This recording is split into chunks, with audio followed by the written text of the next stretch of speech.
Hey, good morning, everyone. And boy, I'm seeing way too much of my screen there, Robert. Yeah, let me fix that. Yeah, That's yeah, don't make me smaller, just make me... Yoink. Yeah, there you Just go. remove the hand. Make me normal size. Just cut off my hand. Right there. Yep. Alrighty. We still have the Christmas decoration stuff up because Christmas will still go on. Fixmas will still go on for a while, and the monkey with drip has joined us with his usual wazza to start the day. And Zach says hi, and Master Yoda says hi, and I asked him if he had any wisdom to share, and Master Yoda hasn't responded yet. One Metal Fist is here, hi there, and Shadow Redeemed First. The Godfather is with us and saying good morning for the first time in a chat. That is really, really cool. Santa Doc is gone. Yep, Santa's done. He's back at the North Pole. Everybody, please express your profound disappointment that Santa Doc did not make it past Christmas Day. Yeah. Maybe next year. Yeah. Maybe it'll go longer next year, but anyway. All right. One Metal Fist says, I'm trying to build a rail route to bring plastic and rubber to my factory, but it's a total nightmare. With ghouls and goblins and a whole 9 yards? Okay, let's go on. Foundations only go straight. That's not true. And all the tricks to angle them feel like a huge headache. There are too many workarounds. I really wish they had curved or rotatable foundations, or at least built-in snapping for turns.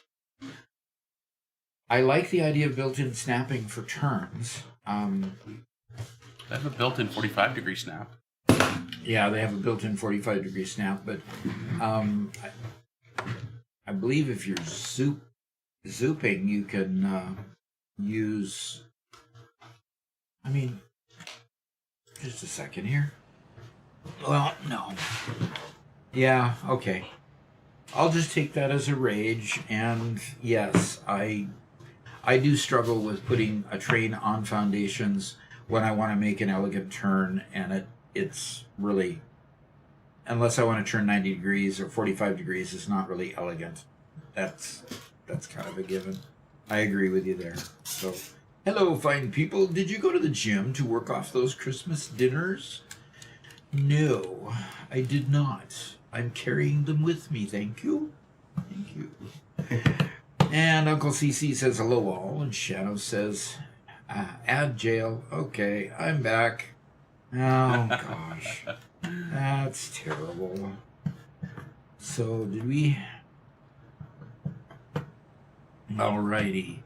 And Santa Doc will return my short friend.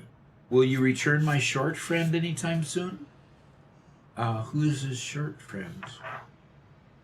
Probably the elf that you kidnapped. The elf I kidnapped? No, I think I'll keep him. He's doing the dishes and everything, you know, he's great to have around. How's everyone doing today, Bat Pug says? Good to have you. Good to have You know where we can find any more elves? You want more elves so that you can not do the dishes?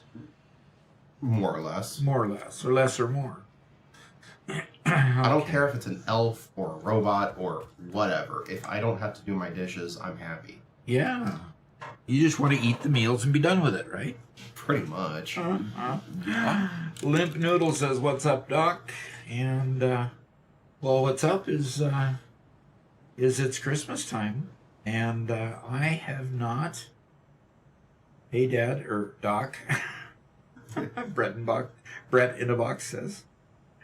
Chris Van Halen says, "Good afternoon. Good to see you. First time chat there too. That's really great."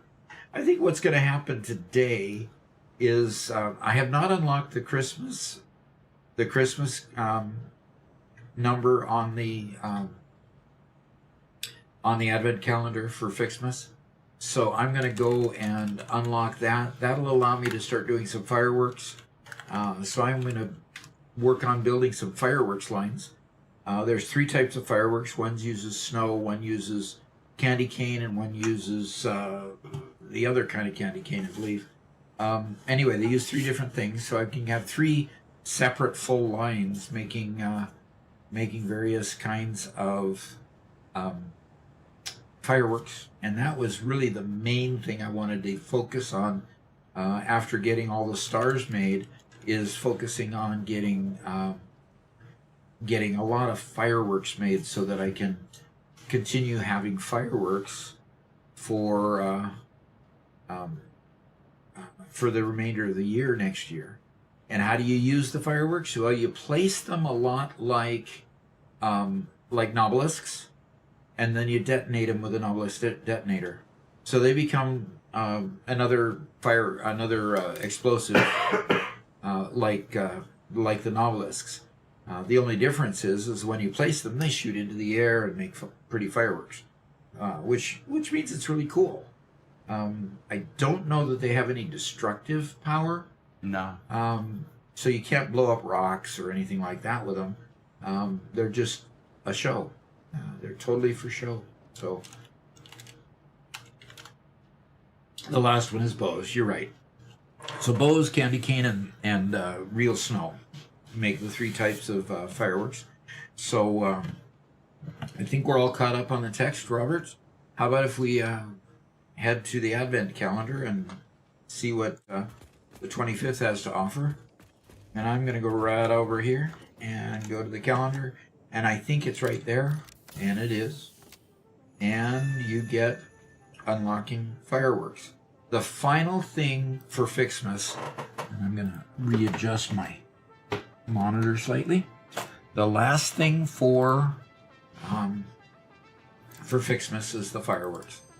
And so now that is unlocked, everything is unlocked, and Ada is going to talk. Into recreational activity is exactly the kind of attitude that led humanity to its doom. By all means, have fun. I certainly will, now that we are finally close to the end of this event. She'll have fun now that we're finally close to the end of this event. And Ada, of course, has not liked this event all along. So, she's just a fuddy-duddy Scrooge. Oh, Fuddy-duddy. Fuddy-duddy Scrooge, yep. That's what I said. And I'm sticking by it. So, how many of you have seen the Christmas episode? If not, you should go see the fun we had developing our stars for everybody who bought Satisfactory. And we did that before Christmas, so I don't know what the console numbers have been, but based on my view numbers over the weekend, I would say that a lot of console people got Satisfactory for their consoles. Because, wow. The people wanting more tips and Q&As and various things went through the roof. It was really spectacular to see. And so, that's really exciting. We went from generally getting 150 to 170,000 views every 48 hours. This morning I walked in and we were at 251,000 views. So a lot of people are really liking the information that we provide. So that has really, really what it's done is it's told me that there's a lot of people who got the console version over the Christmas holiday. So Which is really cool. yeah, that is really cool. I was getting a little bit concerned that we weren't seeing the uptick that was kind of projected.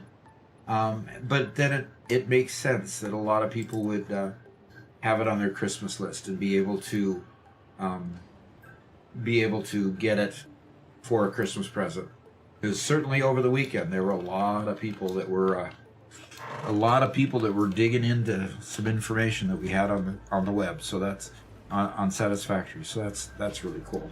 I also imagine there's a lot of people who just haven't had time to actually play the game in a while. And I'd like to know in the chat how your Christmas went. I guess there's a couple messages to read from One Metal Fist and Limp Noodle and Batpug, and you need to read those. So I'll give you a chance to read those out, guys, and then I'd like to know how your Christmas was, and I'll share a little bit about ours. First, Brett in the Box says, it'd be neat if there's a timing mechanism to do an array of lights and colors. Yeah. Absolutely true. At this point, all we have is day-night detection. And that's it. Okay. So One Metal Fist says, the funniest part is I set out to build a rail line, and somehow ended up massively expanding my rubber and plastic factory instead.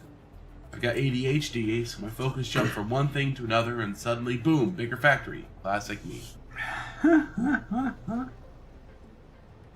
You know, I've had ADHD for a very, very long time. You know, but it's not diagnosed. I don't take medicine for it. I take caffeine for it. So, kudos to Monster for helping to solve ADHD problems. Yeah, but more than one of your kids has been diagnosed, and it's all over in the family. So. Yep, we're all high strung. Limp Doodle says, I ran too fast through phase 4 and now see the error of my ways. I didn't automate enough to the elevator parts. Now I need thousands to do phase 5. I need to take a step back. I'm moving to the desert. I need space. Give me space to spread out. Yep. I understand ya. And Batpug says, recently I realized, I think the nobelisks are named after Alfred Nobel, the person who invented dynamite. You got it. You got it. And the Nobel Peace Prize. Which is being made a travesty nowadays, but anyway. Zach says, yeah, Monster also solves my ADHD problems. Yep. And it's kind of nice. It means you can drink a Monster and really not get the jitters from it. It just benefits you in other ways. And that's kind of cool. So, let me tell you about our Christmas. We got together Christmas morning to open packages, and we shared our presents back and forth. I got a nice tablet, so now I can play more games on mobile. But I got an Android tablet this time instead of a Kindle tablet, so a Kindle Fire. So I'll save my Kindle Fire for reading and some basic stuff, and then I'll use the tablet for some real gaming. Anyway, Real gaming mobile. Right. No. I said that for Robert's benefit because he says you can't play real games on tablets. You can't. No. Anyway. And Robert, what was your big gift? Why don't you share with them about your big gift? Oh, sure. It's called the Logitech MX Creative dial pad. And the whole console piece, it's basically allows me to use a rotary dial while editing, which is really cool and really fun. Mm-hmm. So allows them to be much more precise and much quicker. Yep. At the same time, if it in the past, if Robert wanted to be precise, he had to go very slow. Or if he wanted to be quick, he lost precision and had to jitter it back and forth a lot. So what this does is just allows better efficiency while he's editing. So that was his main gift. And Garrett, what was your main gift? Clothing. Clothing!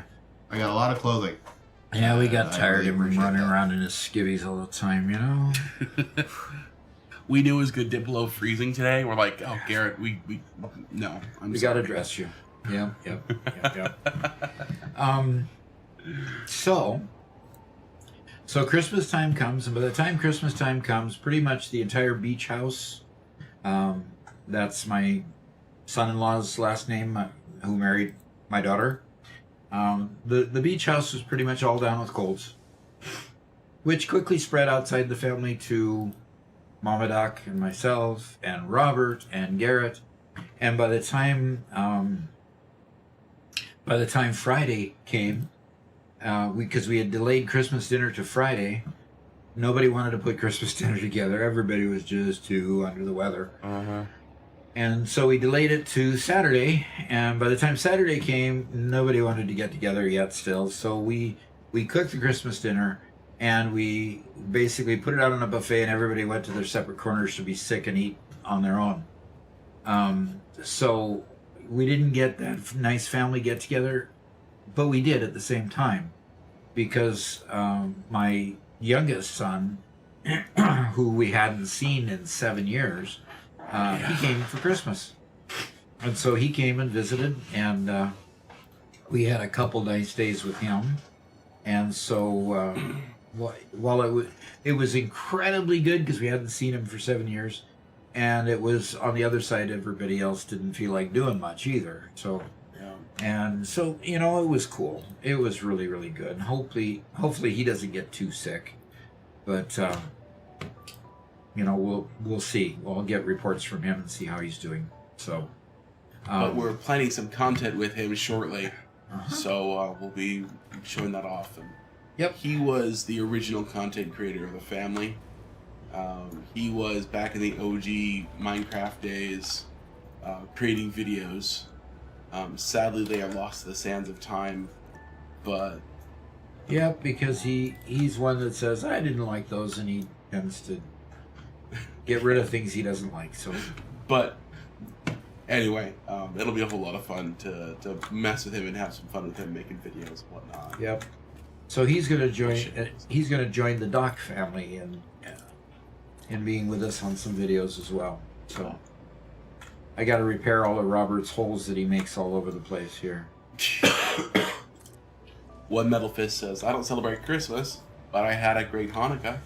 As for Christmas Day itself, I spent most of the ER after an asthma attack that hit me at work. Oh. Yeah, that's the worst. I mean, if I can't breathe, heaven help us. I mean, It's panic. gosh, it's panic time. Yes, it's panic time. So, oh man, I feel for you. I feel for you. I've never had asthma. But boy, I've had a couple very vivid dreams at night when I've had sleep apnea, where I've woke up in a panic because the dream had me not breathing, and in reality I wasn't breathing, and I just needed to wake up and start breathing. So thank goodness for a CPAP that has solved that issue. But yeah, kudos to you for surviving that and getting the help you needed. So good. When we first moved here to this property, one of the unfortunate side effects of it being a fairly large property and the previous owners being a small family, there were a lot of areas that were untended and therefore covered in dust. And so I was having quite a bit of problems with asthma when we first moved here. And there was one particular day that I was having some real problems with asthma, and I couldn't find my inhaler. And I came in to tell, to inform Dad that, hey, I'm not sure my inhaler was. I know you guys have a backup one somewhere. Any chance you can help me find it? And meanwhile, Garrett's having a good day, and he decides to start poking fun at me. And he gets me starting to laugh. Oh no. And anybody with asthma knows that laughing while you have asthma is a really bad idea because it constricts the throat further. And Garrett thinks it's the funniest thing ever because, you know, here he is. He's literally standing next to, you know, I'm sitting there in a chair trying to breathe. He's literally poking me in the knee, trying to make me laugh more. Meanwhile, I'm wheezing and cannot catch a breath. Yeah. I was Siblings, you really know. trying not to panic, but luckily Garrett realized and he actually was able to find. I believe Garrett was one who was able to find me, so I was appreciative. But man, that was. So we do keep a surplus of prescription level inhalers just in case Robert has a problem. So you do know that, don't you? Yes, I do. Luckily, it's very infrequent, which Very. is nice. And now that we've done a good job of cleaning up the place, I rarely have an issue.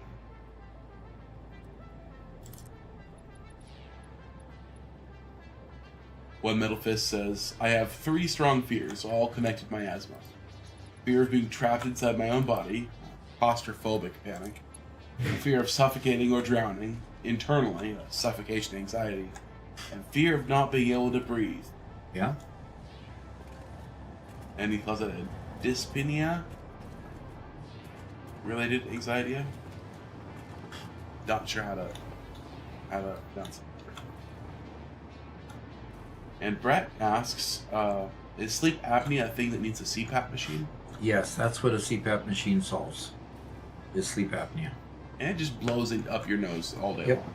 Yep, all night long. It just keeps your nose area inflated, and then it senses when you're not breathing through it and increases the pressure to kind of get you going again. And it really helps. Okay, well, Doc, I think we have Hey, our first I'm still universe. repairing holes, Robert. I don't know what you're referring to. Yeah. We have our first potential university question for you. We do. Does the university actually work today?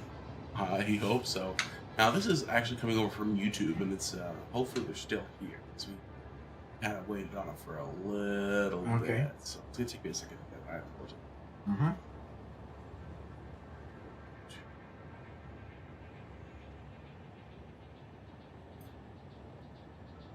You're not talking about the movie To the Desert comment, are you? No, there. No. There you go, Doc. Alrighty. Looks like we have a question from TV Online, the best 193. Just finished phase 3. What is the first thing I should do now? Already got the hover pack. Well, that's a huge improvement. Getting the hover pack is a huge improvement making in building things, because you can just hover over it and continue to build. Being on the floor tends to decrease your visibility. So just using the hover pack is just incredibly fine. Be sure to lay down plenty of power poles where you want to be around, because sometimes when you're building on a flat floor, you can get far enough away that you'll end up on the floor. But what do you do now? You just start blasting through the next bunch of tiers, and make sure that you automate each of those tier the items going forward, because like in a previous comment that we had, that he blasted through just getting through phase 4, then he didn't automate it. Now he's got a bunch of problems with phase 5. Be sure to automate each one of the processes to make the goods that you need to finish each tier along the way. Because by doing so, you'll have a good automated factory for building the more complex parts later. Build out sideways as much as you can, build up if you have to, and continue to just fill out the requirements for each phase and keep for each tier, and keep unlocking the products, the new products and so forth that you need that you are getting as rewards for unlocking each tier, because that will of course be necessary as you try to go for phase 4. So automate your factories and use the tiers as a guide for what to automate next, and you'll be in great shape. So hope that helps. Let's go back to the game. Okay. Now, the things that I need to make the to make the items are not on this floor, because I need bows, I need real snow, and I need candy canes. All three of those are the very first things that you make in your factory. So you see that a lot of these factories are backed up because I'm just not making enough. I need to go check my stars and find out why they're backed up. But they're probably backed up because I don't have enough storage for the stars, which yeah, that's not too good. So I'm wondering, how should I get up to the next floor? I think I'm going to get up to the next floor by building stairs here, but I can go straight from here. TV Online replies to what you just said, saying, "Thank you. I'm happy I automated all my previous space elevator parts." Yeah. That's nice. Put your head. Yep. It is, it's important. To keep automating each piece of the process. And Ada, really, as snarky as she is, she kind of guides you that direction. She talks about automation constantly and making it more efficient. And really, she's hinting at the fact that automation and efficiency go hand in hand to make sure your factory can do the next thing and get you to the next phase easy. We tend to get impatient when we're playing, wanting to blast through the tiers and blast through the phases. But actually that ends up being counterproductive eventually. It's kind of like following the lean mantra. All of a sudden, I'm going to be lean. I'm going to do real good. I'm going to make it all efficient. And then you get impatient and all of a sudden your factory goes wacko. And she really guides you to making sure that it doesn't do that, which is nice. Sometimes we don't like to listen to her, but other times I'm finding out her wisdom is a little bit more than just snark, if you can imagine that. It's all snark. It's all snark. Okay, now I wanted... You okay, Garrett? I wanted foundation. I finally figured this stupid thing out. Okay. Can I say again that I hate Microsoft? No, you don't need to say it multiple times. Your sentiment has been recorded. Thoroughly by this time? By this time, yes. Oh, gosh. So, Microsoft Hello. Oh, What the heck is Microsoft Hello? good question. Bad answer, but a good question. Where am I supposed to go to set up this Microsoft Hello? How am I supposed to interact with it? But what's going on? What does it do? How does it work? Yeah, I've never is that seen... the stupid pin system that they're adding to everything? Yeah. Uh-huh. Where after you already logged into your computer and you already logged into the rest of your services, you now have to re-log in every single time you want to use a password? Yeah, that's what that... Yeah.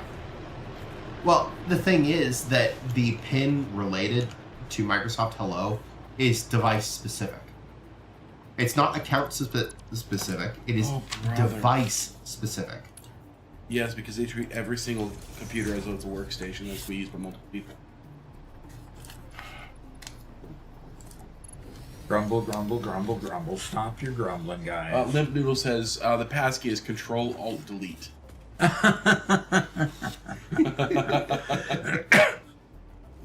That's too funny. That's good, Limp Noodle. Okay. So and Batbug has a great point here. Does that mean Microsoft Goodbye exists? Yes, it's called Linux. Yes.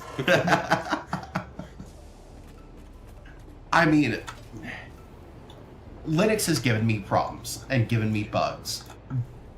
But at least none of the problems are due to stupidity.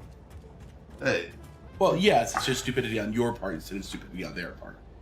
And, I could deal with that. I play... You can get smarter. Microsoft's guaranteed to never get smarter. It's just... And Dad recognized the little stupidity on his part. I see that. Oh, hey. Nothing but... I mean... Don't look behind the curtain.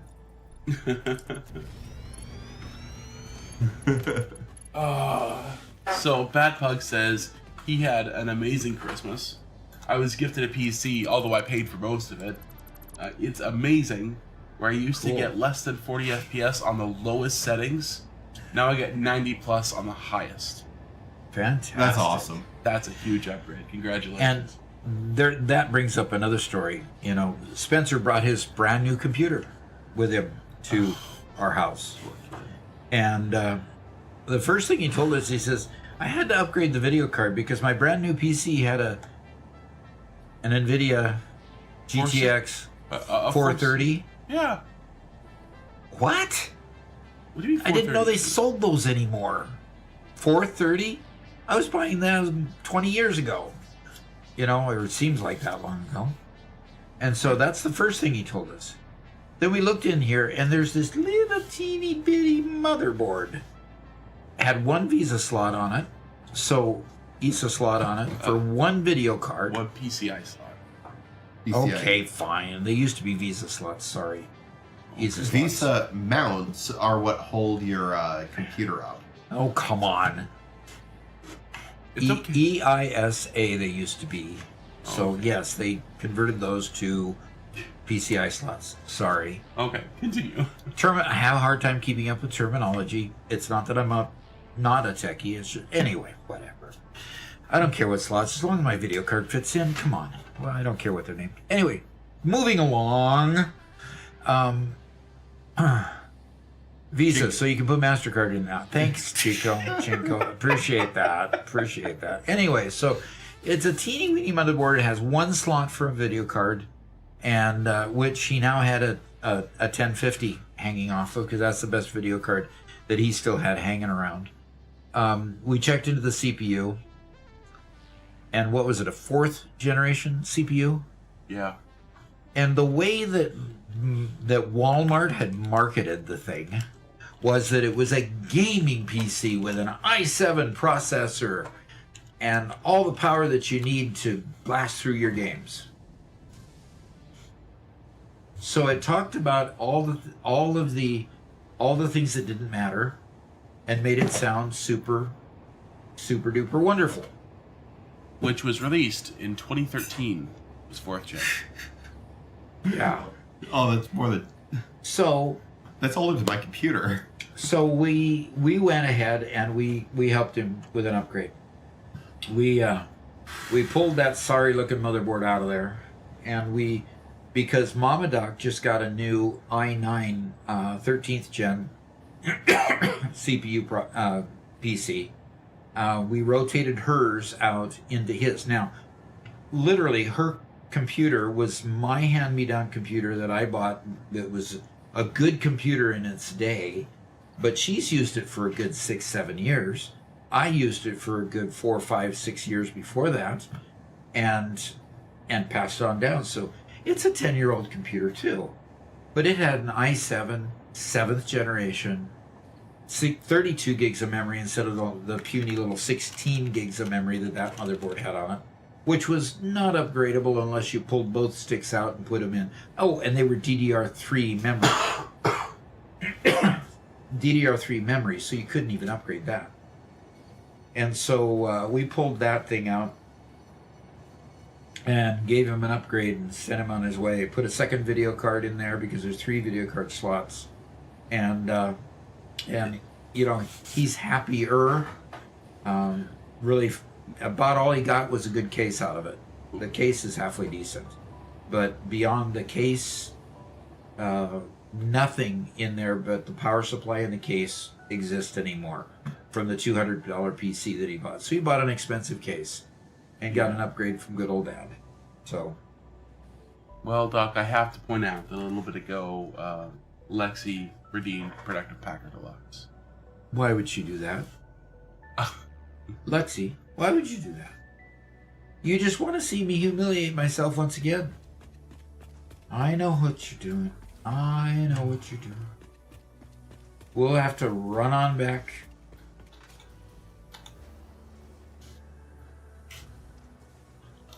And we'll have to humiliate myself trying to get through stage 4, level 4, whatever they call it.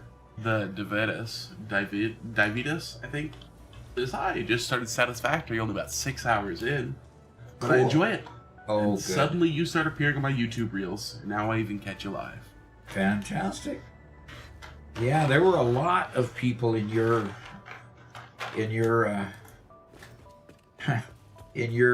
area, meaning not area. A lot of people that just got the game over the weekend. I was telling folks, in fact, I'd like to check. Why is... Okay. Yeah, we are sitting still at... Let me refresh the page here. We're sitting at just under 251,000 views in the last 48 hours. So the weekend, there were a lot of folks playing on the weekend with looked like new copies. Oops, wrong place. Like new copies of the game. All righty.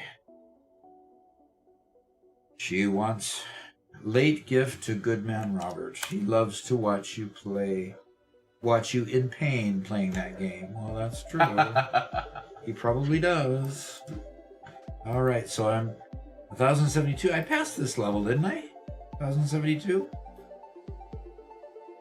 I got a star. There you go. So, oof. And we have a first time chat from CCF who says, I just broke 400-hour mark. Still loving the game. Fantastic. Nice.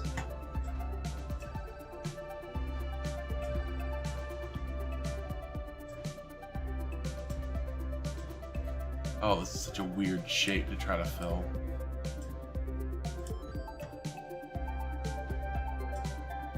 Oh, come on.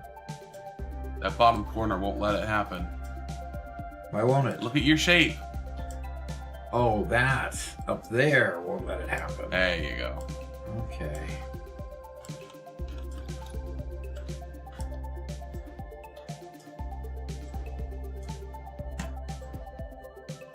Chinko says, I'm not sure if I told you guys yet, but I finally got my desktop put back together and running. Yep. And so far, so good. Some questionable times with some temps, but to me, that is a minor thing compared to anything else I could expect to happen from the get-go, putting this thing back together. Yeah, you were putting a cooling system in it, weren't you? Or was that somebody else I'm thinking of?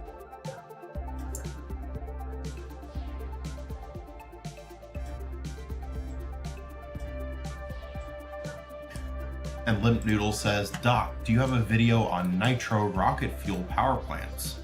I looked this weekend and didn't see it. Nope. I built one with 44,000 megawatts, so 44 gigawatts. Nice. I think it was about 170 power plants from one oil node. Ooh, we've talked about it in theory, but never with a specific. Yeah, I've never actually done one of those because, you know, I tend to want to go to nuclear. And now that I've got my nuclear plant humming really well in this world, I'm about ready to expand it. So, all right, now I can get back to work. Lexi, thank you. Appreciate you allowing me. Well, Garrett, do you think that stupidity might be at the keyboard and not the system's fault? So please don't blame Windows. So when it's Linux, I can 100% say that it's user error. Anytime there's a problem, it's because I don't have enough experience, enough knowledge, and those are things that can all be gained in time. So while I get frustrated, it's okay. I play Dark Souls. I'm perfectly fine with coming up against my own limitations. You know what? When it comes to Windows, things go wrong because the developers are stupid. Okay. I hate... You know, I like being the radical one in the group. I really do. I appreciate being able to throw out hot takes. Garrett being here makes me have to be the reasonable one. Makes you have to be the reasonable one. Oh dear. Isn't that awful? But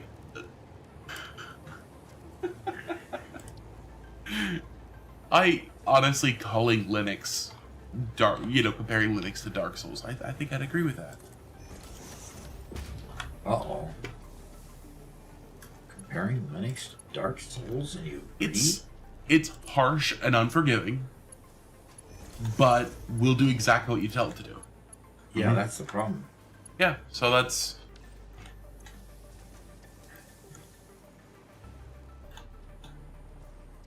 Ah. So what's being made for these containers? These are the candy canes?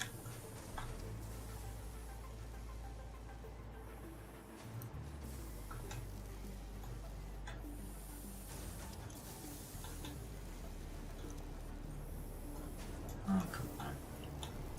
But, okay, that's tall.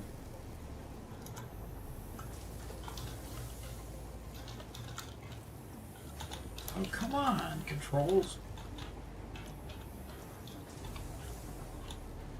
Okay, Doc, we got a good university question for you. Oh, we do, huh? Yes, sir. Okay, both those outputs are taken up.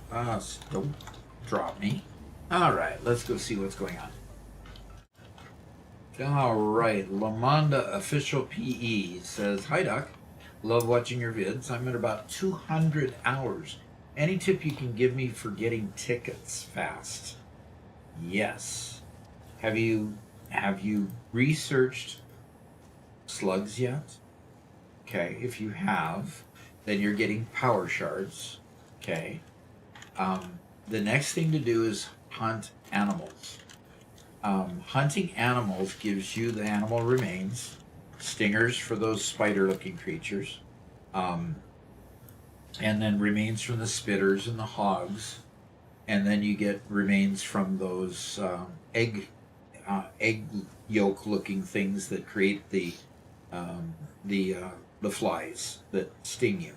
Okay, if you go get their remains, you can come back, and if you make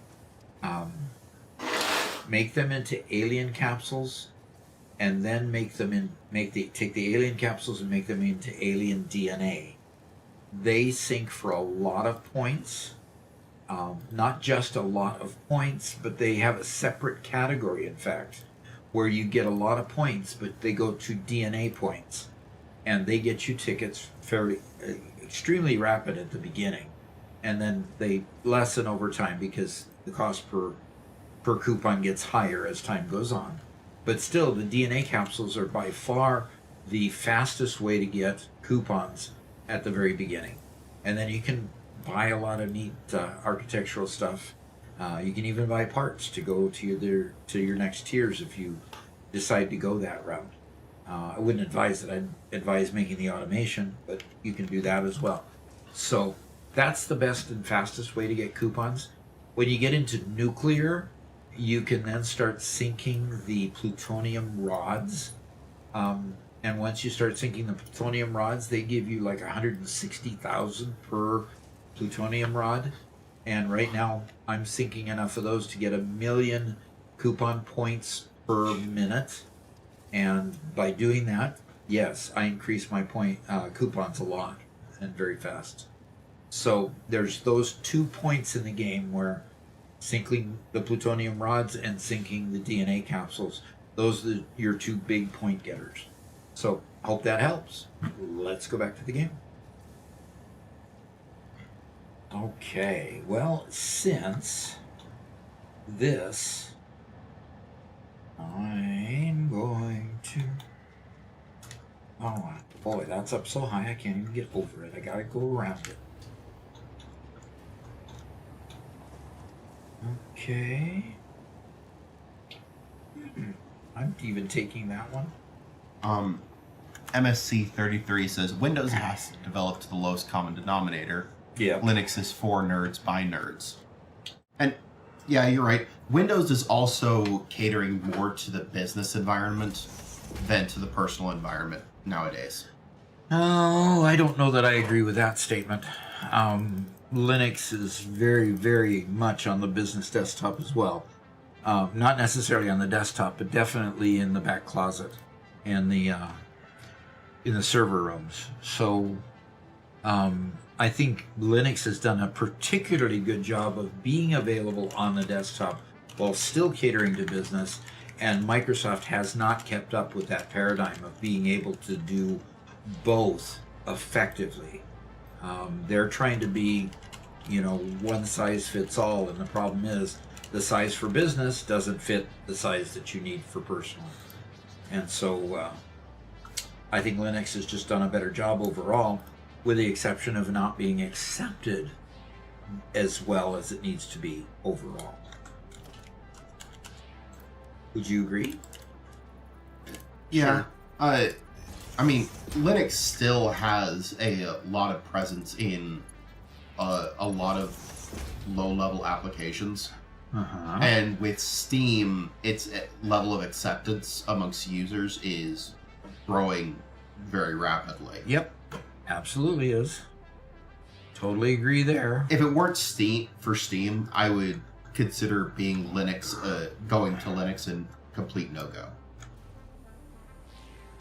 And complete no-go. What does that mean? He wouldn't do it. He would not conceive of it. Oh, would not conceive of going to Linux if it weren't for Steam helping you to jump the gap between Windows desktop and Linux desktop. Is that what you're saying? Yeah. Okay. That's fair enough. I think that's a very fair statement, actually.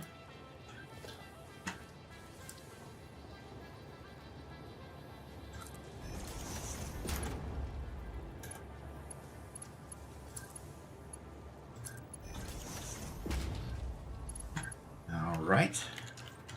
Now I've got my bows, I've got my canes. Now I just need my real snow, they call it. And there's... And MSC notes that you should be slooping those as well when you're making the alien protein and then the alien DNA. Yes. You should definitely sloop those. I did not cover that, but yes, if you've got the ability to sloop them, you definitely want to sloop each part of the process. Making the alien DNA, making the alien... Yeah, it's the alien DNA, isn't it? Mm-hmm. And then making the DNA capsules. Sloop both of those pieces of the process, and you effectively 8 times your productivity there. So, yeah, I did leave that. I was contemplating whether I should say that or not. Yeah. But it didn't sound like the questioner had gotten to the point of opening that ability yet. Maybe I should have just said it for completeness anyway. Okay, so there's the real snow. Yeah.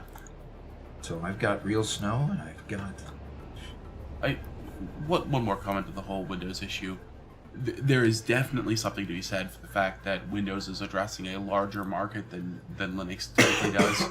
Linux has the advantage through their distro system of everybody has their own custom versions, so you don't get all the feature bloat that Windows has, right? Mm-hmm. That's so true. It's a huge advantage that gets coupled with its own disadvantages, of course.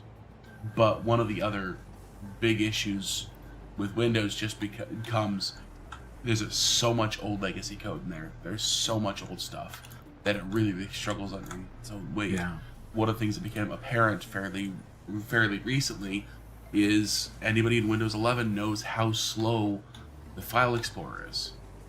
How slow it is to load up your files, even on super fast systems, even on systems with NVMe SSDs that are the fastest in the industry. There's still quite a bit of load time, and Microsoft even admitted that they are pre-loading File Explorer during the startup of your system because it has so much bloat in that system that it's delaying the startup of your PC so it always can run in the background so that when you need it, it starts up faster, and it's still slow.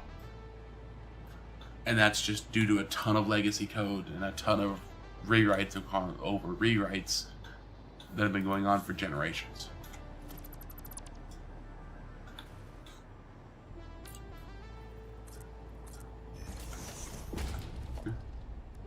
MSC says a computer without Windows is like a chocolate cake without mustard. Huh. Okay, I don't know about that one.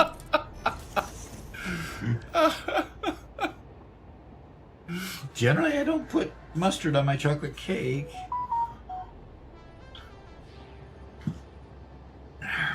That was funny, though. Yeah, yeah. What monster puts chocolate on a cake? Ugh. Mustard on a cake? Mustard on a cake. Oh my gosh. Oh my gosh. I said it wrong. Mustard on a cake. One Metal Fist says, I think rubber and plastic also generate a lot of coupons. You produce them in huge amounts compared to how much you actually use, so you get rid of some of the excess. That's why I added a sink there. Uh-huh. No matter what, it all ramps, right? The cost always ramps. Yep. The cost always ramps with its DNA capsules or other. Yep.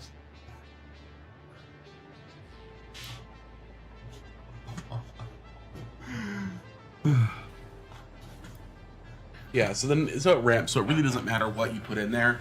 After a bit, it's going to be really expensive. So even the alien protein won't last forever. But it is a secondary source, and a really good one for a lot of people who've already sunk the whole kind of stuff.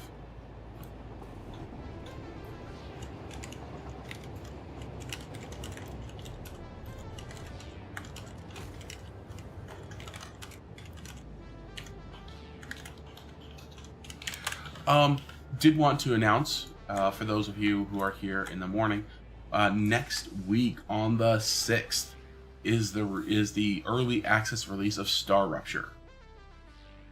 We are going to be streaming that next week. So next Tuesday. Yep. Oh, Doc, you noticing a lot of the messiness I made down there? I don't understand why. Okay, fine. So yeah, next Tuesday, Star Rupture. We will be live Tuesday morning.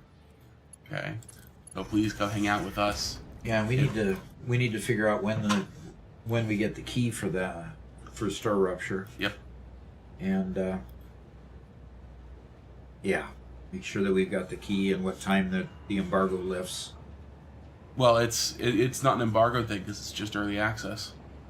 So we should be ready to go as soon as we can buy it.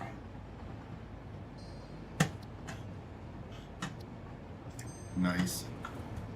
Yep.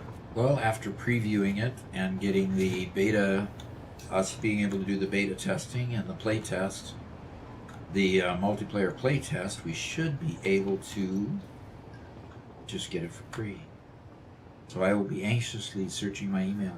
Oh, you think you might? We'll see. I doubt we're gonna get 3 copies, so we're gonna have to at least shell out for some. Yep. But all good. Whatever it is, I'm gonna get myself a copy because it's fun enough as is. Yes, you're going to get a copy. Yeah. And it doesn't mean that you necessarily will have to pay for it. Wahoo. Of course, the channel will pay for that. You know, it's like I'm a kid again, where I just have to ask my dad and say, "Hey, Dad, I want to play this video game." Yeah, son. Is it going to teach you any valuable life lessons? Well, no, but it'll be fun. Okay, I'll get it for you. That's sad.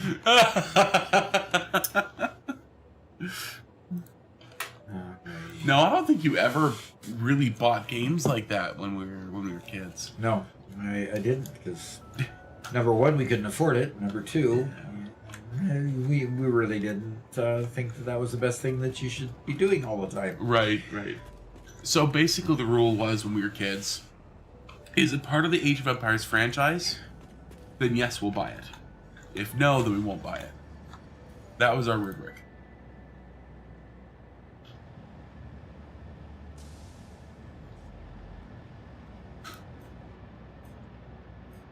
I get it.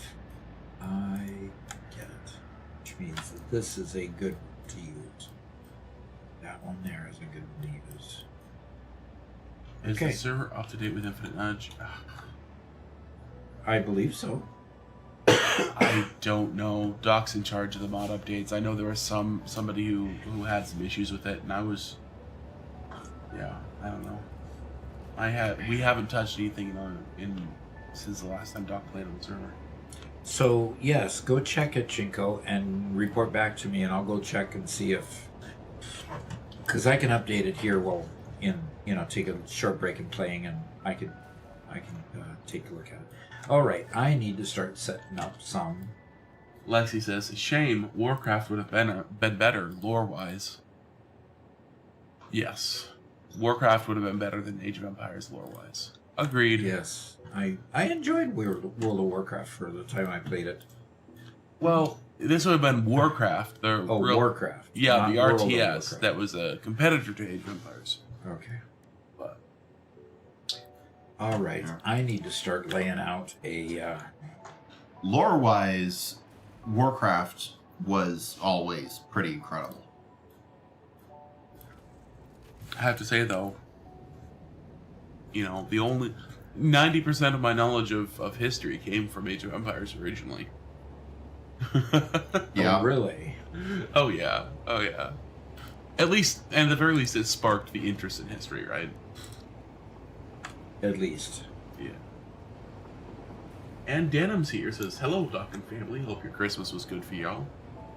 Yep. It was excellent day. Yeah, we had a great Christmas. And the Davidis asks, how can I open those gift box, those fix-it something? The what? What's the question? How can I open those gift box, those fix-it somethings? Okay. Not If you can quite come sure. back with a precise name of what you're asking about, we can perhaps help you out a little bit. Yep. You make things. If you're talking about the gifts, like what I have on my screen here, the Fixmas gift, you don't actually open them. You make them into things. So, that might be where the thinking is a little off. And Denham says, hello, Mr. Pinky Preacher Man and AI Robert. Hello.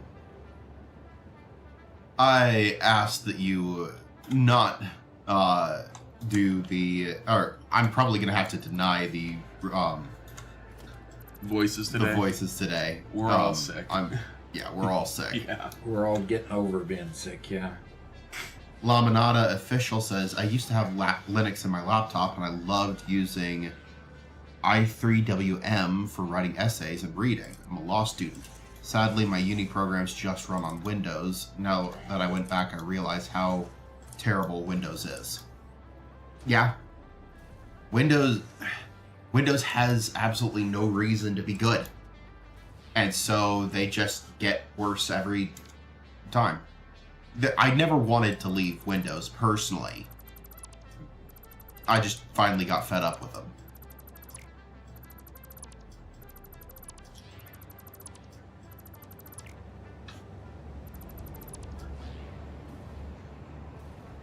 So, Davidus, as you unlock things in MAM for the event, you'll learn recipes to turn gifts into other objects in assemblers and constructors and whatnot. Start with bows and candy canes. I think those are the two most basic things you can make in constructors. Uh-huh. And then you could later make a whole bunch of stuff. Like I'm going to start doing now.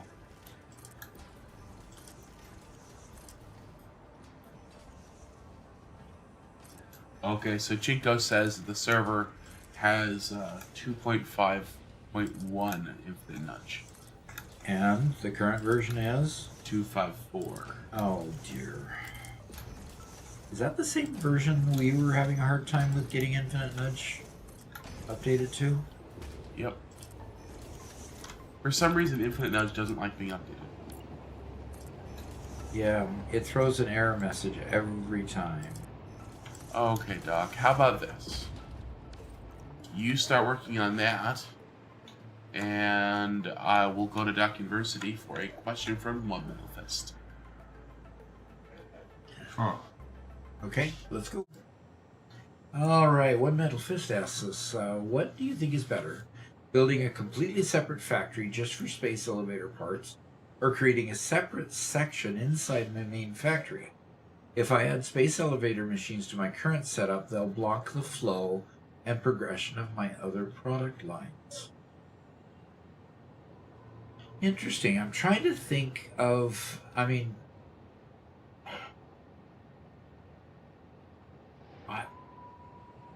have never confronted that question even, because the space elevator parts a lot of times are used for other parts farther down the line.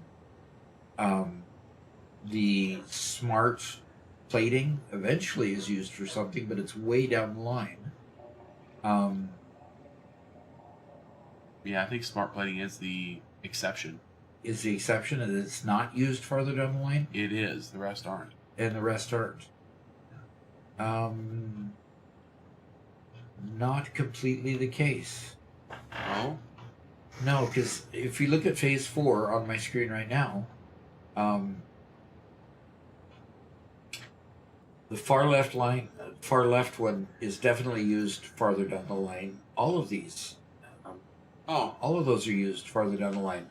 Okay. In Sure. Various other components. So no, I would add the space, and I would put the space elevator machines with your current setup.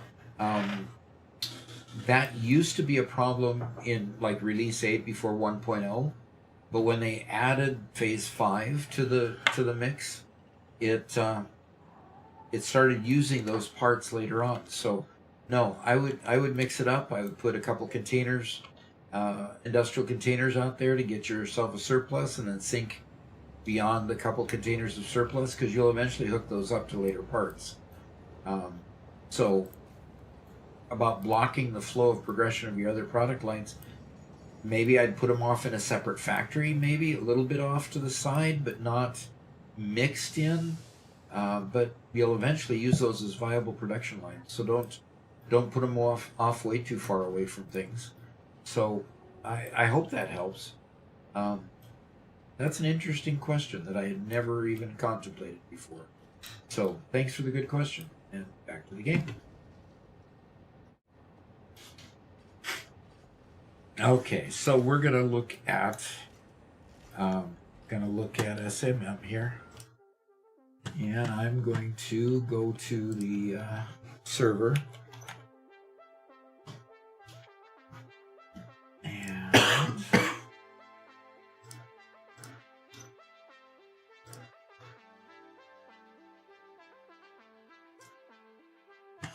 Okay. And it says, oh, I'm currently playing the game. I got to get out of the game in order to update the server. Yeah. So, you're not even into the game, are you, Robert? No, sir. All right. Well, fill the airwaves for just a minute, and I will go ahead and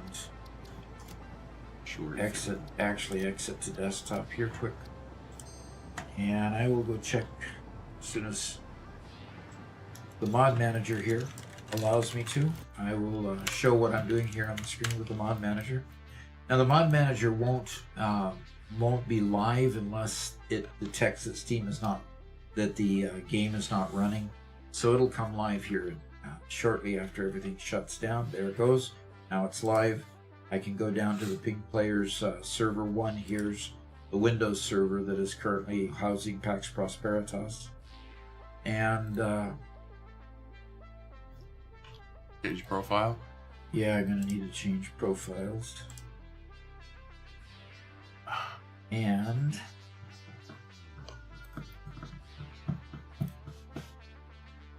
yeah.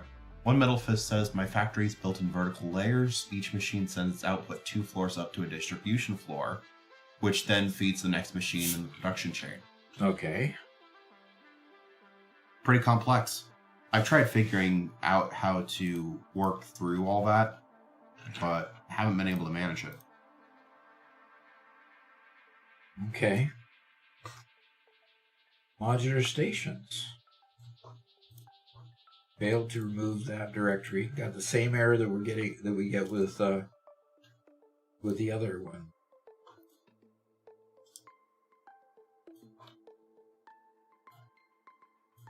So modular stations. What version is modular stations? It's saying that it's 1.2.5 installed version. So Okay, we're looking check at if Infinite nudge. Nudge, and it says installed version is 2.5.1. Okay, so check for updates on the far left. Okay. One update available. Let's see if we can get it to update.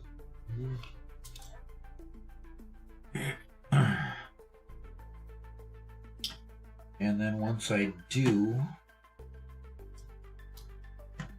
Thick Skulls says, "Hey, how's the factory building going?" it's going just peachy. We're just doing a quick mod update before he gets right Uh-huh. back into the game. So I'm going to shut down the server here. I might have to go in and actually delete modular stations. Modular stations is giving me this bug, but that's not the problem we had before. Okay, updates. It says it went to 2. Okay, it says that its installed version is 2.5.4. Okay, and I'm going to restart the server.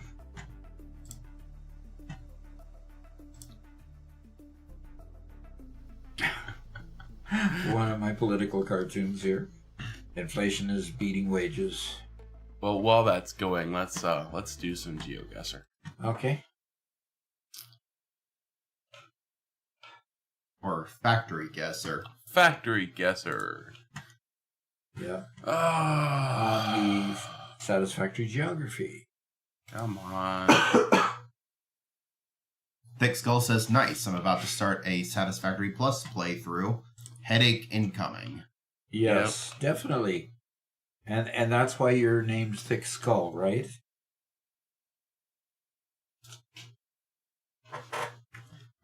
Doc has bleed through his green screen. Yeah, a little bit. Oh. When you put me over on the other side, Robert, Yeah. my trash can is showing. Yeah, I can. I need to just do that. Yep, there you go. I have to manually do it on every one of them.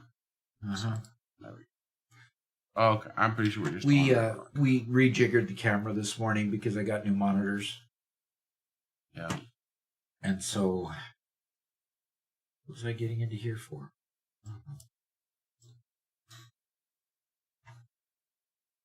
Okay. No, So it's this spot. Chinko, would you go ahead and try to get into the into the server? It says that it's running now. Oh, it says it's not running. Come on, get running.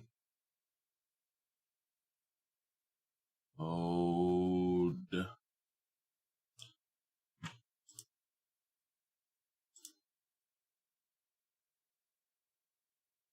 Yeah, it's not quite running yet.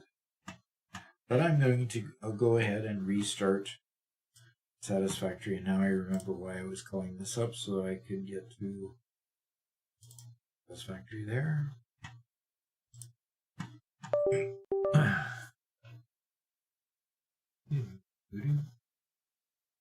Chico says okay. They'll try jumping back in. Yeah, I'm still not showing it running for some reason, even though I've requested it twice to restart. Okay. So Maggie asked for a good location for a nuclear power plant, which Okay. we could do as soon as we solve this. We can put in a few locations. So it looks like Mark already has a good idea. Whatever. Mark already has a good idea about. Mark already gave a good response. Okay. So, On the north end where the water meets the cliff face, there are 2 nodes available close by. And that's where most people put theirs.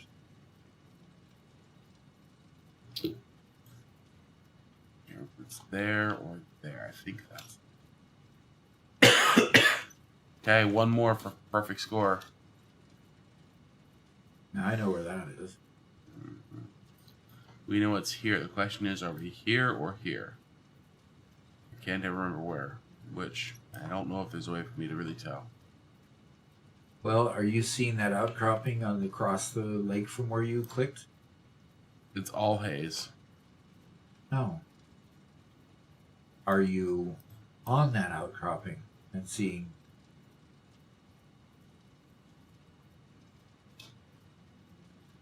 Like right there. Okay, you're across the lake from where you just clicked. Peek here. No, up north. There. There. I'm definitely not here. Okay. I'm either here or here. Okay. It's one of these two, and I don't remember which one it is. And the problem is like sometimes these big plant fan things show up in the map, sometimes they don't. And like where I'm standing, I have a big fan right in front of me. Uh-huh. Which would make it seem like I'm standing behind a fan or behind this fan, but I'm not. Behind this one, there's a whole bunch of fans directly, and I don't see any like grid, I guess. That would seem to be this guy's. Uh-huh. Oh gosh. There's quite the path. This shows I'm pretty high up. Man, I don't know. And the difference between these is like 500 points. That coal node tells you where it is. Coal node. Oh!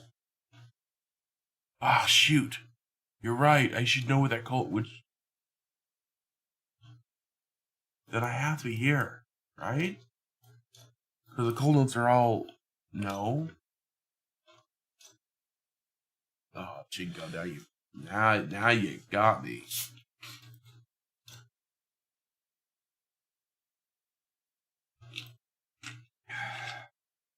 Well, I am not getting the server to come back up, Robert. You're right.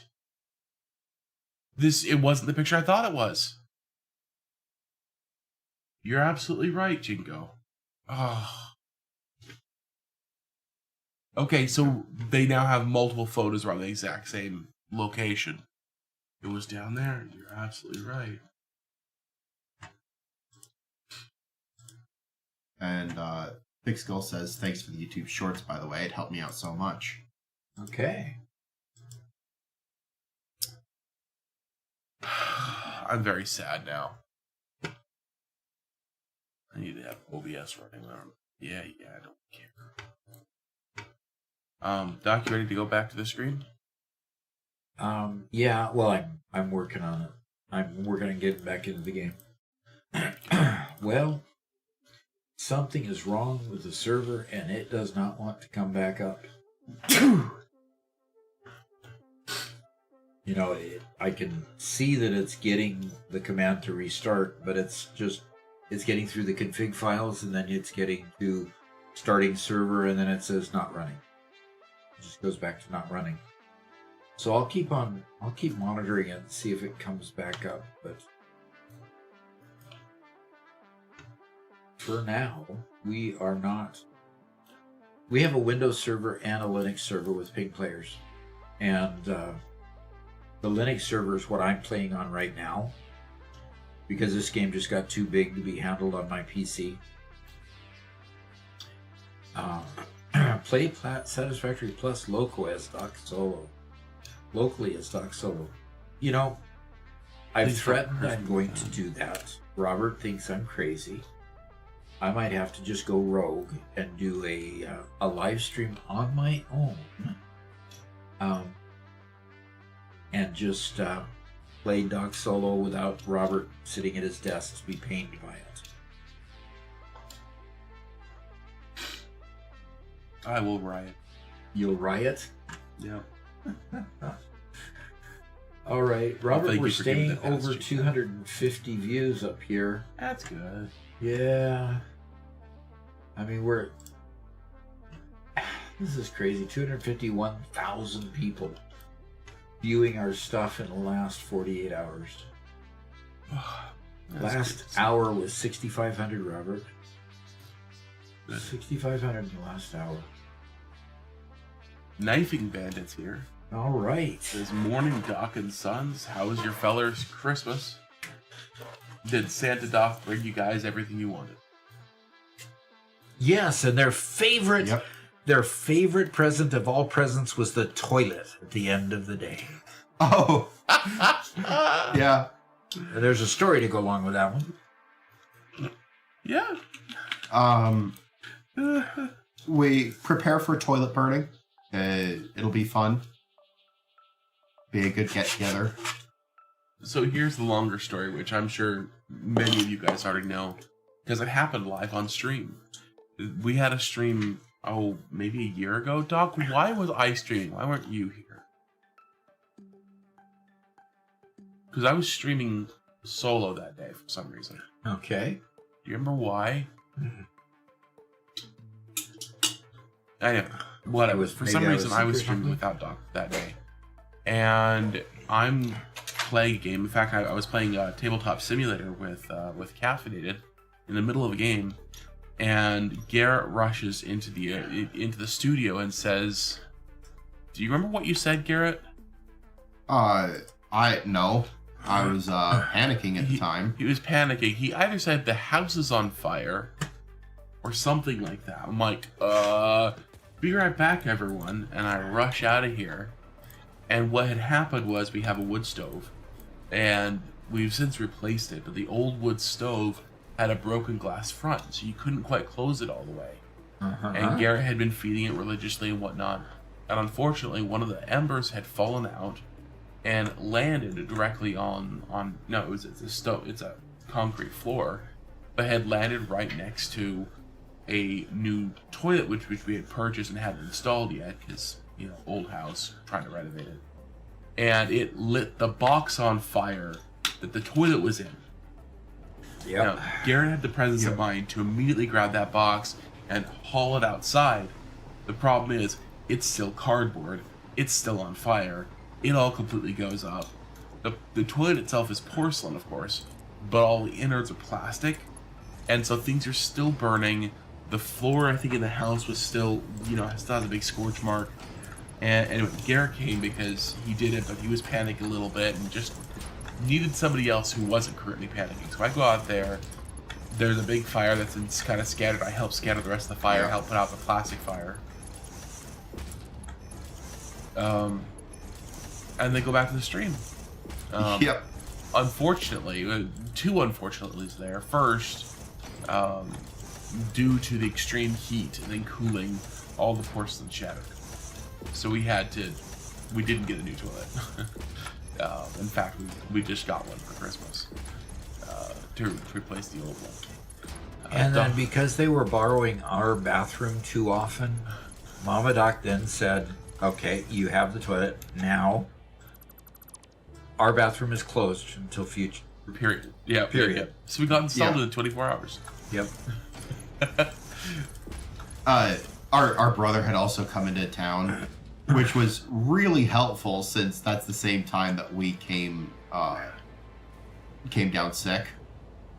And so he, having actually worked as a handyman, came in and helped us get it installed real quick. Yeah. Yep. And so I am super grateful. So it became a family affair.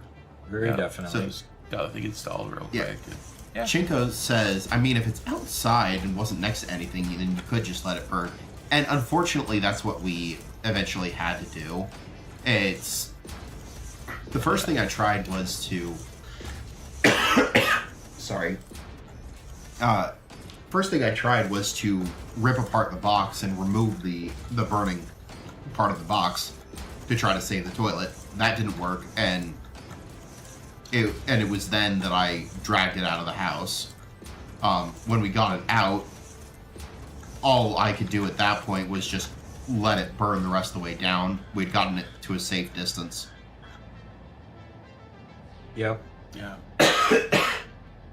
It was quite the event. Quite the event. I tried to get all the plastic innards extracted so we could not have to, so we could just get a new innards kit, which is a common thing. Wasn't able to do that, which was unfortunate. Yeah. But I ended up inhaling quite a bit of plastic smoke, and by golly, I had the meanest headache from that for multiple days. I felt like it. Man, it was not. It didn't feel like a migraine. It was a very, very different feeling from a migraine, because I get those from time to time. Very, very different feeling, but it was nasty. Yeah, Knife and Bandit says, I was a plumber for a decade. Toilets are easy unless there's an issue with the water supply or the drain flange. Yeah. Yep, it was easy. I ripped out the old one, and he just came in and helped secure it. So. Yeah. But that was... So we all got the same thing. And it all started... And for every one of us, it started out with some severe lethargy. And I got it the last of everyone. And so it was right then that I was hit with the worst of the lethargy. Gosh dang it. Oh, nice. Okay. What he's trying to say is he was just sitting there in his chair like a lazy bum watching us do all the work. Pretty much. Is that what it is, huh? That was all I could do. Yeah, Knifey says, it's a comical story though. Unfortunate series of events, but funny nonetheless. Yeah. Well, all's well that ends well. We have a toilet now. Yep. And it's so much nicer than the old one. And it only cost good old dad 2 toilets instead of 1. It was, the old one was one of those, round bowls, but the hard part was it was just so short. It's way shorter than a standard toilet. And so it was so uncomfortable. Yep. And we allowed him to convince us to use our restroom when he needed it, wanted it, chose to use it, whatever the case. And Robert SP says, good evening/morning, Doc. Good evening to you. Yep. Dev Torres has a question. That actually looks like a question that needs to go to the university. Really? Okay. Yeah. Okay, just a sec.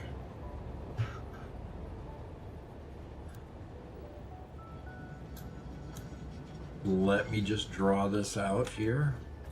If I don't get caught by the train. Alright, so I'm looking to match up with that one there.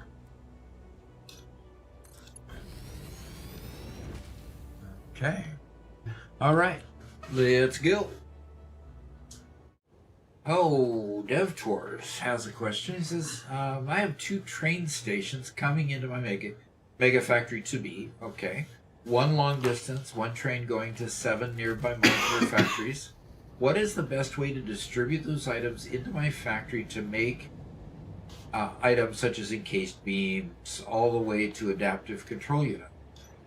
Well, as you load up the train, make sure that you load up different pieces of equipment or product into different cars. If you load them into separate freight cars, then you are easily able to output those into separate conveyor belts and go forward. That means your train's going to need to be 7 long, and each one of the train stations out there is going to have to have empty platforms so that you get it loaded into the correct freight car. The alternative to that, if you're not carrying much, is to, if you've unlocked smart splitters, you have to have a row of smart splitters to sort out the goods coming out of the freight train. I prefer, because I know that you're going to need more and more production as time goes on, you're going to be hauling more stuff, to put it in separate freight cars, empty platforms to get it into the right freight car, and then unload them all into separate freight platforms when you get it to your Mega Factory destination. The easiest way to sort is on the sending side rather than the arrival side. I did it once on the arrival side, but it left me in a position where I didn't have the ability to extend it and increase the size, because eventually one car can only carry so much. Eventually you need more than one freight platform anyway, and eventually, even if you're putting them all, consolidating them all to the same conveyor to try to sort them out through smart splitters, the conveyor will eventually get overloaded, and you'll limit how fast you can unload your freight platform. So separating them when you send them is always, in my book, the better solution, and then having them separate when they land at your mega factory, so you can just take them off of each freight car and send them where they need to go. So I hope that helps, and let's get back to the game. I'm going to take a quick stretch. Garrett's going to take a quick cough. I'm so sorry. We need a mute button for him. Yeah, we need to get a bunch of mute buttons for each one of us. I am specifically trying to turn away and to muffle myself as best I can, but it ain't going well. It is what it is. Yeah. Just the unfortunate reality of being sick. Yep. Definitely an unfortunate reality.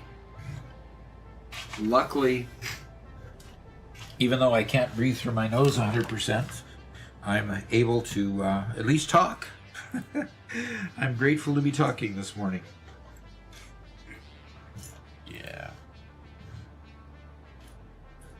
DevTours says, about his previous question, that he does have separate carts. Oh, good. Already.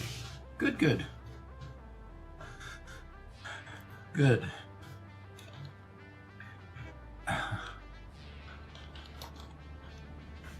Okay. And Mark commented, back on the toilet subject. Oh, no. Says, "You're saying that you've burnt the bog that disposes of waste. Kind of like a sink in the game. Tut tut, that must be a first of a kind." Yeah. I think so. Yep. Okay.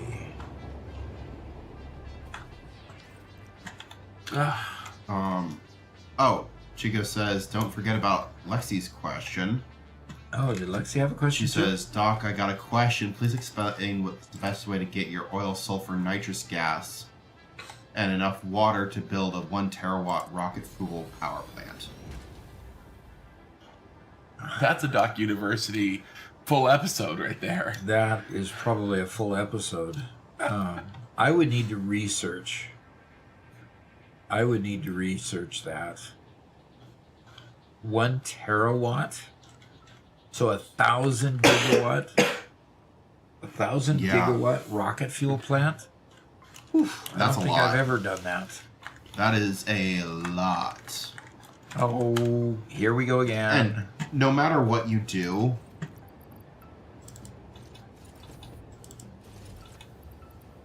you're going to need to bring materials a long way for that. Yep. Because there's no way you're going to get that all in one place.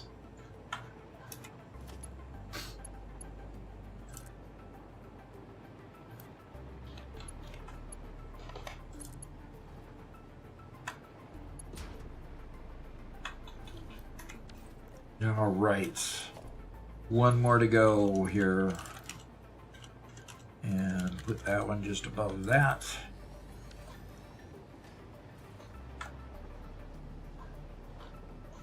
Actually, Okay. did you say snow K? I was laughing and then transitioned to okay. It says you can get back to me in 2026. I've been planning it for over a year and I want your take on it. It's a giga project for a lonely girl. Sounds like it. Definitely a giga project. Yep.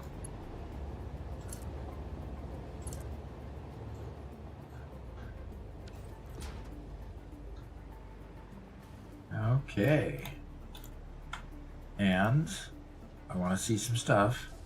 There we go. Okay, so we've got stuff coming across the factory wall here and into the lifts and going to the floor that we're designating for our fireworks factory. Just don't tell the local fire marshal that we're creating a fireworks factory here, okay, guys? Please. Mm-hmm. Uh huh. Mark says, Mr. Pinky Preacher Man, you're alive at least. Now, at least bring out your dead, but he's not dead yet. Level. Yeah. I mean, He's not dead yet. I suppose I'm not dead yet. Certainly felt like I should be over the past couple of days. Yes, I am, Chico.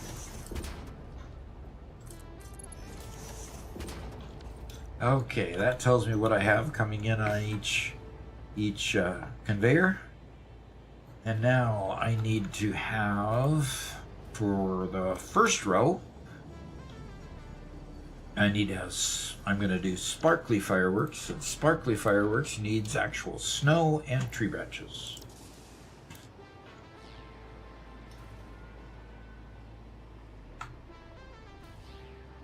Okay, and it makes only 2.5 per minute. That's dog slow. And the tree branches are used at 7.5, and snow is used at 5 per minute. So 780 divided by 5. I can do 156 of these in a row, no problem. Okay, 780 divided by 7.5. 104. I definitely have less than 104. 1, 2, 3, 4, 5, 6, 7, 8, 9, 10, 11, 12, 13, 14, 15, 16, 19, 20, 21, 22, 23, 24, 25, 26, 27, 28, 29, 31, 2, 3, 4. 34 in this row, so I can put an opposing group of 34 and still be able to use less than the amount of the conveyor, because I can use 100 of them. So I'm going to I'm going to get this set up. What? Can you send me the ping players login info so I can work on the server for this end? Okay, so you can keep on poking at it. Yeah, on the back end of it. For Uh-huh. the front end, it's just totally down. Well, I did give it to you once, and I thought you logged into it. Did? Maybe I logged in on a different browser. That's what I thought I had. Yeah, I can give it to you again easily, so that's no problem. Yep, it's no problem. I can move it off my screen here so I can look it up. Oh, no, I do have it. Okay. Sorry, I just used the wrong browser. Okay. The wrong profile in your browser? Wrong browser. Oh, okay. I use multiple browsers instead of multiple profiles. Okay. Okay. Let's So I'm going to go ahead and close down my instance of Pink Players then and refresh stream there. Refresh the stream there. And we have, looks like 31 viewers in Twitch right now. And we've got 33 viewers in YouTube right now. Good size audience today. Cool. Okay, resume game. So I'm going to flip this around. And come on. Don't get stuck over there. Come on. Why is it getting... Look at this. This is the weirdest thing. It wants to put itself right over those those lift things that I have. It won't put itself over here. That's weird. That is very...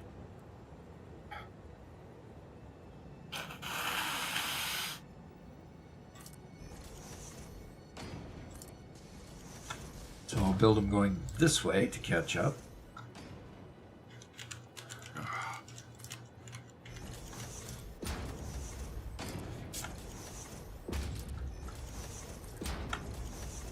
Did those spin around on you? Nope, I've got the input going to the center. Output going to the center. Oh. deliberately. Very good. So DevTours has kind of a follow-up to his question. More clarifying to see if we can help it out. So you want to do that now? Sure. Oh, right. DevTours has a follow-up. He says, the question was more in the way of distributing the goods out of the freight station to different chambers of the factory. Right now I'm trying to do it with logistic floors, but I'm already creating spaghetti. Yes, but the logistic floors is where you create the spaghetti, and you can just have fun. Now, what has helped a lot is creating enough logistic floor. In other words, make sure that logistic floor is high enough that you can have various layers of conveyors going to different areas. One thing we also worked on is having your conveyors go east-west at one level of that room and north-south at a different level, so that the ones going across the one direction go at a different level as the ones going diagonal to it the other direction. And then try to, when they've got to jog diagonally across, you keep them so that they're still at 90 degrees with each other, but when they get to the wall, you turn them and then get them to go the other direction. So if your north-south ones are at one level and east-west ones are here, and these need to go either north or south, you then come up and you just bend them and try to keep them organized that way.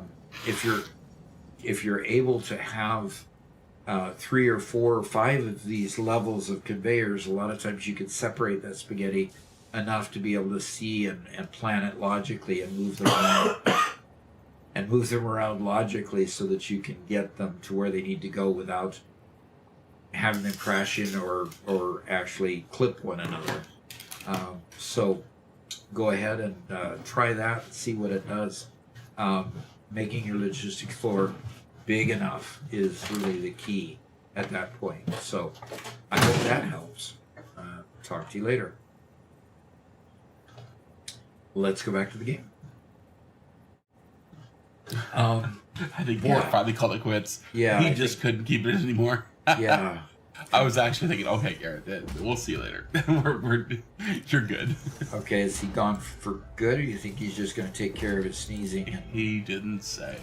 He didn't say. But you heard the door close, and that was Garrett exiting the room. I'm a little bit farther along. I got it before Garrett and Robert did. And Mama Doc, I'm a little bit farther along than Mama Doc is. And Garrett's coming back in. He hasn't given up yet. He'll try another go. Chico says, way to give it to everyone, Doc. You're welcome. Yeah. In my room, it's on my nightstand or on my nightstand. Whole bag. Go ahead and grab the whole bag. Okay. I need something to try to deal with this. Yeah. And yeah, for me, I feel normal today, but I've also still had some cold medicine, so. Okay. Yeah. Well, there's somebody that didn't get snuggled up the way he should. Yeah, these are all... First time chat from Poopy Slender. Okay. Said hello, Doc. Hello to you too. Hello to you too. And One Metal Fist says, it's strange how modern music constantly borrows from the past, which itself borrowed from an even earlier past. I often hear melodies that feel familiar reused in different songs and styles. Yep. When you trace them back, you realize it's a long chain of inspiration. Yep. And in that sense, the old wisdom was right there. Really, nothing is new under the sun. Yep. That's true. I mean, a lot of times when I was studying music, most of the music that's written nowadays is really not original. Mozart or any of the greats usually had that riff somewhere in their repertoire, and it's just being rethought and reimagined, repackaged, and away you go again. That's so true. And one cannot forget Pachelbel's Canon ND. Right. There was a comedian, now it's probably 20 years old now, who made a specific bit about Pachelbel's Canon ND. Yep. It was so good. It was so good. And of course, he was criticizing the cello part, so Mama Doc really didn't appreciate that much. She's a cellist. But yeah, it's just observing that the exact same chord progression is found everywhere, both in modern and ancient music. So what are we talking about? Pachelbel's Canon ND. Oh yeah, it's the same 6 notes, I think. Yeah. Yeah. And playing cello when the cello was originally made was a lot harder than playing cello now. There are certain changes to the actual cello between the medieval and Renaissance cello and the modern cello that make it significantly easier to play. Today you could play the cello just as well as you could play the violin, but you couldn't back then. What was changed? What was different? So you sit down while playing the cello. Out of the bottom of the cello is a metal rod that holds it up off the ground. They didn't have that. That's a relatively recent invention, only in the past 100, 200 years that metal rod was added. And so cellists back in medieval and Renaissance times would have to hold the cello with their legs. And that made it significantly harder to play. Interesting. And so So Pachelbel was being nice to his favorite cellist and only giving him 6 notes for the whole song. yeah. It was quite likely, in many ways, all they could do. Now, they could probably have done better than what he did, but Okay. yeah, anyway. One Metal Fist has a comment there that he highlighted even. He wanted... Did he play the jazz flute? Who is that? Who play the jazz flute? First, though, we do have a comment from Jeremy Wagner. He says, I'm literally a manager at a factory watching you guys play a factory simulator, and I plan to go home and work on my own factory. There you go. Yep. Well, hey, when you do what you love to do. Uh-huh. Oh gosh, the throat lozenge was exactly what I needed. Oh, good. Keys Gaming does have a university question, and I think you should plop down your blueprinter and show Can I off answer it? some of our Christmas blueprints Chris. for it. Okay, you guide me as to which ones you actually want to show and which ones you're embarrassed about so that I won't show them. Oh, not embarrassed by it. Okay. I think the lift combo is I think the key that you'll want to show off. the lift combo, huh? Yeah, Okay. and that's the part that you developed.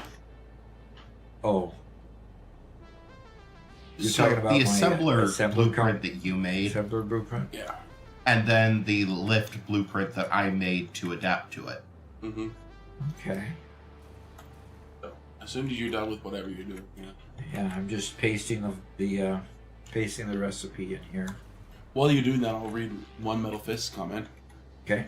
where he says, I lift all outputs to the floor above the machines using a conveyor lift, then connect them with mergers into a single chain until everything becomes one output line. That line is sent forward into splitters, which feed conveyor lifts going to the next production floor where the machines are. This setup avoids spaghetti, stays organized. It makes it easy to see exactly what goes where, when, and why. Okay. The only thing I dislike about having Mark 6 conveyors and lifts is the Mark 6 conveyors and lifts in particular, don't show you what's on the lift. Yep. So that becomes a bit of a challenge to me. So, alrighty. I agree with that entirely. Okay, let me just quickly put down a blueprint designer. This is a Mark 5 blueprint designer. I haven't unlocked Mark 6 yet. Let's say Mark 2, that you have Mark 3. Oh, Mark 2, sorry. I wish you had a Mark 5. That'd be awesome. That would be awesome, but they've already kind of negated that option, unfortunately, because they feel that Mark 2 is plenty adequate enough. Mark 3 is plenty adequate enough. If you watch a channel called either Satisfactory News or Coffee Stain Studios, you get a lot of insider information as to what is going on with the developers. The guy doing Satisfactory News, while he's not a big channel yet, you should subscribe to him anyway, by the way. And let's make him a big channel because he does good work. But he has an in, I think, with the developers. He's done an interview with the developers before. And between Coffee Stain and Satisfactory News, they've talked about the blueprinter. And they really don't want to make a blueprinter any bigger than the Mark III at this point, simply because it helps you too much to avoid the kind of game mechanic that they want to see in the progression of the game. So, it was a really interesting discussion, but let's go ahead and go to that question. There you go. Okay, so Keys Gaming has a question here. He says, any tips on making an assembler blueprint? I'll show you my favorite assembler blueprint that I made just for this particular build, is we needed something very compact, and we needed it to be a high density as far as assemblers goes. Now, he's talking assemblers in this case. My favorite blueprint was actually a constructor. So you want me to show him the assembler one instead of the constructor one, Robert? Yes, that's the one with the lift. Okie dokie. Okay, let's go ahead and let's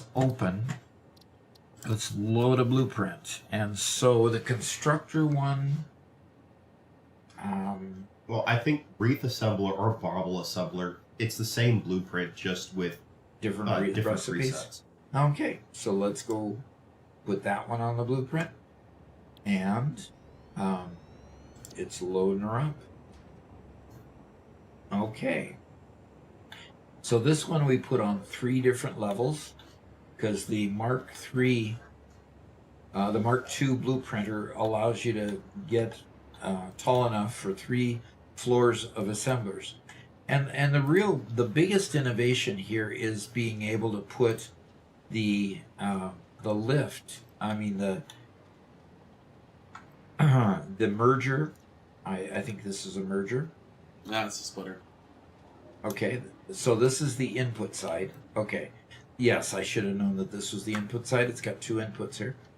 So being able to fit the splitters here right on 2 opposing lifts that we're able to have the head of the lift be on 1 splitter. So you see, I just jammed them close together to the point where they're really literally touching in the middle. Okay, so we squeezed them to the point where they could do that. Now, the one going directly into it, the splitter that's on the floor, was easy because that had plenty of room between them. The trick was getting the lifts here so that the lift would allow it to take 1 splitter here. So we jogged and jogged until we got it just the right distance. and we were able to then put them together and put a single splitter right on top here. And so you see the splitter embedded in the lift embedded right directly in the printer. So we were able to do 4 wide, and we were able to get the inputs to split into there. So this particular blueprint, 3 floors, 8 on each floor, 24 assemblers into one blueprint. Now, the biggest challenge then is if you've got the product coming from a different place, such as we had a situation there with the factories that are just next door over here. You can see them with their lights on the top there.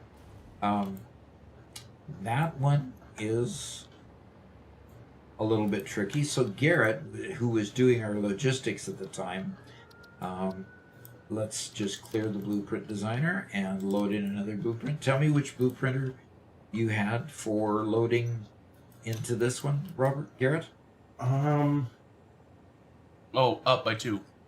IO bobble assembler. No, down by 1. To the right by 1. Up by 2. IO bobble assembler. Okay, Yep. Very good. So we'll take a quick look at that one. And this was the input-output for that matched up to that. Now, you remember putting 4 across took me right to the edge of the assembler. And so we stuck the conveyor out toward the edge of the assembler. And then here's what Garrett made in order to connect the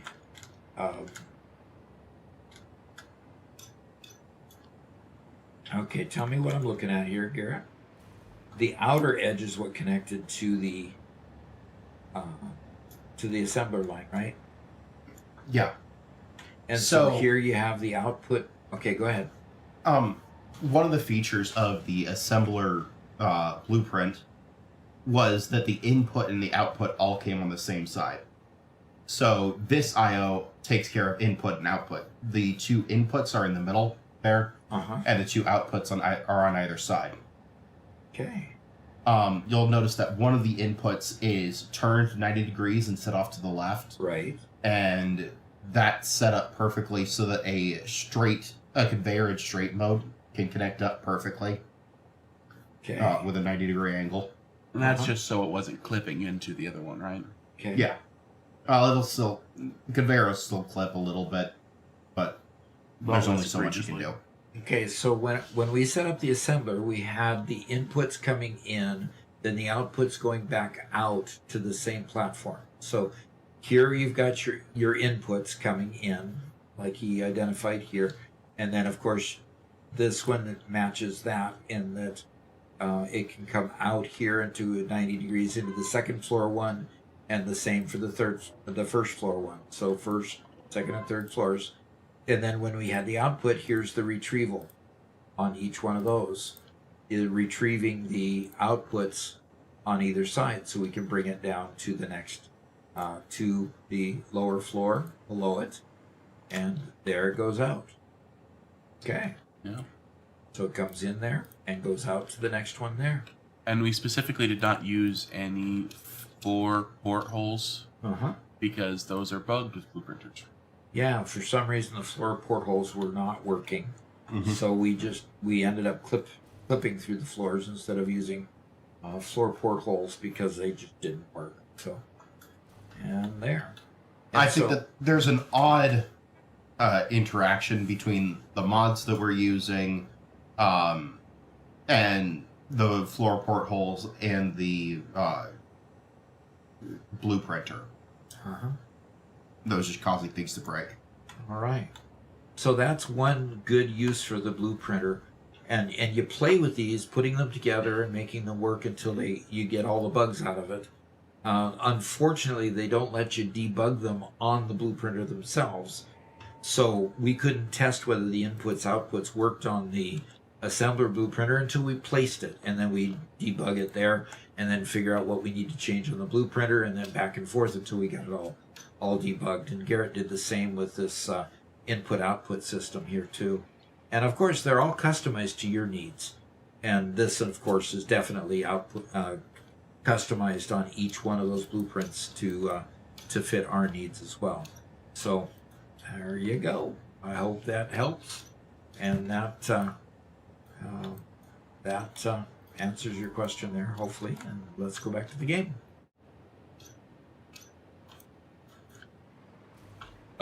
So the ping player server isn't coming up.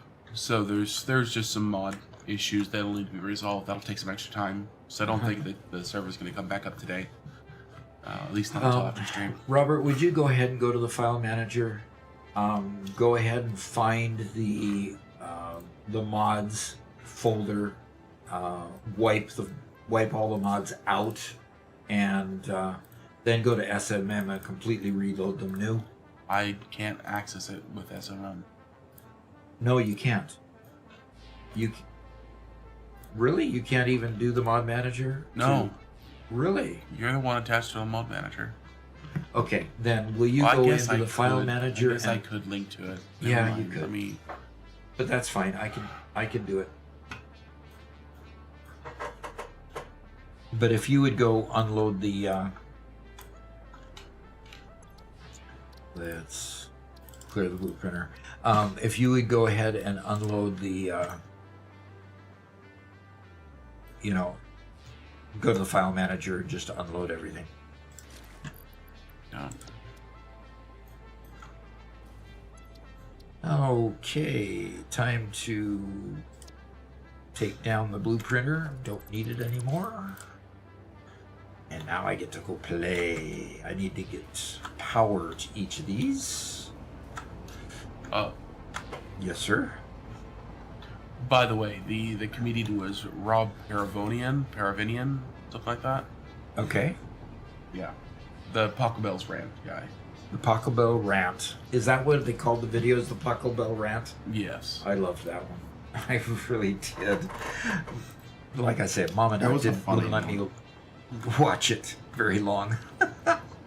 She was rather offended by it, but oh well. Sometimes I don't get it. Got to get away. I was a cello player too. And you loved it. I thought it was hilarious. Yeah, it was so good. I enjoyed it. Okay, He's Gaming says that definitely helps. Thank you so much. You bet. The blueprinter is an excellent time saver, especially if you've got repetitious builds.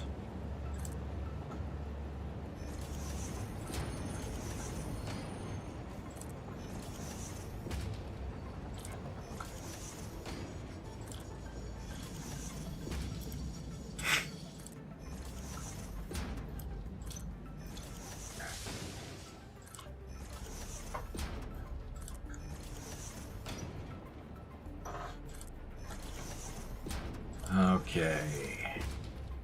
I am so excited to be getting fireworks started here, because that was the whole... After we got through with the building all the stars for all the members, I would like to see the new numbers after the console release. Yeah. I'd like to see the new console release numbers. It's probably gone well over 10 million now. You think so? I think so. That'd be cool. That would be cool. Caleb shows up on YouTube and says, I like beans. I like beans. Yeah. Okay. I like beans too. Don't like what they do to you sometimes, but I like beans too. I don't like beans. Oh, Beans are not my friend. Mama Doc's chili was so good that she made. Too bad we didn't get to enjoy it in the camp house, so she's just going to can it. And Boss Out says, what's up, Uncle Boss? We are building a fireworks factory. And I'm... Fun Metal Fist says, I just saw the most logical thing ever. There's a ramp, but to reach it, you have to climb 2 steps. And of course, right next to it is the blue wheelchair accessibility sign. Peak design irony. I Wow. didn't think that you actually saw those in real life. 2 stairs to get up to the ramp to make it accessible for wheelchair people that can't go upstairs. Somebody had a hard time thinking that one through and failed, obviously. You know what I'm thinking is that I should have used the blueprint. I should destroy this whole thing and use the blueprint Probably. I just advertised. Audrey Plays Nice says hi. Hi.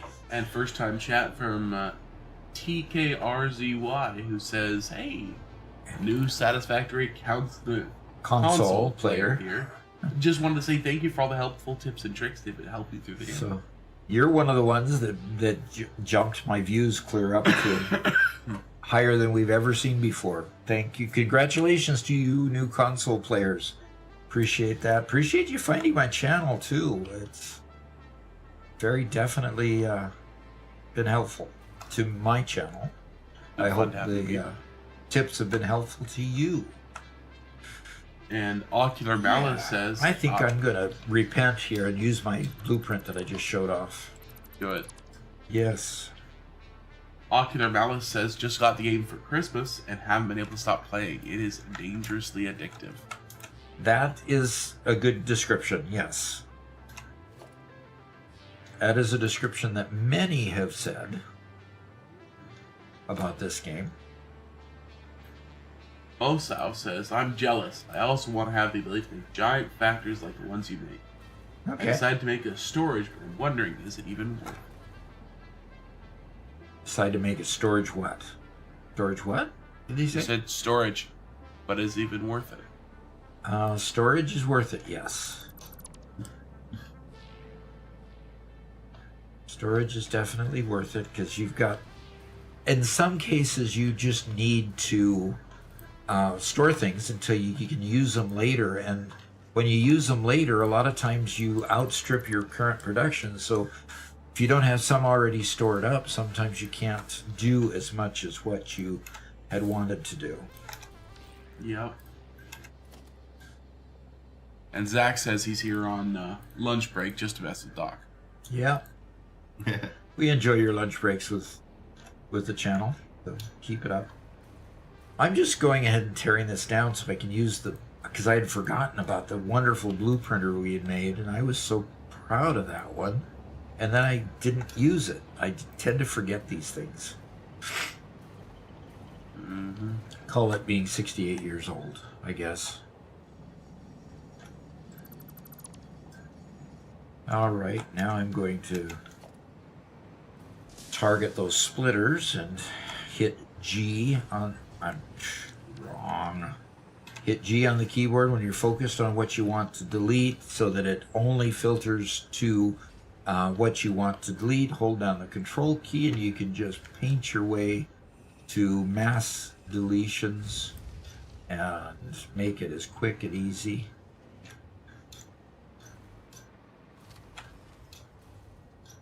Hold down the control key and keep painting across them. And you can hit the delete key and delete a whole bunch at the same time. I like the filter. I didn't use the control key to paint multiples for a long time because I never understood about using the G key, which allows you to filter to just what you're deleting. Now, I don't know what that is on console. But it is sure helpful when you have a keyboard. Maybe they've made a way for you to select the filter key for that. And Zach just redeemed Butterfinger. Butterfinger, by the way, for those of you who are new to the channel, is my favorite candy. So if you're streaming on Twitch, that allows you to tell me to eat my Butterfinger for the day. Lunchtime, Zach says. That's cool. And Mark has struck. And Mark is stuck. And I'm grounded. Which, in Mark's terms, means that I have to take off my flight pack and work from the ground. I am going to take a quick break, so hold the timer on that one, Robert, or Garrett, whoever's keeping Yep, track we'll of the start time. that as soon as you get back. As soon as I get back, and I will return shortly. So I was just pulling up Satisfactory Modeler because Lexi sent something for us to look at. But since I have it here, this is the math, by the way, that we performed. Okay, how do I reset it to what we were actually looking at?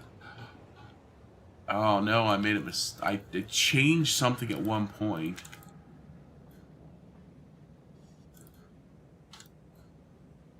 Yeah, that's where we were at. This is the math of everything we did for the Christmas episode. Okay. So these numbers, the number of each building that we had to build for each stage, in order to build our Christmas build. What this allowed us to do is leave Dad's computer running for 3 days straight, or leave the server running for 3 days straight to get us the 8 million stars. We ended up overbuilding at every stage because, of course, things weren't perfectly built in order to get there. But that gave us 1,800 stars per hour for 3 days straight. This was so much stinking building. It was insane. It was over the top. It was ridiculous. We never should have done it. But we did. Yeah, so that was our goal. So, Lexi, I imagine that I can import whatever that file is that you gave. I can pick pluses and add question marks. That's silly. I don't know what the plus is. Do I go back here? How do I import stuff? Does anybody know how to import a file into Satisfactory Modeler, or do I have to like drag and drop it or something?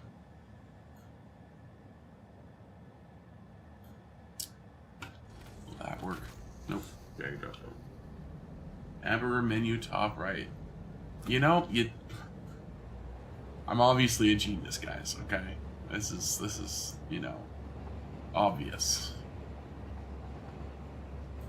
It takes somebody of my caliber to Screw up like that. Sure. Oof. Okay.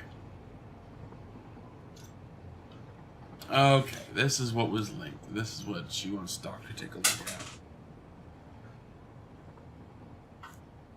at. Yeah. I'm gonna rearrange slightly. Busu Gazy ad says, I've never used Satisfactory Modeler. Yeah? It's a much more granular version of a lot of other tools. Instead of being building focused, it's item focused, which is actually kind of nice. Oh, shut up, you stupid chicken.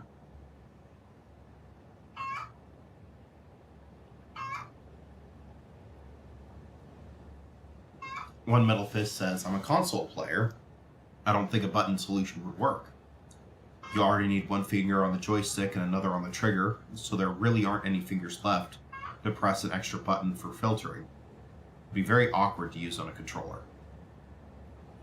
And the reason you hear chickens is because we have chickens, and the chickens have decided to cluster around the outside of the office, and yes, that is an actual IRL chicken.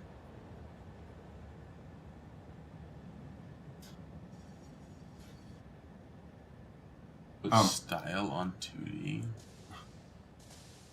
Why don't you just style? I've never played this style. Huh. Huh. Interesting. Okay. But splines are so cute. Says Lega.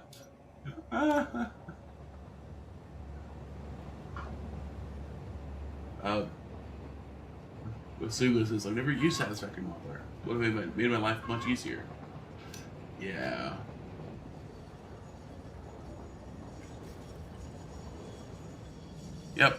It's nice. All the tools have their use. This is the tool you use when you need something complex done. Oh gosh. One thing I don't like is none of them turn out aesthetic. You could spend hours here just fixing the stupid aesthetics. Like, this drives me nuts. Aragorn says, first time watching the stream and was confused about the chicken noises. Well, you know, it adds a certain ambiance, if you know what I mean. Legalogian says, someone worked 4 extra hours to make those and you just disabled them. Ada would not be proud.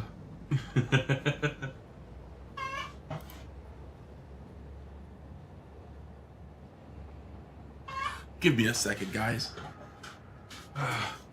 Get out of here, stupid chicken! No! No!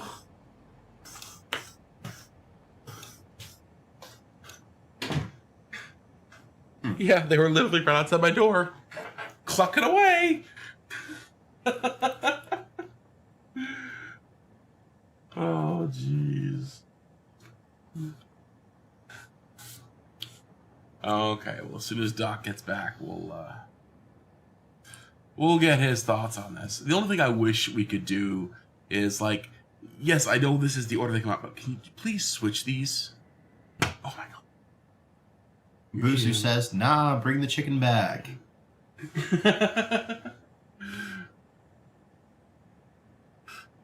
Bring the chicken back, man. No, I'm not a fan of the cluckers. I like the clucking meat, but not the cluckers. Uh-huh. I don't know what that's for. I still prefer cluckers over clankers. Yeah, because clankers don't produce meat. True, true.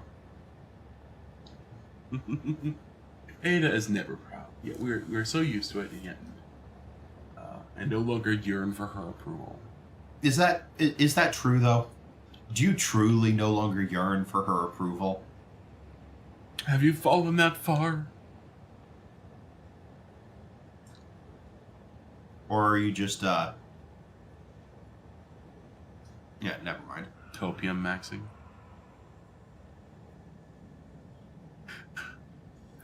You know, you were the one who was in pain for for me using Gen Z slang. Okay, so here's the funny thing. Our younger brother, who came to visit for the first time in a while, he's been working. He's a blue collar worker. It hasn't been online a whole ton, and so it means that he's been really disconnected with memes and meme culture and all that stuff for quite a while. He's a decade younger than me. And it's sad because here I am in my late 30s and I speak modern Gen Z sometimes language better than he does. And Spencer's actually Gen Z. And he looked at us a few times just like, huh? Like, sorry. How do we say that in normal English? It's really funny. Yeah. I mean, it's just as concluding as 7-2. 7-2.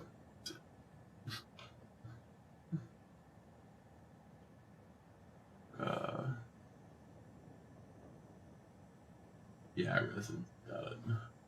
Gongremat says, so your younger brother has a more mature vernacular than you do. Well, by mature, you mean cussing every other word? Then, yeah. Well, he dropped that pretty quick. Actually, yeah, he's been doing pretty good. What's really funny is Fortnite was his game. That was the game that was popping off when he, got to be 18. And so he still plays Fortnite a lot. And so for him, that's where time got frozen with all of his language and everything. And it's hilarious because it's so out of date now. I mean, yeah, Fortnite still has a lot of players and whatnot. Fortnite's really trying super hard to stay with times, but it's just not in anymore, I guess. Yeah. Yeah. Garrett, have you seen what Fortnite's doing these days? No. They have like I never full, got into Fortnite. intentionally named brain rot levels. Really? Yeah. Now I haven't seen how people actually react to it, but that just screams corporation try hard, trying to be relevant. Ooh. It's now Collab Central. Oh yeah. Yeah.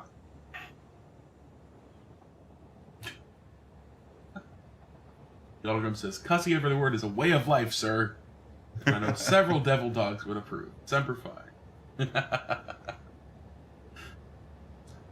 Yeah, well, Spencer never served in the military. Yeah. I might be a little more tolerant if he did. I'd know he could hit me hard enough for me to not say anything else. Yeah, there you go.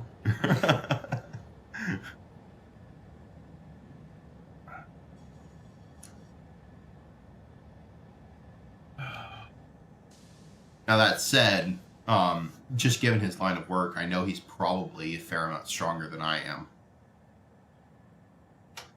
Yeah, But- blue collar does that to you. Oh, Okay. One metal Looks like you says, got some "You wanna good see something?" Satisfactory modeler things going on there. Yep. And just keep on going with what you're doing. One Metal Fist says, if you want to see something interesting, try searching online for the Gen Z Bible. Gen Z Bible, huh? Is it no. brain rot? No, don't. Let's not be critical until you see it. I'm absolutely certain that's what it is. I'm eating my thing here. So what are you modeling there, Robert? Well, this is what Lexi sent and wanted me to pull up to show you. And that's what did she say? Oh, this is a terawatt of power using. Come on now. No. Whatever that is. Rocket fuel, I think. Mm-hmm. So she's definitely using a few alt recipes here. Yeah, 1.1 terawatts of power using rocket fuel. Wow. This is the hardest parts here, of course, is this loop back, getting this loop back balanced. The output of this blender, sending enough coal back to the input of these refineries, making the turbo fuel. It'll send enough turbo fuel here to make the rocket fuel. Uh-huh. You know, making sure this loop back works. Luckily, it's a solid loop back instead of a liquid loop back. Yeah. Which means you can put a container You can put on a sink here, and an you can use a overflow on sink, that. Yeah. That makes this much simpler. Yeah, it looks like it. Are there any other alt recipes being used here? There we go. Diluted fuel. But that's a simple one. That's one of the top recommended alt recipes. And we've got that diluted fuel one. Yeah. Hey, you want to try to make that one? Sure. One Middle Fist. This is a great setup. Someone Okay. actually sat down and rewrote the entire Bible from start to finish in Gen Z slang. Oh, using no. modern language and Oh, really? expression. That sounds fun. That sounds fun. That sounds ridiculously dumb. Oh, I'd be more than willing to go read the New Testament in No. Gen Z language, just to see what they did with it. Yeah, that would be too funny. So basically, at first, the Earth was a hot mess. Didn't have any structure. That's the opening line. Okay. Didn't have any structure or anything, huh? Sorry, gosh. I forgot that I had the screen. I wasn't gonna pull it up for everybody, but enough. Oh, and Mama Doc's going at her new book. Yeah. We'll leave it on a religious vein for a moment here. She got a book on the Jesus Christ, the key to the plan of salvation. Okay, and we all, if we're Christians, we all know that Jesus Christ is the center of that concept of getting you to heaven. And so she's, understand, Mama Doc, well, I have my PhD. She has 2 master's degrees. Okay. So that was kind of her ability. And in the master's degree program, you learn how to basically develop a thesis and prove a thesis. And she's struggling with this book because the author, Gerald Lund, is a storyteller and a great, magnificent storyteller, and has written a lot of books. I see where this is going. Yeah. But storytellers do not make good report writers. He's not developing a thesis at the beginning, and he's not proving his thesis at the end of each chapter. In fact, she says the chapter headings, while there's a lot of good, interesting information, don't drive to a thesis and don't prove the thesis. Mm-hmm. So she's generally disappointed with her Christmas gift. So That's so interesting, huh? Very interesting, I think. All right. So if I'm going to use a blueprint here, let us go over here and put my blueprinter back on and develop a blueprint to make each of the type of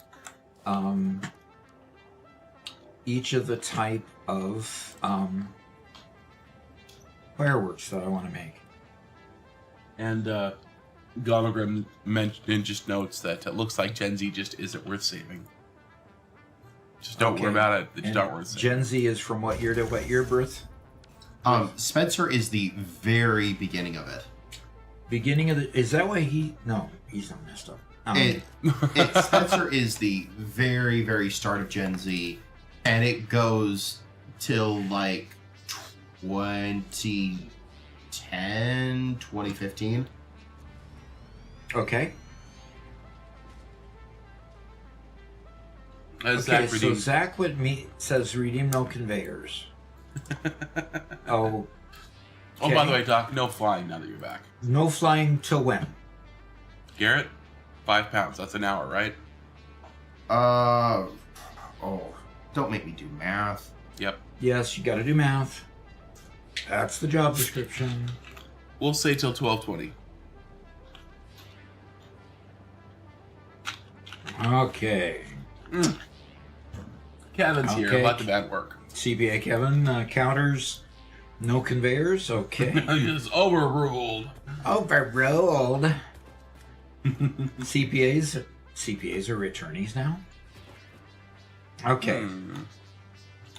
So I'm going to go ahead and climb through here and reconfigure these to do sparkly fireworks. That's a little over half an hour. Okay, so tell me when I can read. It's $5 per minute. No, $5 per minute? No, I don't think so. Yeah, $2 per 10 minutes. That's what we've always done. $2 per 10 minutes. Yes, you just said $5 a minute. Yes, those two are the same.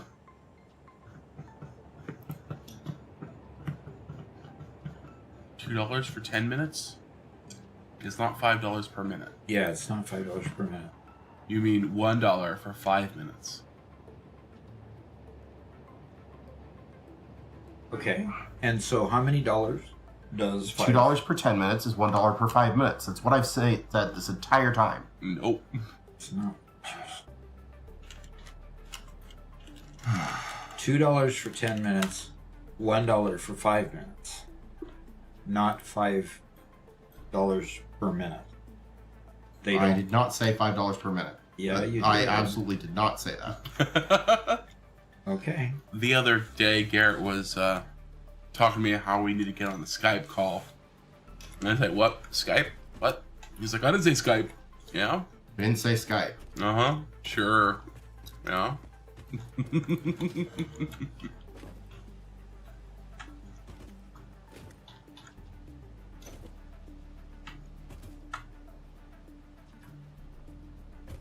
So yeah, 5 pounds is a half hour. Okay, so that time is up when? At 11:50. So I've got to create a little bit of a jumping puzzle here because I'm grounded. Mhm.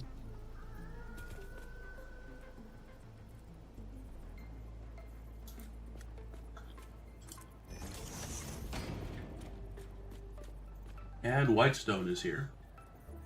Hey, Whitestone. By the way, if you're wanting to get onto the server, we're having server difficulties. Can you get onto what is that program that we use to communicate with them? Discord? Not Discord. No, with ping players. with ping Oh. players. Oh. Yeah, I'll send them a message. See if anybody's around to hear it. Because the FTP is failing to connect to them as well.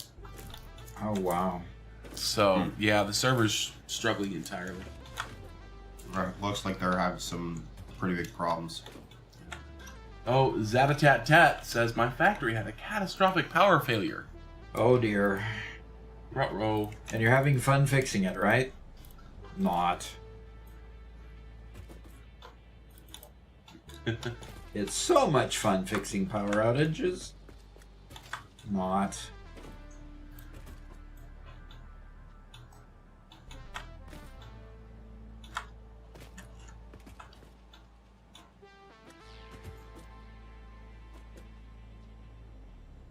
Mhm. Whitestone says last time I was on, the mods were still missing. Yeah, we were trying to fix the mods again today. We had to restart the server for it. The server wouldn't come back on, and now the server's unresponsive. So I've got everything logged into my computer so I can work on it while Dad's still playing the game. But we're struggling to get to it. Ah. I hate being grounded. I love to fly. But I can't fly because Mark doesn't want me to fly. So it looks like Lamps popped over from YouTube to Twitch to ask the same question before I was able to get to him. But we have another question from Lamps for the university. By the way, Doc, do you have OBS running? I don't. How about you do that? How about you flog me for that? Golly. How about I just start charging you money instead? Charging me money? Yeah. That's a good way to incentivize people, right? That's what I'm told. Remind me later or go ahead and fix it now. Hot fix changes for Satisfactory. Not Satisfactory, but OBS. For OBS, later. Okay, and do another instance. And Yep, launch I anyway. watched your, I saw your Fixmas episode pop out on YouTube. Yeah. Yeah, Oh, sorry. I didn't see Whitestone's Fixmas episode.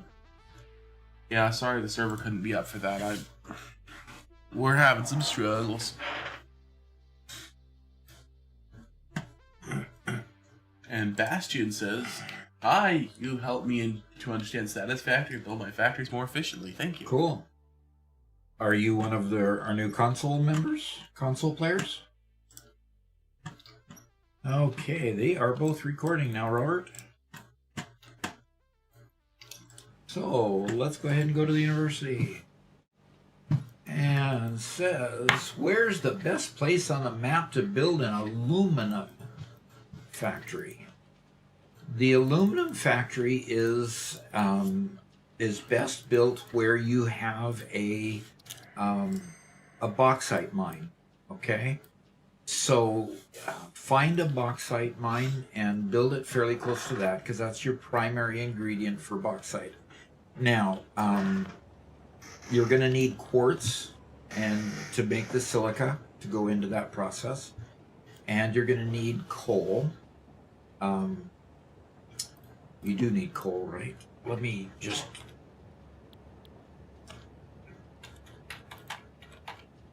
Okay, so to make an aluminum ingots, you need silica, and you need bauxite. Then, after you make the aluminum ingot, so the aluminum scrap requires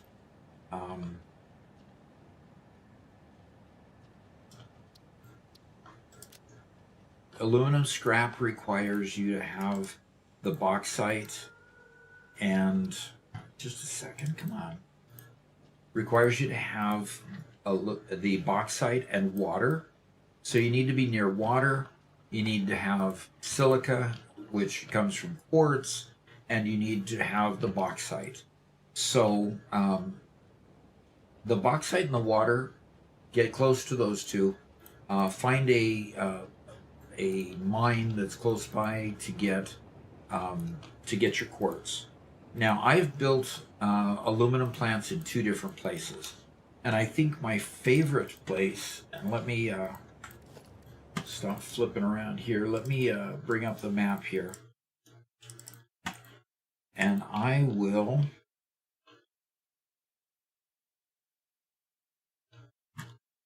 put up as my resources. I'll leave bauxite and quartz, and bauxite and quartz. Okay, so here's your bauxite in the all over, and then there's quartz here. Okay, so one of my favorite places that I did it, I built over this in this area here. Lots of bauxite close by, and there's quartz fairly close here and fairly close here. So I built over these lakes in the center of the map here a couple times. Lots of bauxite around. And since that's your primary ingredient, you can truck in or fly in quartz from all over the place. I also built a quartz factory on this shore right here, where I had a couple pure bauxite mines, and then quartz was a little bit through the canyons here. I was able to get it from here. So quartz gets a little bit restrictive, but you don't need much quartz to make a lot of silica. So quartz, bauxite is your first concern, quartz is your next concern, and make sure that you can get enough water to the mix as well. Water becomes a problem in the respect that it is a byproduct. So let's get back over here.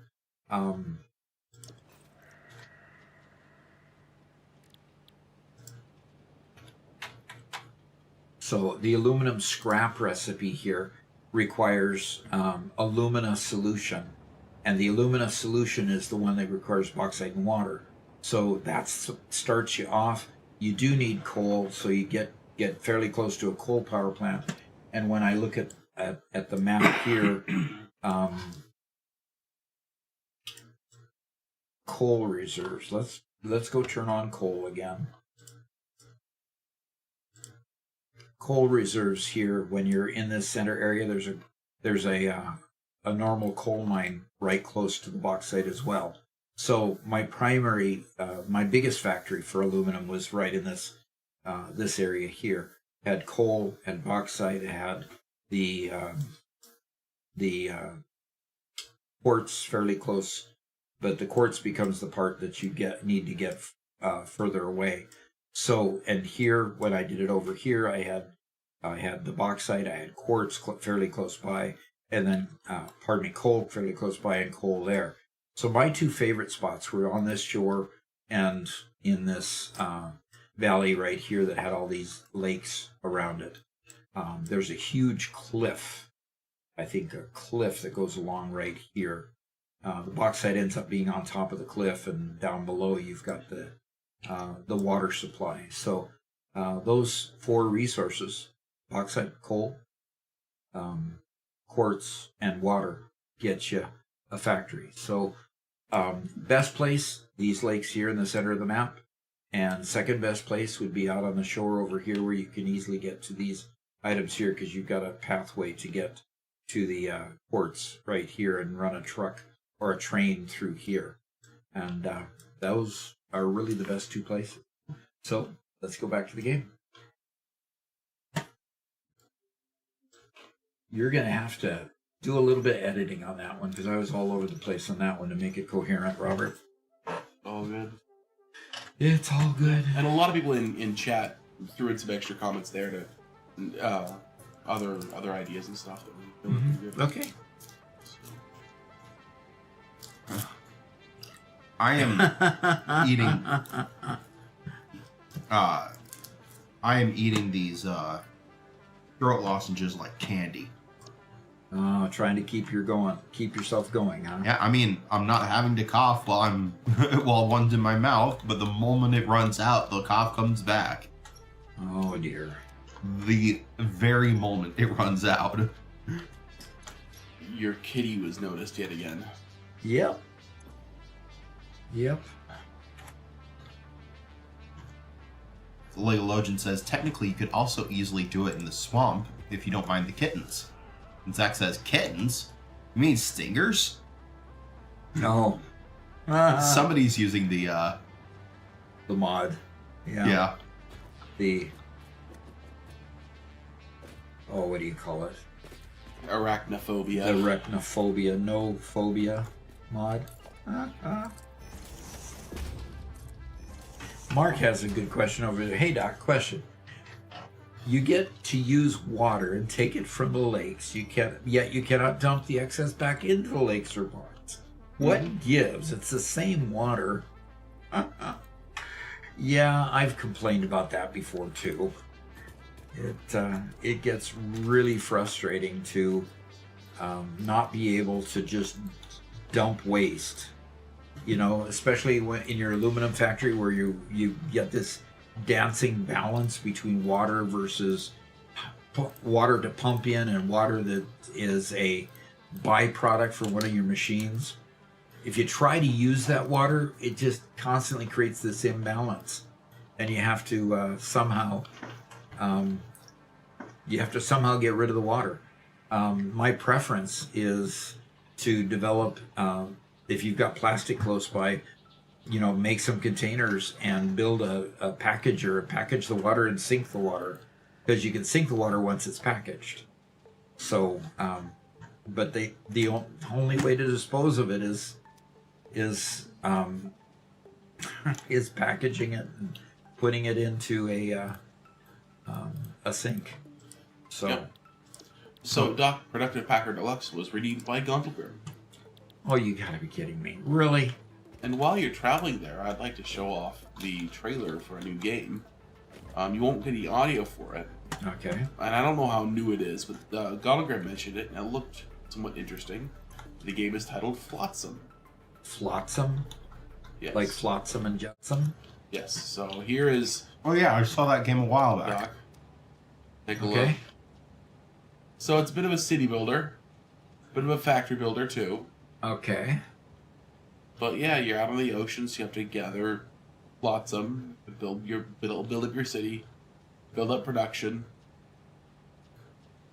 Interesting. Yeah. Very cartoonish. Yep.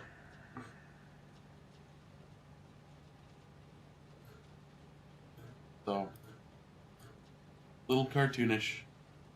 Looks like a little bit of fun. Yeah. Uh-oh. But it I looks saw a like tree there. Yep. Energy grid. Whales that you have to keep away, I suppose. Ooh. And rockets. Rocket ships. So, yeah, looks like fun.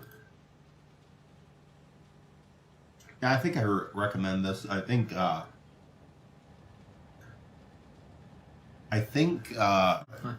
oh gosh, Real Civil Engineer did a preview on it. Yeah. Cool. Maybe I'm wrong, but he does a lot of those kinds of games. Yeah, that one looks very much like a real civil engineer game. Yep. He would do well with that one. One Metal Fist says same style as Raft. I enjoyed Raft for what it was. Raft wasn't as in depth as I wanted it to be. No. Yeah, everything they did I liked. I just wanted more. Give me more. Give me more. Don't It's like, stop if you could now. bridge halfway between Raft and Satisfactory, I'd be very happy. So the big difference between this and Raft is Raft is a single player, or sorry, not single player, but you're controlling one character who's gathering things and building your raft. As opposed to this is a civilization builder where you have people who live there, who build things, who run factories and whatnot.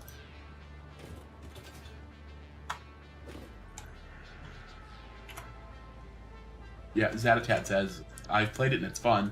It's a resource management game. Yeah.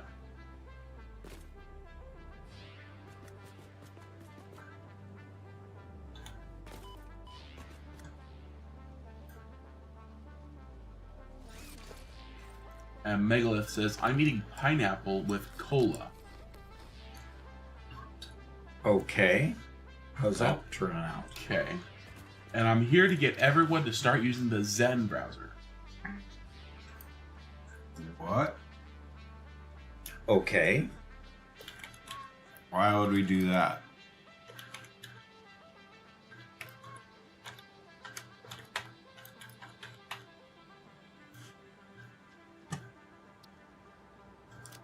And my son says, it sounds like another one to add to the list of games for Doc to play later. In quotation marks. Play later. Yeah. Like every other game he's gone and played later. Hey now. Hey.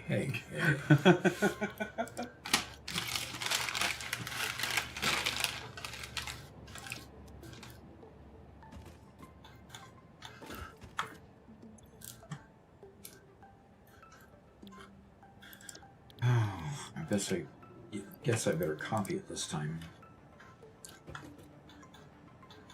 Yeah, Cornman jumps in. Like Portal! Yes. Yes, Cornman. Yeah, like Portal. And it's Murph is here, says, howdy. How you doing today, brother? Megalith sent me a screenshot that's supposed to show why I should use this browser. But I'm not seeing it. Having trouble figuring out why from the picture? Yeah. I mean, does it? It looks like he's at GitHub, and GitHub looks better on this browser than anything else, than any other browser I've ever seen. Okay. It's a Firefox browser. Firefox-based browser, huh? Firefox is trying to make its way back to relevance. I'll look into it, Megalith. Well, And Cathay is here. all right. Says, howdy, gentlemen. How goes the stream? So far, so good. But it's not developed by Firefox. It's just based on Firefox. Ah. Yeah, like Factorio, Space Engineers. Yes, Whitestone. Like all those games, the Duck could be playing, could be enjoying. All games that give you hundreds of hours of content.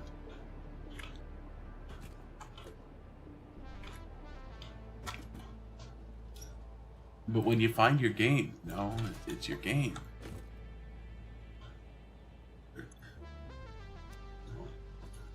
Mark says, hey Doc, why is it that you and Mr. Pinky Preacher Man are sick, but the AI seems to sound perfectly normal? I'm healthy. Maybe he needs a southern drawl.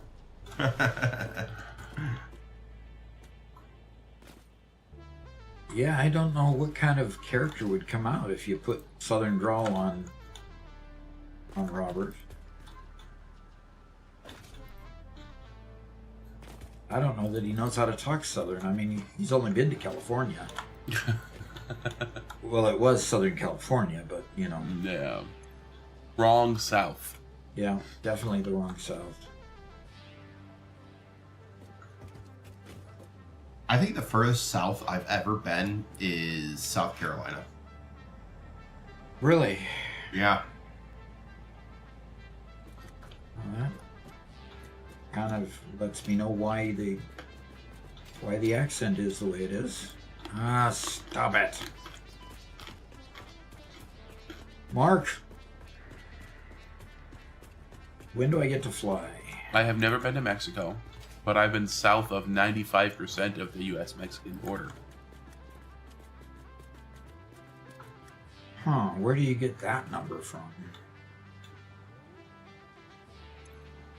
We went down to very far south Texas when visiting Grandpa. Oh, that's right, we went down to Brownsville. Yeah. Yeah, we were down in Brownsville, Texas, so we were south of maybe even 99% of the U.S.-Mexico border. Yep. Just right in the southernmost tip of the country.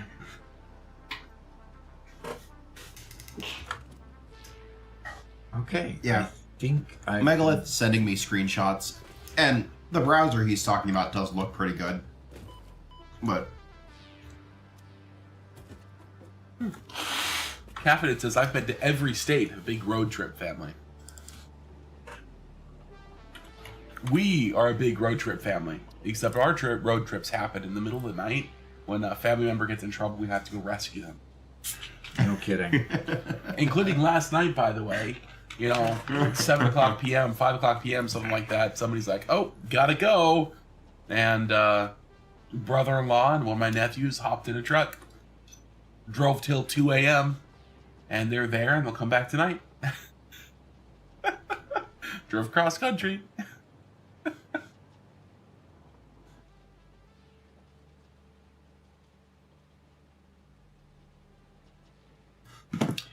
All right. And Corman, we are going to get onto the train now shortly because the 3D printer is finally free of all the Christmas stuff. Yeah, now I get to print all the things I want to print.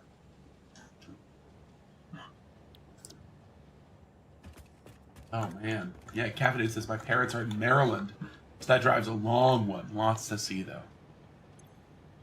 Missouri to Maryland. Yeah, that's a good trip.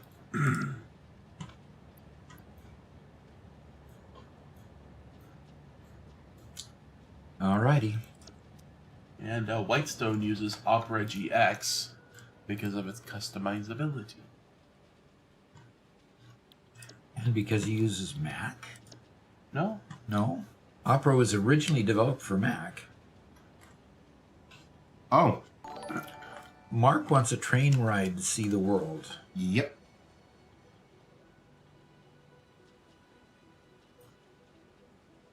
So, I don't think that the modern Opera GX is the same browser as was the Opera on Macs. Okay. I don't think, but I could be wrong. I'm having to think about that train to see the world. Yeah, Lim Noodle says that's Safari, though. Oh, Safari. Okay. I tried Opera for a little while. Yeah. I'm annoyed by Chrome. I'm getting more and more delays, just like playing YouTube videos and pausing it. Like, there's now like a second and a half delay whenever I want to pause a video on YouTube for some reason. Uh-huh. No idea why. I don't want my browser to do anything. Do nothing for me. Zero. Nada. Zilch. Don't save my passwords. Don't ask me about passwords. Nothing. Please, when I put in a URL, I want you to resolve it to a domain, and I want you to send me to that web address. That's it. That's it. Nothing more, nothing less. If you want to block ads for me, I'll allow it. But don't do anything more. Please. And you know Okay. Chrome ain't gonna block any ads. Yeah. If using an ad blocker will delay the start of a YouTube video, yeah. In fact, I ended up breaking down again YouTube Premium for that. And that's what's still happening, even with YouTube Premium.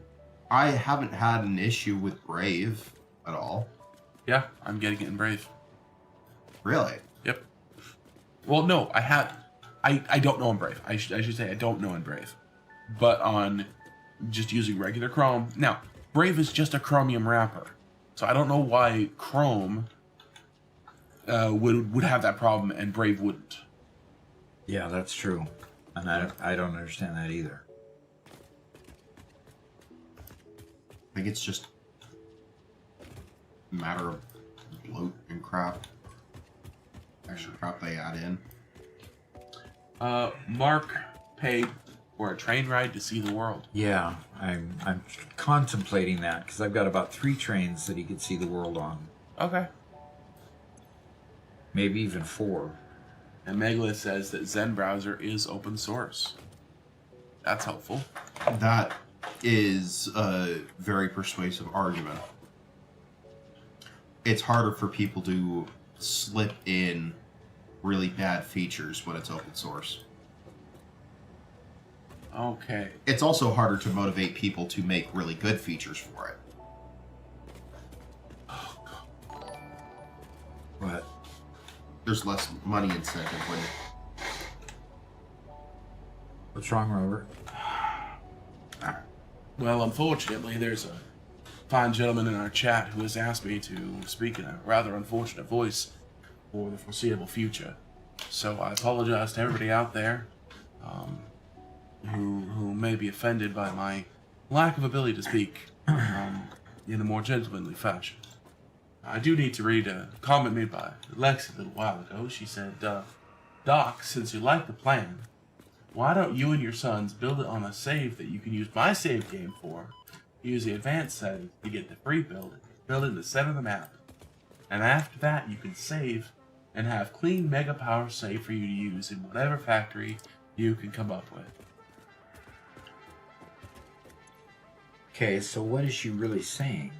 Well, she made that save for us in Satisfactory Planner for a terawatt of power. Oh.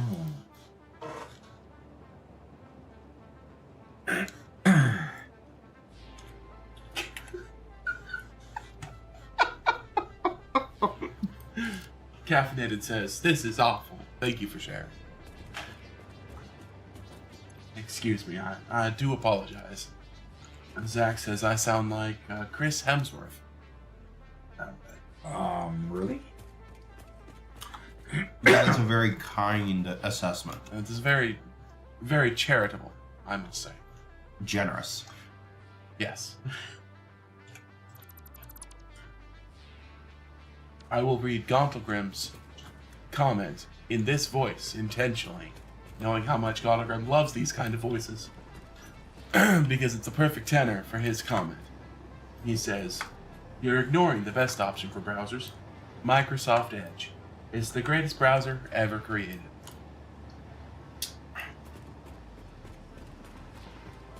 You better be careful, or I might just break out the preacher anyway and call you to repentance. I found another Christmas gift. Fixmas gift. Robert? Cruz says, I just puked in my mouth a little bit. Oh dear. Caffeinated says, Edge, Edge, and I thought I was old. And Megalith says, even Edge is a chromium wrapper. Absolutely. It's all chromium in the end. 90. Remember, Doc, the 97% explored and saved game. Okay. The one that has all the Mercer spheres and the... Should I pick up this totally normal Christmas Fixmas gift? Sure. Look, Mark, when you ask for me to do a voice, you're not going to get the same kind of voice you get from Garrett. The difference between me and Garrett is that Garrett likes sounding absolutely absurd, and I don't. In fact, because we used to play role-playing games all the time, for me, most of the time an accent comes from a different inflection, not specifically from trying to make my words sound super weird. So this is the closest I ever get to sounding like a bit of a southern individual. It's the best I can do, I probably. Doc, no flying. I'm not flying. I'm falling. With style. Right. Or not.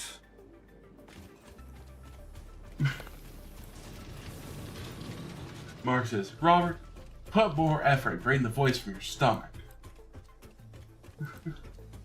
He's not a singer. Cornman says, Robert sounds like a Chat GPT.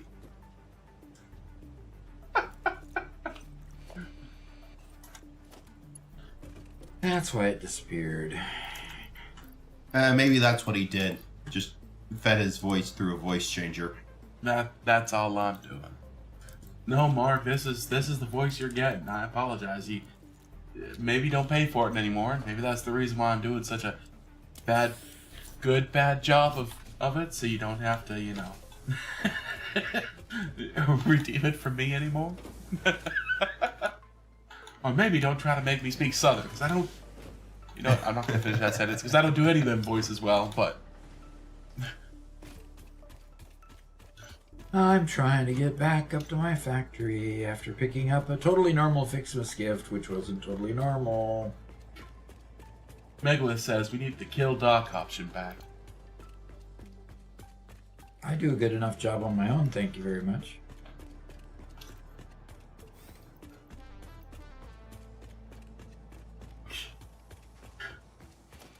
Caffeinated is absolutely incorrect. I do not have to do this voice forever.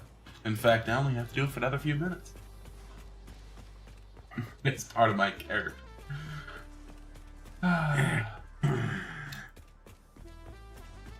Cruz says, everyone knows that Lynx is the best browser. I'd actually be impressed if Doc knows this one. Well, you're not going to be impressed. I've never heard of Lynx. So, somebody says everybody knows Lynx is the best browser, and then I just did that one. well, no, I know. Oh, I'm my just- apologies. Drawing attention to the fact that he says everybody knows about it, but Doc doesn't. Then obviously everybody does not know about it. Right? Mm-hmm. I know. That's what I'm saying.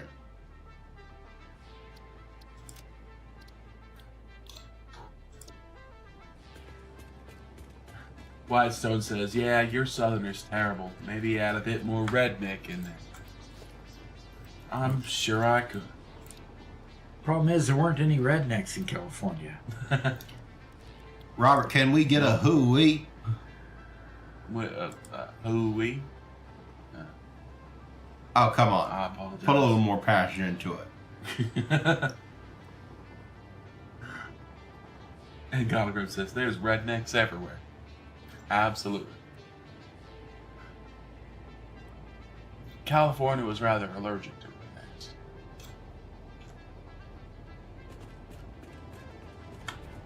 rednecks.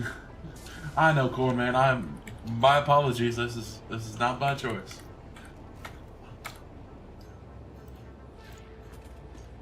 Hey, Doc, you taking that train ride sometime soon? As soon as yes, I'm taking that train ride soon. Caffeinated says, I draw the line at who we have a good stream.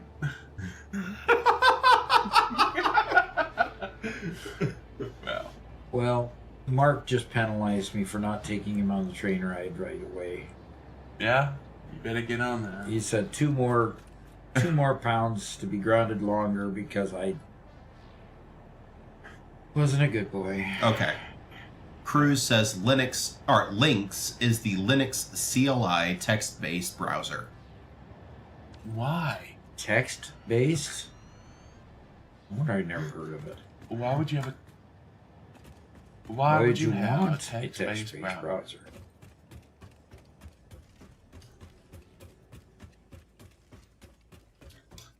Text-based browser? That seems rather... Yeah, rednecks have been run out of California, at least from the major cities. Yep.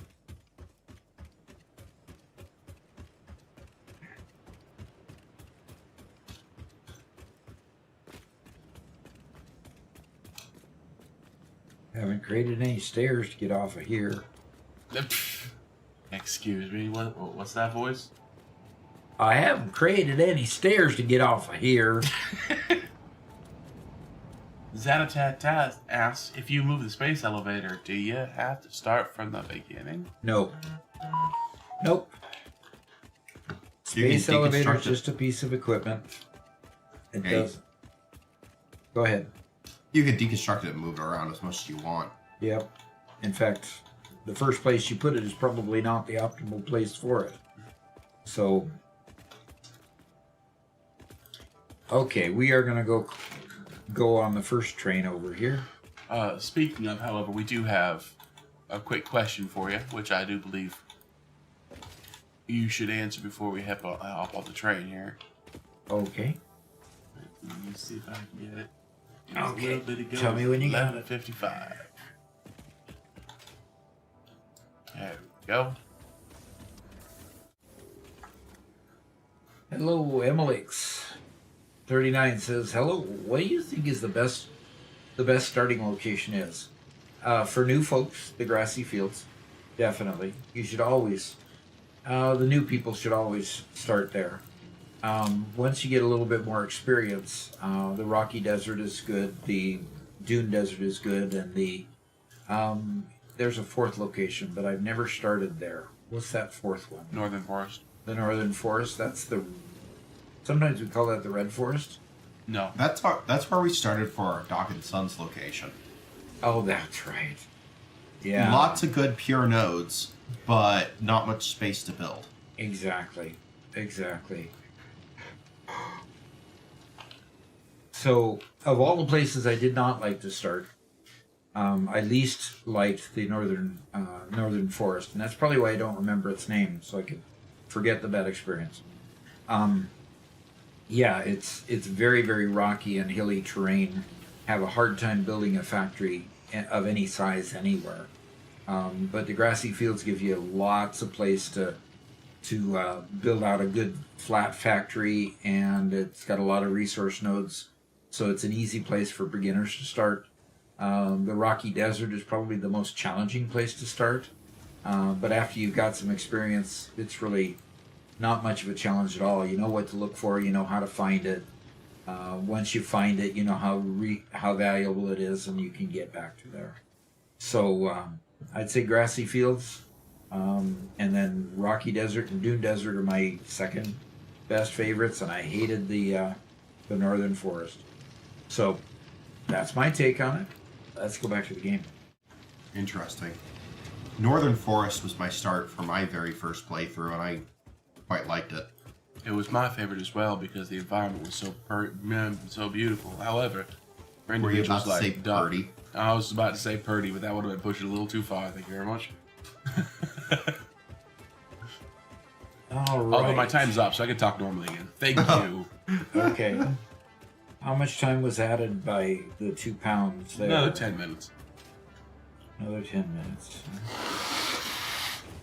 And Yeah. here's the one train station I'm Grounded gonna for go to. more time for not taking the tour. Yep.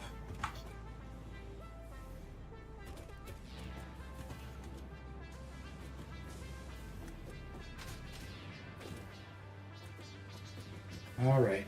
Just waiting for the train to come.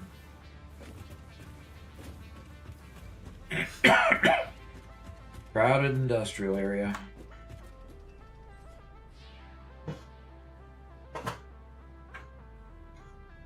Actually, I'm going to get on this side of the train. This one is an over and back train. It's mainly used to collect oil-based products from a couple different locations on the map. So we'll start off here and get a tour.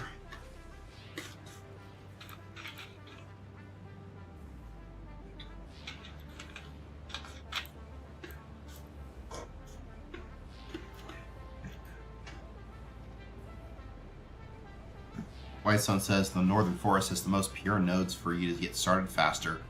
You just gotta build more vertical. Okay.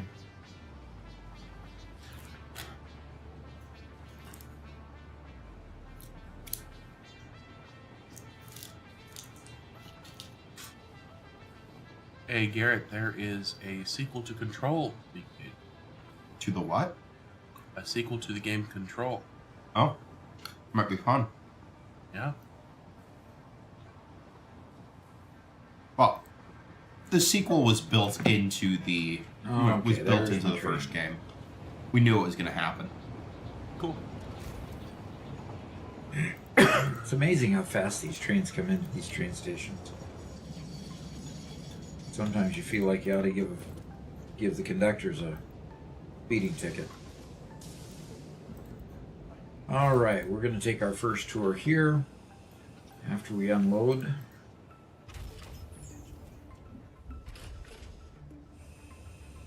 And I have at this point, four major train systems hauling product around.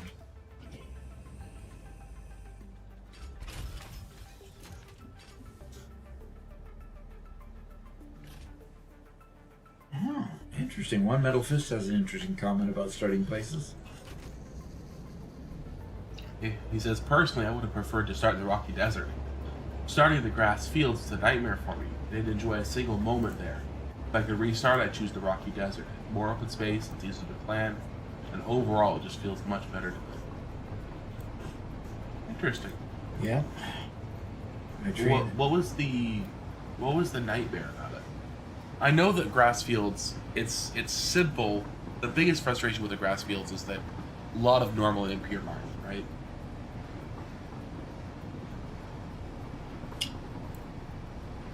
Having a little bit of a challenge getting going here. Yeah, grassy fields is definitely not sustainable for any long-term or higher level play.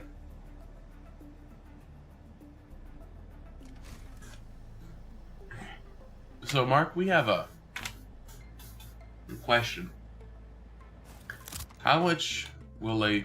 Oh, yep, there you are. Oh, wow. And I'm not being able to move. yeah, can you get back in the train? I'm trying. I can't move. It's like I'm under the train or something. I think you need to relog now. Yeah, so this is one of the problems with the world, the way what we did it for Christmas.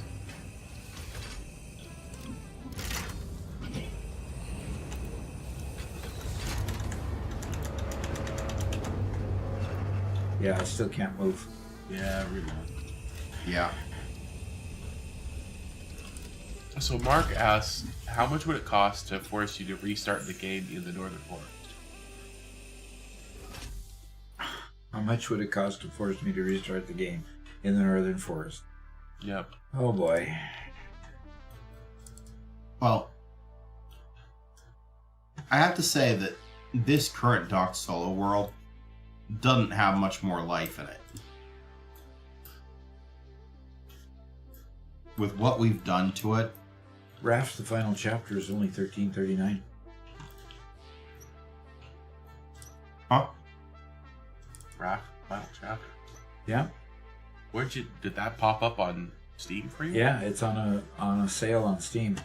Oh, What do you mean the final chapter? Is it you have to buy more? the Raft storyline comes out in chapters. Oh, okay. So it's still Raft. Yeah, just it's the base game has been out forever, but if you want to follow the whole storyline, you have to buy DLC basically. really. Yeah, it's a little weird, but it's kind of a hybrid between the kind of building game that it is and the story game that they obviously want it to be. I don't think there's any DLC for it. I'm not seeing any DLC whatsoever for it. Huh. Maybe it's just an update then. Yeah, it looks like it's just Actually, I think it's just an update. okay. Okay. Limp Noodle says, Oh. my second playthrough will be the desert. The enemies and wood leaves are best for the other spot. You know what? Might be worth it to go back. It looks like you build up your raft quite a bit bigger than what you used to.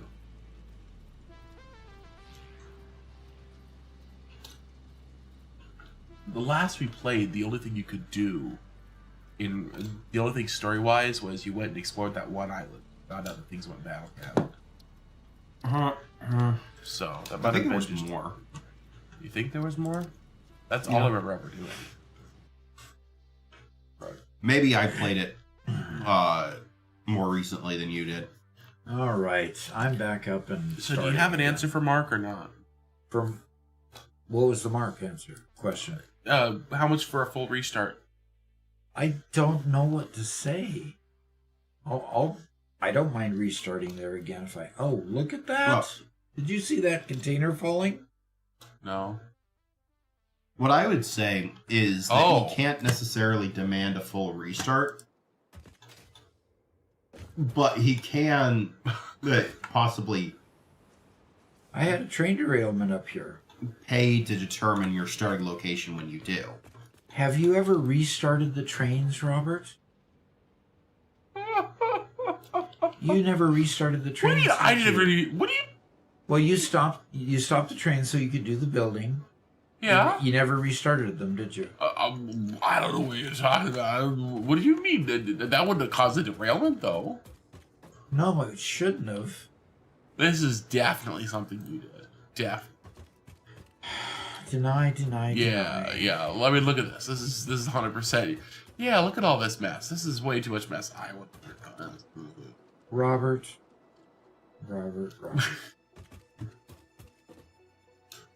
Oh no, it's such a mess. X dude says, "You see, what happened was."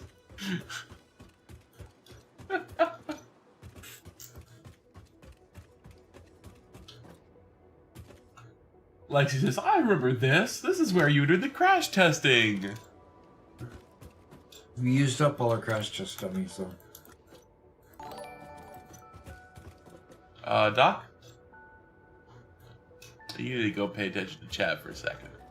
Okay, I've got to go get the chat primary on my screen. Oh my gosh. I think that might be enough. Okay. I guess my restart is going to be in January in the Northern Forest.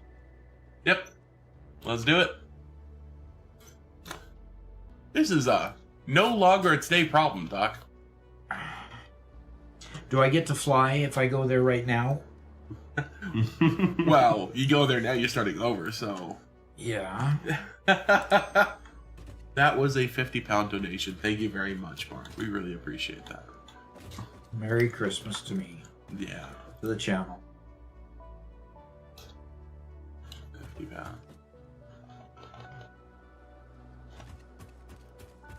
Okay. Oops, I wasn't paying attention. Good grief, I've got a train car up there, I've got a train car down there. Yeah, that's $67. Oh my. Thank you so much. Have a happy new year, Doc and family. Yes, we certainly will. Okay, alright, I'm gonna just I'm too frustrated with the trains being derailed. Yeah. There's no reason for them to have been derailed. We'll need to return because we have one video in progress for this world. But I'll help you out with that at another Cornman's got it right. 8-9. What's 8-9? Yeah, it's what the Gen Zers say nowadays. 8-9. Yep. Okay. New game. And this one's going to be called Cuz Mark Said So. And it's going to be Northern Forest. And should I set multiplayer settings on just in case you want to join me? Either one of you guys? Yeah. Sure. I mean, I suspect we'll There you be go. coming on at That some does it. point to help with some big project or another. Okay. First time and- chat from Fixstraw saying, "Love the YouTube shorts, Doc." Thank you. Okay. Well, I can't fly because I don't have a hover pack or anything, so I mean, I shouldn't have even asked the question, right? Yeah. And Brady Cat says, "Got any suggestions for very early game? I started yesterday." Well, I'm just starting in this few minutes right now, so suggestions? harvest a lot of brush and logs because you're gonna need them to fuel all your hungry biofuel. Cornman doesn't like me trying to do the cool Gen Z thing. He says, Garrett, Robert is cooler than you. I'm cooler for not participating in the brain rot. Yes. I want to see that Gen Z Can Bible. he do I wanna 8-9 play. properly? Doc. That is going to be so fun. That would be a hoot. I'm reading out of the good book today.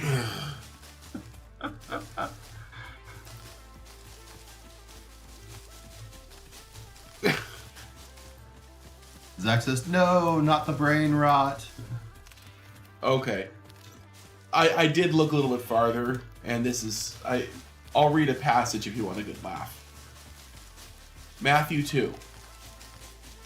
So Jesus was like totally born in Bethlehem, you know, in Judea when Herod was the king. And guess what? There were these like really wise dudes who came from the east and all the way to Jerusalem. Like, wow. You're like, where's the dude who's supposed to be like the king of the Jews? Because we totally spotted his star in the east and rolled through here to pay our respects. When Herod the king found out what was up, he got super stressed, and everyone in Jerusalem felt the same. So like this dude gathered all the top religious peeps and asked them, yo, where exactly is the birthplace of the Messiah gonna be? And they're like, dude, it's in Bethlehem. Okay, as far as I can do, I'm done. It's so bad. Oh, I hate it. Oh. It's Wabbit Season says, I feel my brain cells fleeing for the exit. Cornman, from that recitation, I'm sure Garrett's back on top.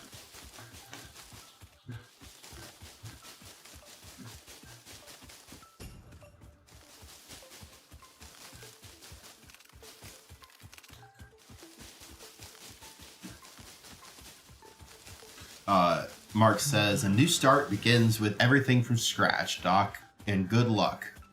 Yeah. This channel is better than every other channel by 100%. You've outdone yourselves this year, Doc, Mr. Pinky Preacherman. You left out the AI. Yeah, well, it's... Cordman cheered 100 bits. You have found your first Fixmas Concrete gift, platforms only. which is naturally full of gifts. The basic we don't have those unlocked yet, Cornman. seasonal event activities. But then he cheered 100 for Garrett to eat a Check the bean. calendar or the man to see what you can do with these. You know I gifts. don't eat beans. Or do forget. Oh, I don't sorry, care. Garrett.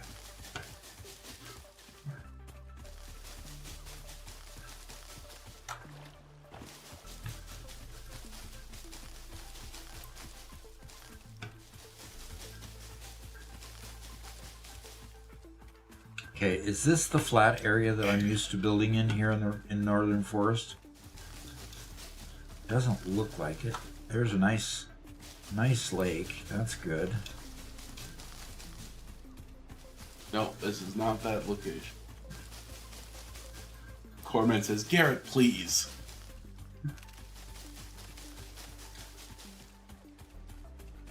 If you're refusing, I will eat the bean.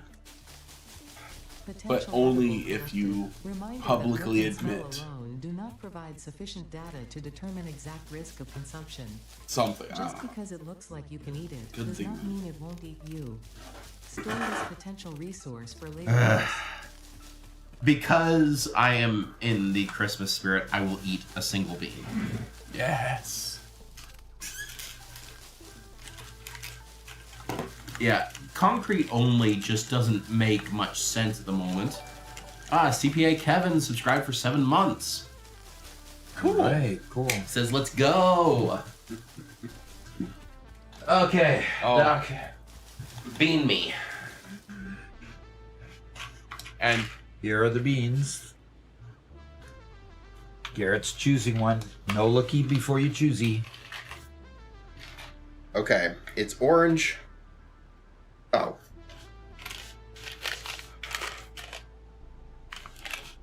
I'm not gonna chew. They're Oh. gonna just straight up swallow it. Oh, Like brother. It could be candy floss. no, this isn't vomit. Chew. You gotta chew, chew, chew, chew, chew. We're cheering you on, Garrett. Chew. I'm gonna grab a monster.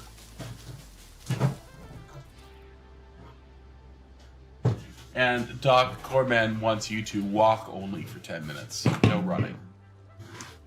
Oh, gee whiz. Maybe you can go build your hub and, start. It is vomit, but I haven't eaten it yet. Whitestone says you have to choose. It's the rules.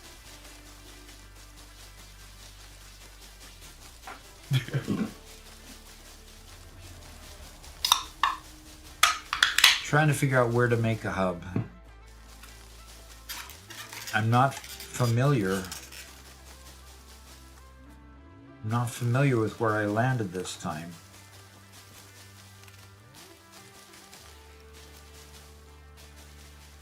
Oh, Was it as bad as we thought?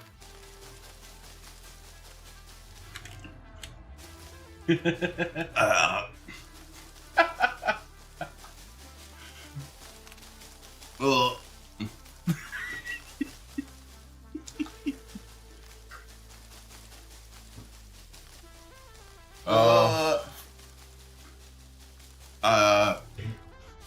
I hate it so much. Why do I do this for you guys? Because they like you when you do that. You know, in school, I was always taught not to succumb to peer pressure.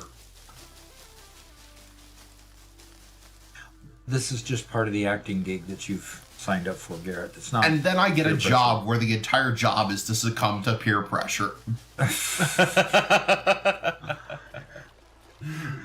No, that's so funny. I don't like walking. Running is far more efficient.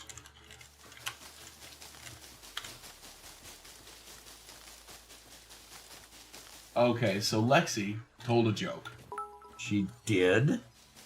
A man and his wife were on vacation in Jerusalem when his wife suddenly died. The undertaker told the husband he could bury her there for a small fee, $500, or ship her body home for a much higher cost, $45,000. The husband chose the more expensive option to ship her home. When the undertaker asked why he would spend so much money for shipping when the local burial was so cheap, the husband replied, "A long time ago a man was buried here, and 3 days later he rose from the dead. I just can't take that chance." Oh. This semi-slug species seems to persist entirely through absorbing and storing energy dear. from its surroundings. Oh, Studying Garrett this could dances provide because he new loves the methods for beam. improving fix-it production and Well, efficiency. that we can do. Store We this could do potential Garrett dance, resource believe for me. later use. And Chaos is here in chat says, "I show up in here." Classic joke.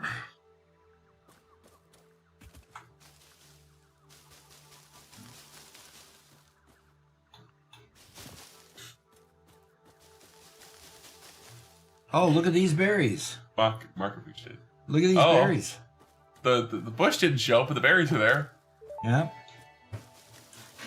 Oh, that is Potential absolutely edible golden. collected, if consumed before authorized, is compatible with the human I have a digestive treat system for by him. Fix-It. The consumer You is guys are gonna responsible love for it. any and all consequences.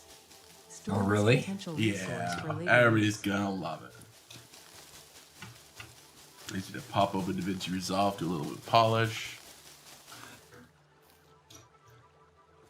Uh-oh.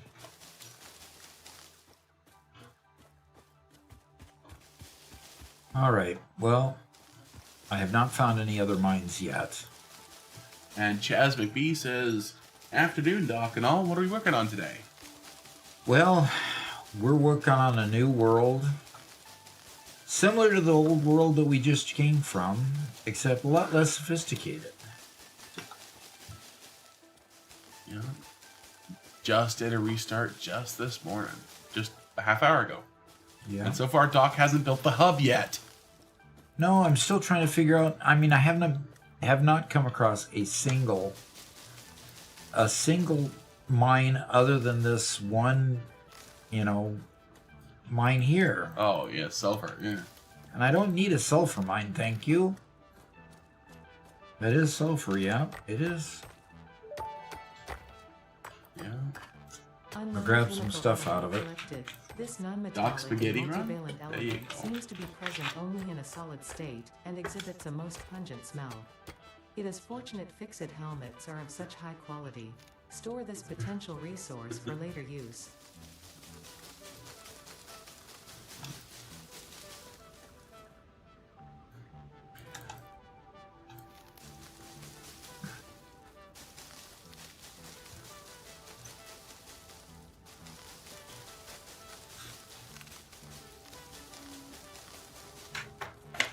So I don't want a sulfur mine. Where am I at? I can't use the map yet. Nope.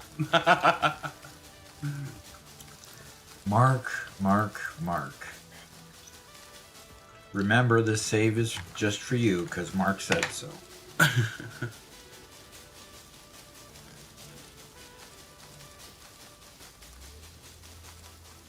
I like the fact that I'm around this lake. I like the fact that I'm around this lake, because it's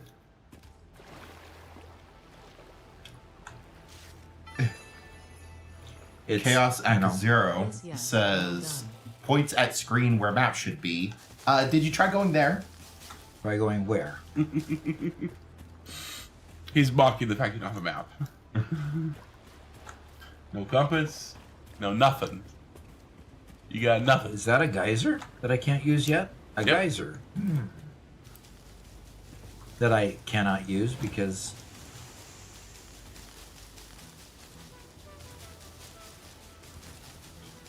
Oh, you can scan for iron, Doc. That's right. Thank you, Whitestone. I can scan for iron. Yeah. And yeah, you start with the compass up on the top of your screen, so technically you know what direction is north at the very least. Like that helps.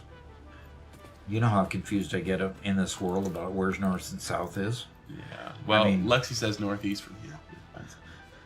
Okay. Well, so yeah, I you can can be... I scan. can search for copper, iron, and limestone. So let's get some iron going first. I don't want to go through the cliffs. There we go. That's only 514 meters.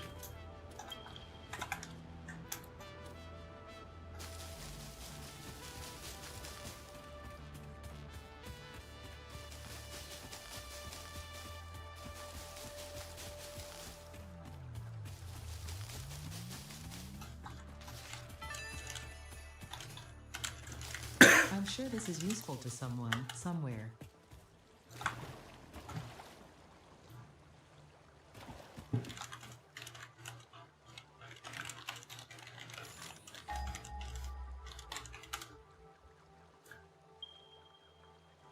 You know, Chaos knows this spot well, so, you know. Some people could do this real simply. Yep, it's...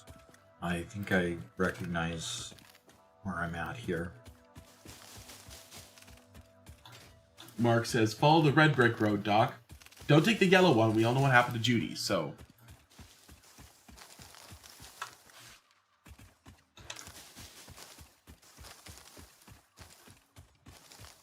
I'd much rather be making fireworks.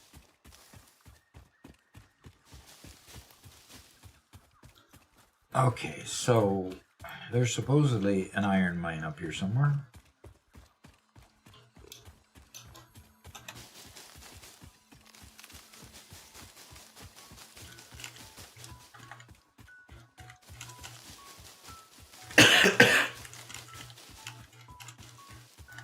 That's the cue for another throat lozenge. Yep.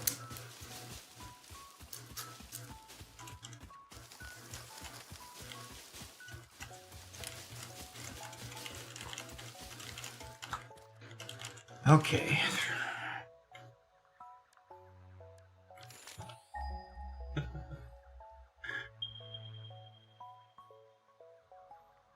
Whitestone says, I forget the new game save stuff all the time, too, even with my 4,000 hours. Yeah.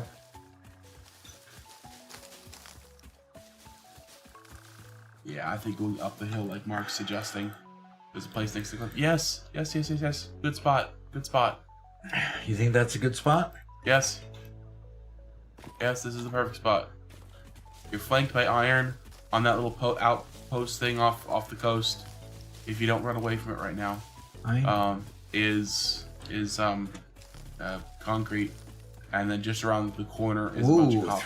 Three of them. This is perfect. So 3 iron, and yeah, there's a calcium node right up.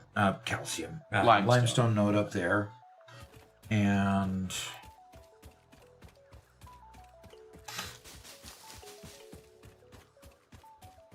is that another iron node?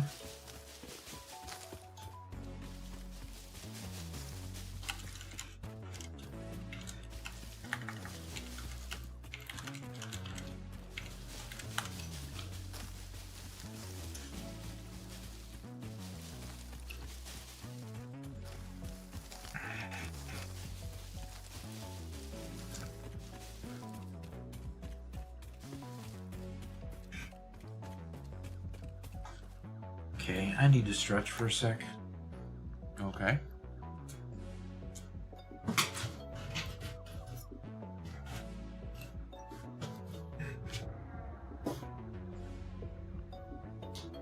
And Silent Echo says, "Hey Doc, just want to say thanks for all the tutorials you've made. Really helped get through the game and helped me try things I wouldn't have." Super.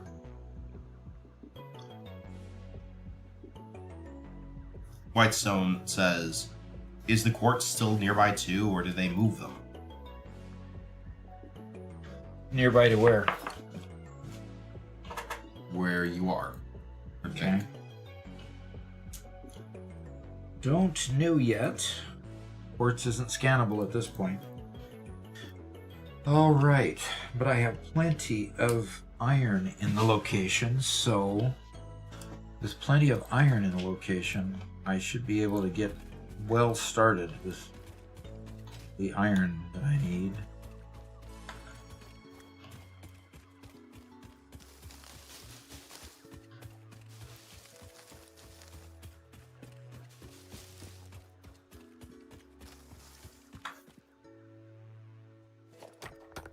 Get this node off of here.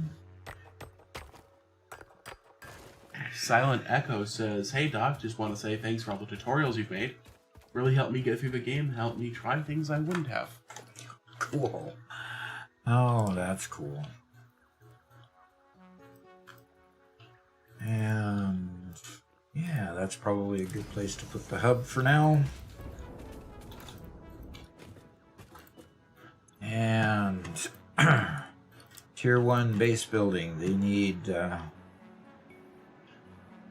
some basic stuff. And then that gives me those. So I just need to focus on plates. One Metal Fist has a good comment there. Plates and rods and concrete. So Yeah. He says, "When people ask why I don't like starting in the grass fields, it's simple. While there's a lot of space, much of it is uneven and hilly, which makes clean building difficult. Most resource nodes are impure with only a few normal ones. You can find better nodes deeper in the forest, but overall it felt frustrating. Many enjoy it, but it just didn't fit my playstyle." okay. Yeah, It perfectly reasonable. demands a much more narrow playstyle. If you like what it does, it's great. If you don't like what it does, then yeah. It's really good for beginners who are going to rely on rat tail factories and a very unorganized approach simply by default.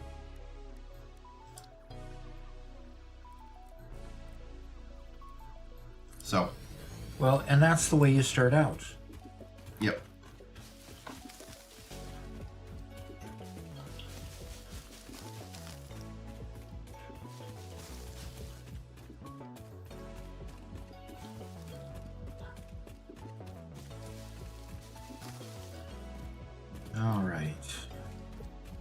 I even able to get up to this? I'm probably not even able to get up to this mine, Robert. Well, there's a path. They hid the path around the back.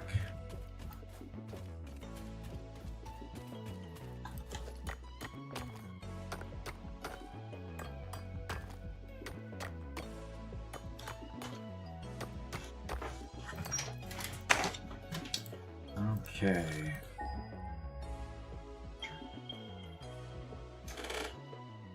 I need to go off screen for a minute there, Robert.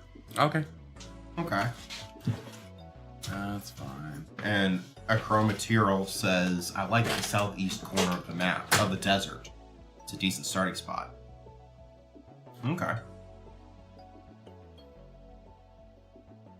Does the southeast corner help to alleviate some of the problems with the desert?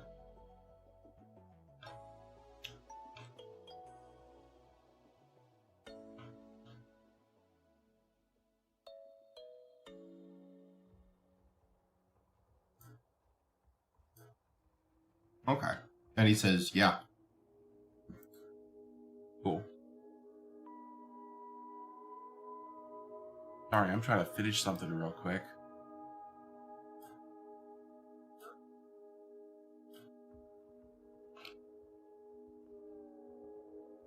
You guys should see it here on stream. Yeah, okay. It's good enough. We're putting it on stream now, guys. Let's see. Doc will enjoy this when he gets here. I hope Doc enjoys it. I hope you guys enjoy it too. Let's see.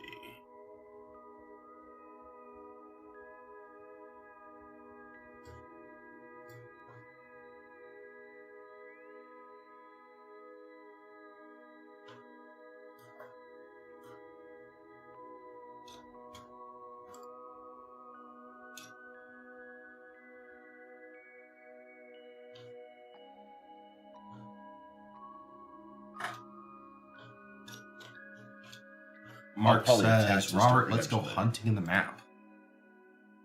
Huh? Cancel. And One Metal Fist says, I didn't start with a messy and unorganized factory. From the very beginning, everything I built was aligned on a single clean grid. I've always preferred building in straight lines with order and structure. That's simply how I enjoy playing and how I like my factories to look, even at the start. Yeah, that's perfectly reasonable. And just a lot of people aren't going to be able to manage to get that kind of structure for their factory early on.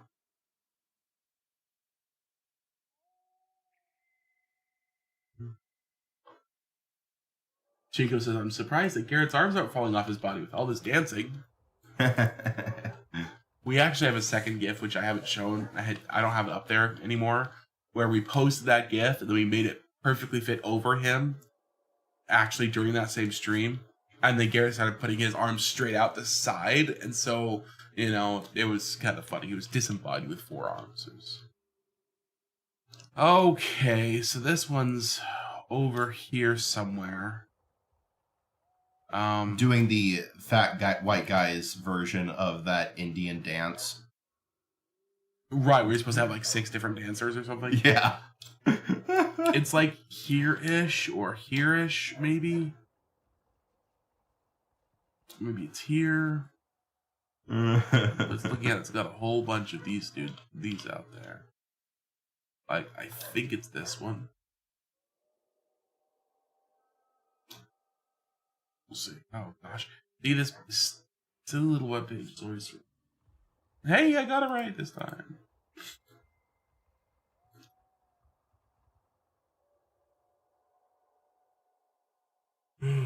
Oh gosh, this one also I'm trying to see up quite often.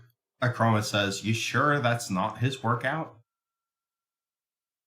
I think it's on this island, but I don't remember. Yep, that's my workout every day. You're shimmying back and forth.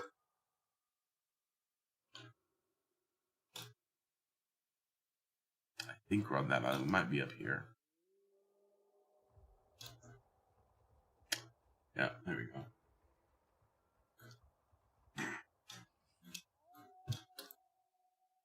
Okay, this one we did earlier today and we nailed it.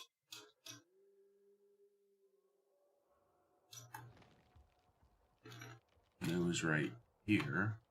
Because this little arch is that guy. And that are these right here.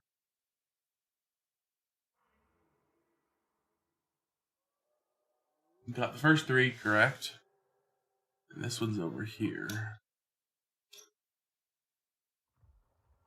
And this one.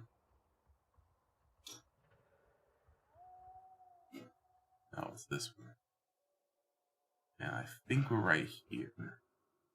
Because we have some extra water right there. And we have water right here. I think we're right.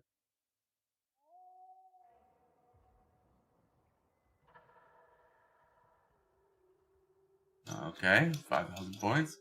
Yep. I'm already at 250 billion points, Mark. Yep. Look at that. Look at that, guys. Perfect score. Nice. It's been a long time since I got a perfect score. Oh. Alrighty. Oh, you got a perfect score? Yeah, no cheating this time. I promise. No cheating even, huh? No cheating even. Okay. Well, Okay. picking up my connections to my microphones. And Whitestone is heading out to go finish his Christmas episode. Okay. Interesting. I thought I saw one of Whitestone's episodes recently that was for Fixmas. I gotta look up. Okie doke. Okay. Okay. Back to Doc Stream. You betcha. And so a miner on here. And let's get some concrete being made right away.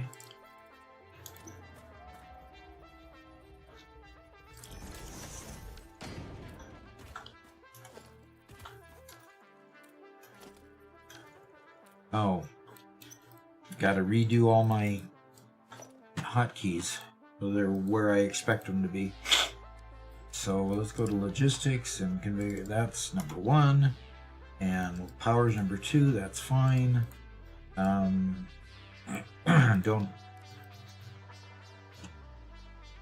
have anything else there. Storage container that I'm going to need to put at the end here. Okay. And oh, this is the part I hate the worst. What's that? The conveyors. The slow-mo conveyors.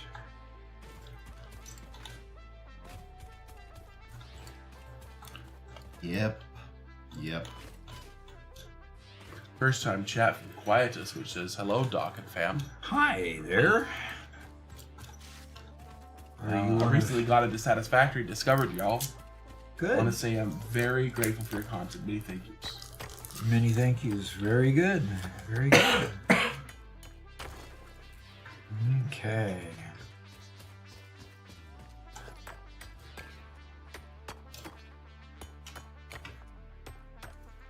Oops, didn't finish it. Okay. So let's get a smelter over here. No production. Let's get a smelter on this thingy.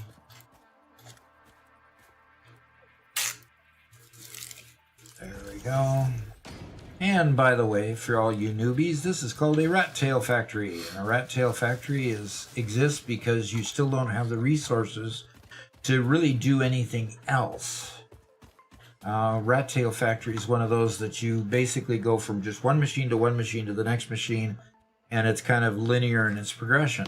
These will have to be rebuilt the minute I get splitters, because a single miner here doing coal can do 120 per minute because it must be on a pure node.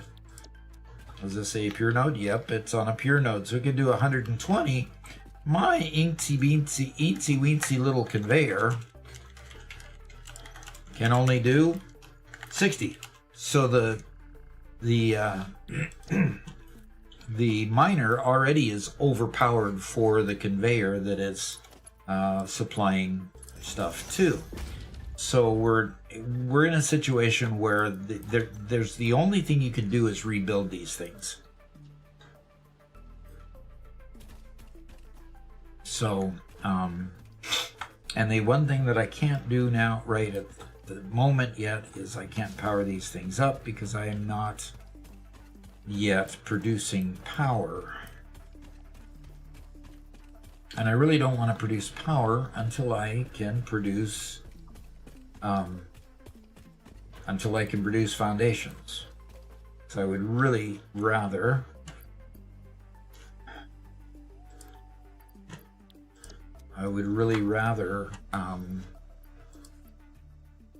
what did I do? I'd really rather build them after I have foundations to put them on. So I'm going to power these up to a wimpy power pole that only holds enough to basically take a couple inputs. And so we will start these up. We'll put a power line on this to the pole and that to the pole, and those will... One Metal Fist is trying to say that I should bend nature into my builds. Let the factory grow with the landscape instead of fighting it. Build in a way that respects the terrain,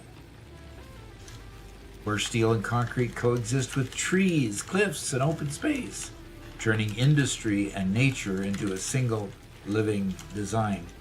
I'm not going to make fun of you, but... That sounded very poetic. That is kind of contrary to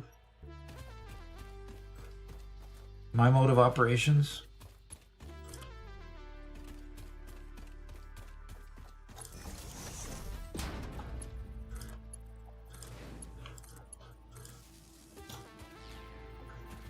I like the idea of going with the terrain and with nature. Well, it's not like I could terraform anything. Come on. Yeah, well, I mean, like we saw, Volocrum did it quite a bit, and he did some cool stuff. Okay. Whatever you say.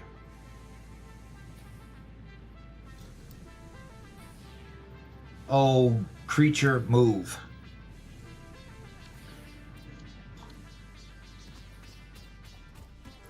Yeah. Aquinas says, this is about the Ractale factory. It's like, so that's what I call my factory. And it's like, I knew my factory had rats.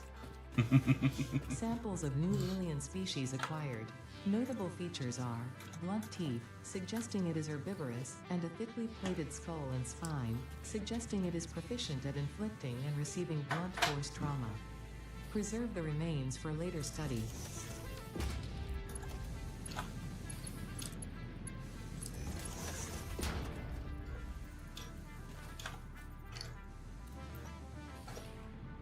And organization, put a storage container out here so I can start collecting the goods. And so there is my first item, collecting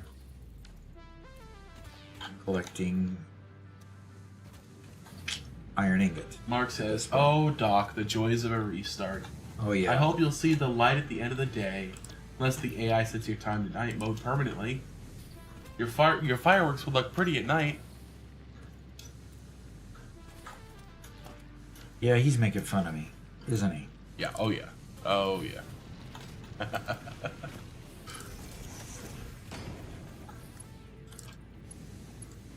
He's making fun of me. Okay, so we now have plates being created. We have concrete being created up there, but no, we're not, because we don't have power to them yet. So let's go get some power to my concrete factory over here.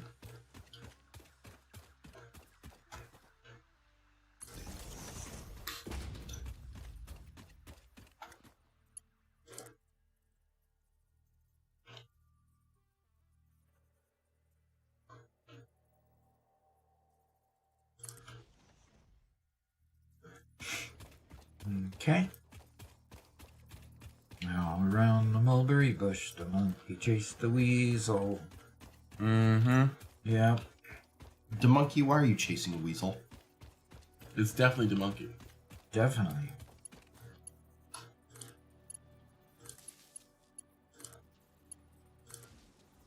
Okay, now I've got concrete being made, I think.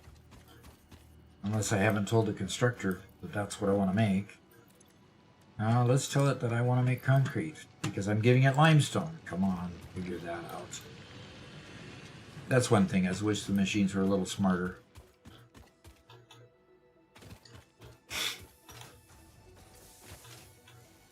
I don't think that's something that anybody wants right now, for the machines to become smarter. Well, if you hook up a limestone mine and start feeding it limestone, it should know that it's going to make concrete. You know, those little, life-enhancing features. Sure. And is this another pure node? My. I like pure nodes.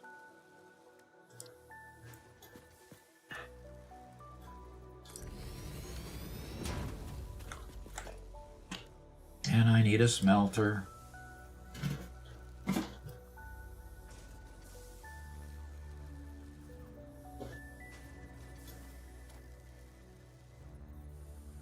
Oh, come on now.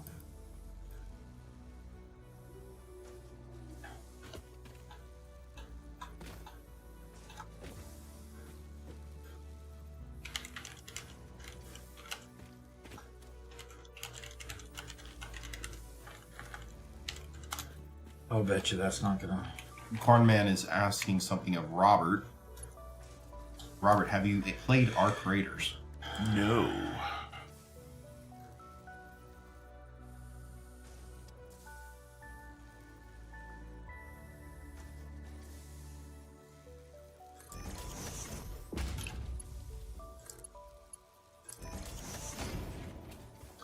Arc Raiders, is that it? Yep, Yeah. that's it. And put a constructor. Lexi says, I remember how everyone was amazed and loved Knight Rider because it was a self-driving talking car. Yeah, Now it's almost a given now. We just need to work on the thinking part.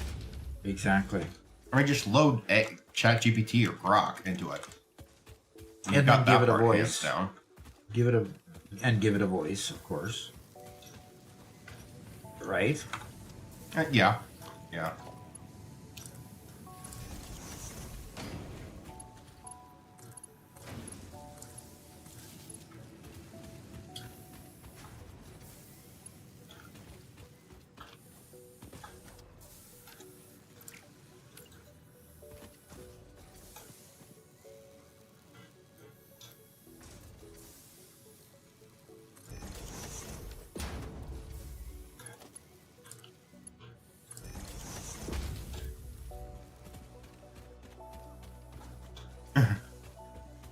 Lexi says, it has a voice. It's called Siri, Google, or GPS. And I don't think... It's Knight Rider. Knight Rider at home. Yeah, I mean, Siri. Yeah. Well, then again, I wish I had Siri as opposed to Samsung's abortion of a... what was it? What's it called? Oh, it's stupid. They added an entire button to their stupid phone for whole generations that you have to just not press. Otherwise, it comes up with its stupid little assistant. It's like, no, it's bad. It was bad. Ooh.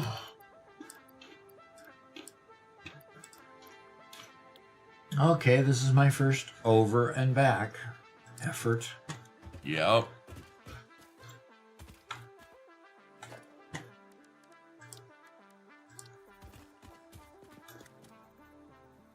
Okay.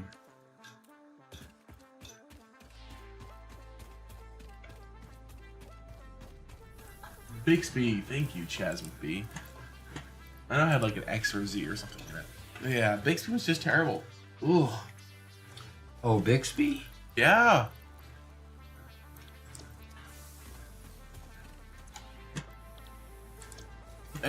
It's like I kind of wonder, like, how often is this? They created Bixby because they really thought that they could create a serious alternative for Siri or Alexa, or did they do it because they were kind of told to by the higher ups, or what was the thought process in developing it?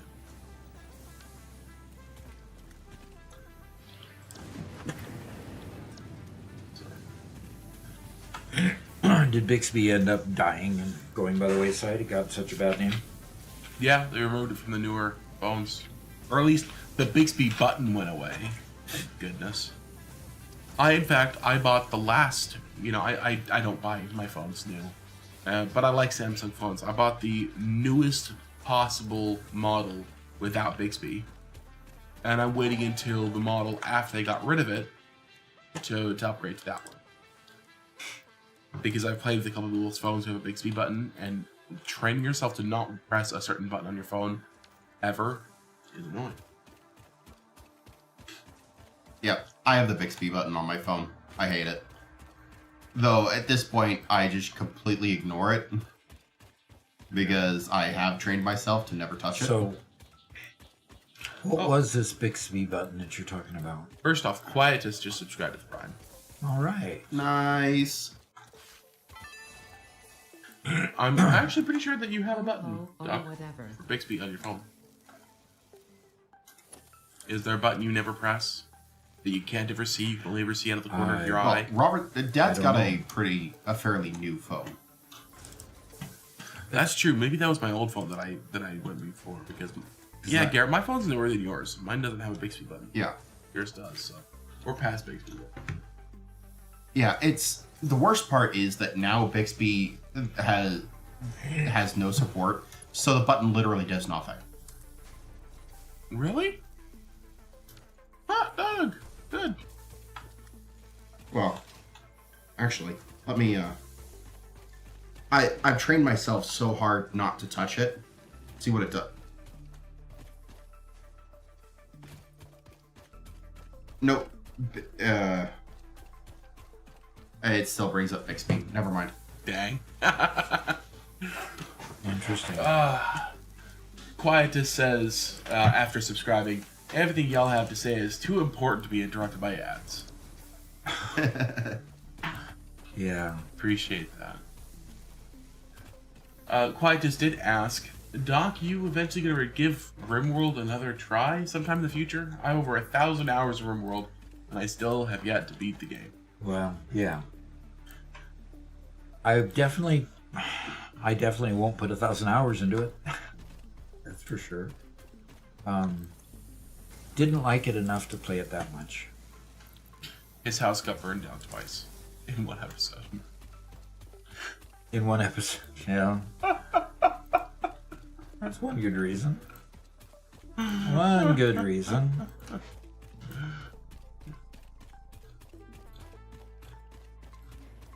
Mark says, not getting any help, Doc? What's the point of the AI or Mr. Pinky Preacher Man? Are they sidelined or are they just enjoying the stream watching like you and I? I think they just enjoy the shame. The stream. The stream. Oh, yeah. It's not shameful watching my dad play. He's a strong, talented, independent content creator who don't need no help from me. You don't need no help. You need some help on your English, sir.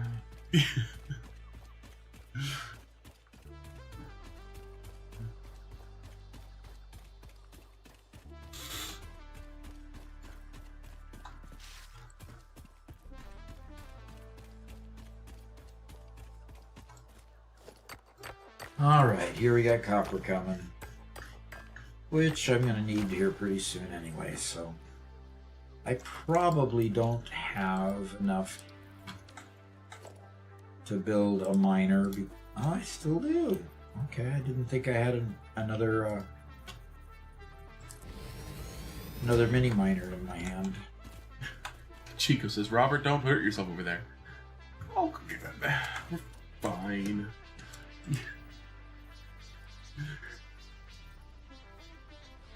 He asked you not to hurt yourself and you had to think about it?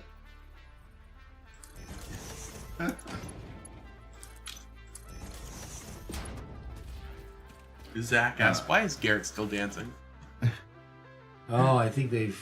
Somebody paid for it at some point. Sorry, Cornman paid for it at some point. Uh-oh. Uh-oh. Uh-oh. Something was seen for a second.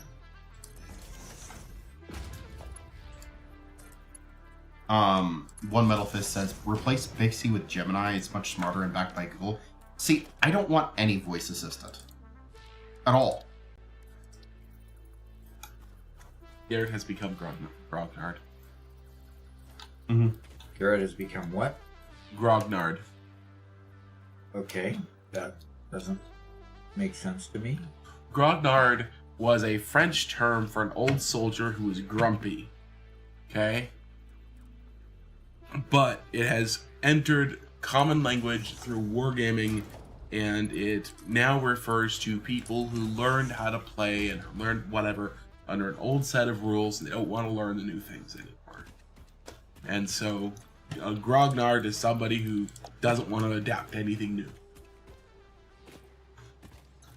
Okay. I Well, think that sounds reasonable. No, I just don't want a voice assistant ever.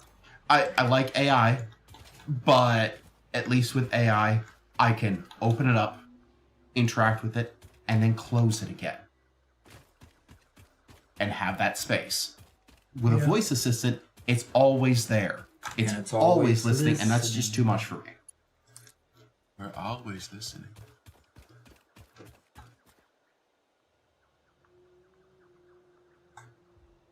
Quietus says, I thought you said Lochnar from Heavy Metal. And it's Wabbit season. Says, I agree, no voice assistant. Never mind one that sends its data back to the manufacturer to be processed. I want it all on device. And Chico says, voice of the resistance.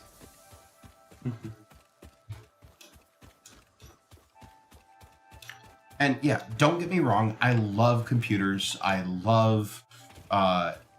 I love all these things. But there does need to be some level of separation. It can't be everything.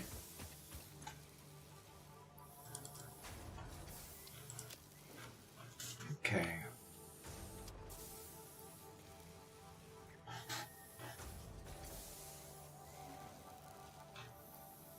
Oh, what you looking at, Robert? I've been working on trying to add something for a little bit, but it's been frustrating, so Okay. that's fine. We'll get it up here for a second in a second. Okay. Guys and Good Troller is here. All right. Says, what's up, guys? Happy Monday. I'm working on being inefficient, Kaizen. Help me.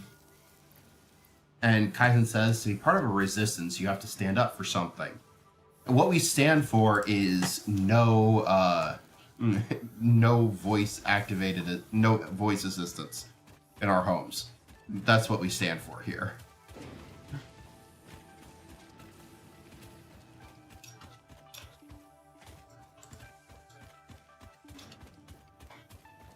Why?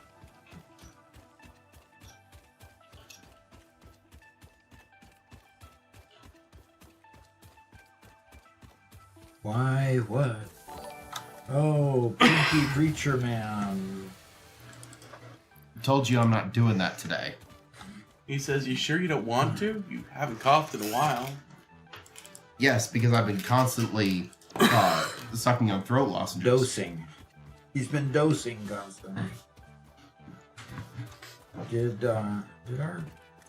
In fact, I'm back It for broke. more. Do I need to buy another whole bag? Probably. Oh my gosh. Get it out of here. All right. Thank you. I'm gonna go buy more throat lozenges. I have to buy more cough medicine because of this kid too.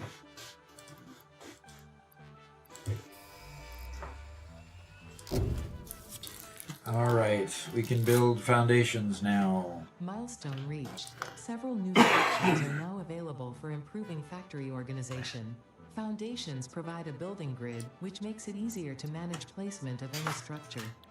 In the event that you are experiencing amnesia for all events prior to planetfall, be reassured that memories of beloved humans and or animals would have only been distractions from your important mission.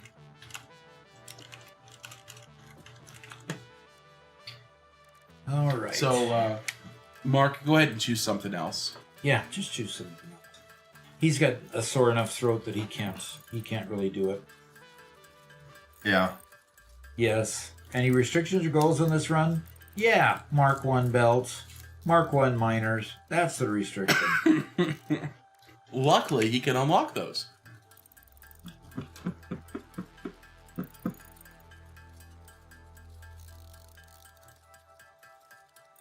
Though, if we see a donation, we might be willing to add a permanent restriction. Excuse me? Excuse me? I mean, if we see more donations like Mark, are you going to deny them a permanent restriction?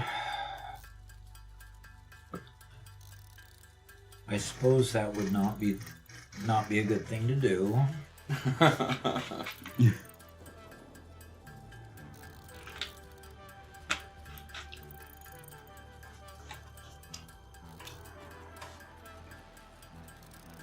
Meech 2020 has a good question. Maybe you could answer that, Robert. Do you know which weapon has an advantage over fauna? I don't know. Beach says, do you know which weapon has an advantage over a certain fauna?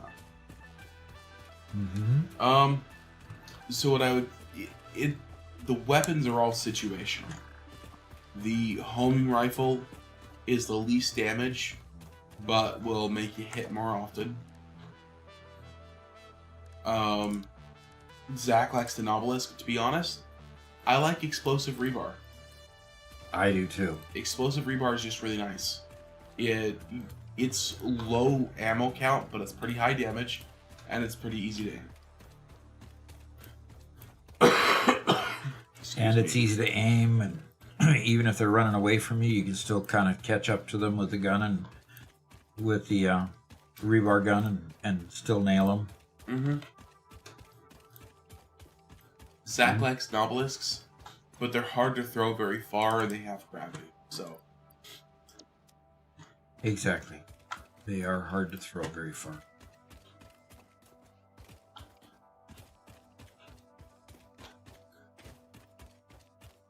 Okay, I know where I'm at. I'm at the edge of the northern forest, and I'm kind of at the edge of the big valley that goes between the dune desert and rocky desert. I'm overlooking it right now.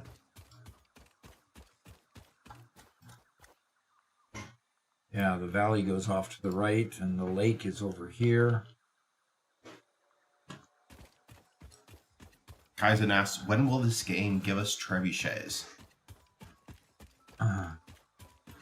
Trebuchets, that's a different, totally different. It's a very different genre. Yeah.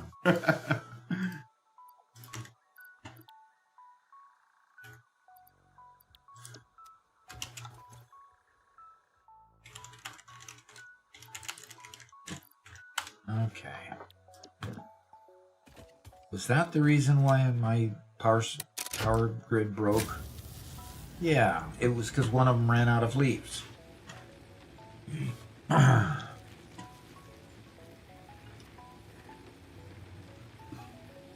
Meech asks, are the rock hogs immune to explosive damage? Rock hogs. They are not immune, no. They do have a lot of damage points, and so even with the explosive, even with the dynamite, you struggle to down them. Even with the explosive rebar, you still have to shoot them multiple times, to get them down. Yeah.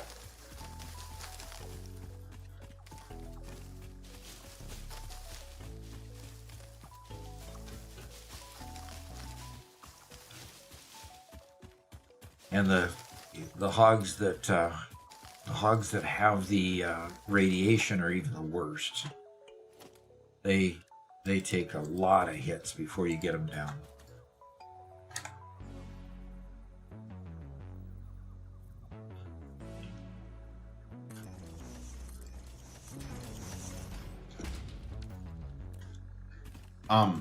Justin Reynolds said you could solely limit the permanent restrictions to alt receipts, making the factory building challenging and interesting. To what? You could solely limit permanent restrictions to alt recipes, I think is what recipes. making recipes. factoring building challenging and interesting. So we can determine which alt recipes you have to use. Interesting. Which means you have to go unlocking alt recipes constantly. Mm-hmm. SBD Kills says In a Have you first ever time come- chat. In a first time chat as as well. a first time chat. Have you ever come close to using all the resource nodes on the map? I have not personally. I did in one play use all of the resource nodes for oil, and that's the play that I just came back from, where we did Fixmas. I'm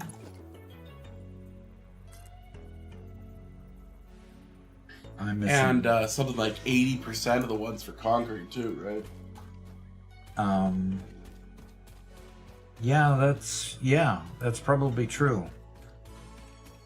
I exploited a lot of concrete to get that 10,000 per minute plant going. Garrett, did you read Kaizen's comments about trebuchets?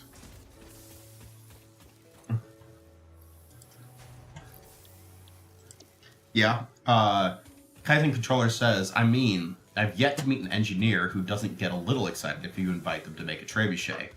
Add explosives to it? Done deal. Yeah, exactly. Although, I'd settle for mortars.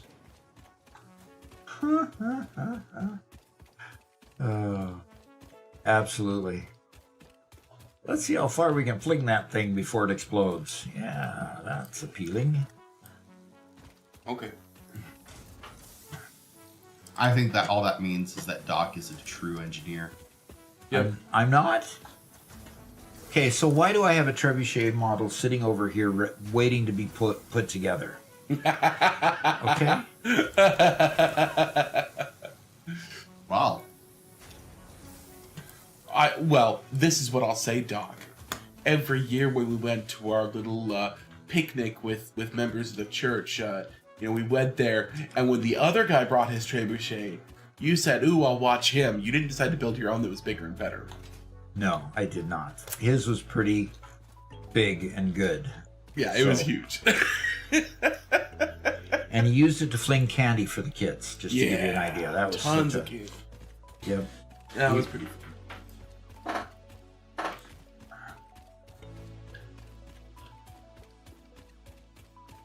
Okay, so Mark declares, "Let the man work with his money."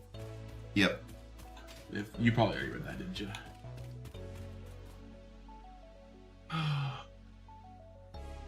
Kaizen says, "My first engineering company had a pumpkin chucking contest every fall."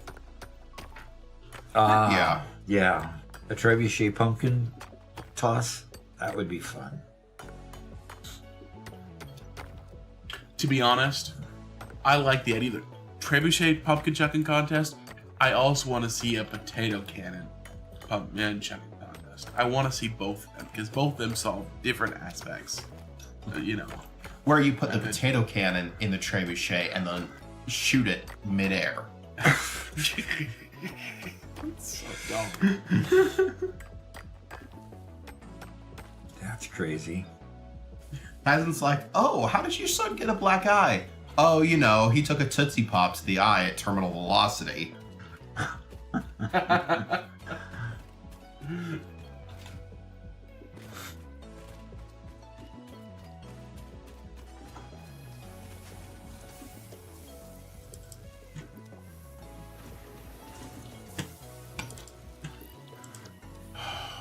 I am trying so many variations of this thing. It just keeps not working.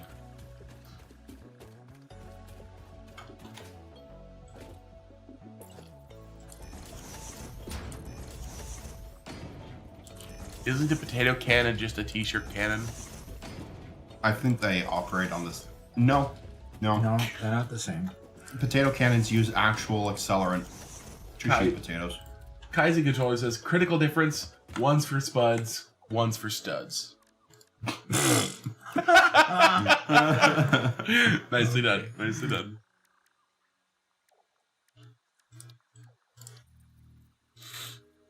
All right, I need some wire.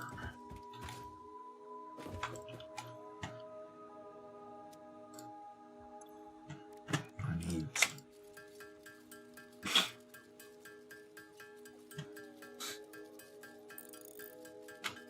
And then I need cable after I need wire. Lexi says, "How did your son get the black eye?" Well, apparently blue and purple were out of stock. There you go. Good one. See, Made a bunch of fidget spinners for the kids. yeah.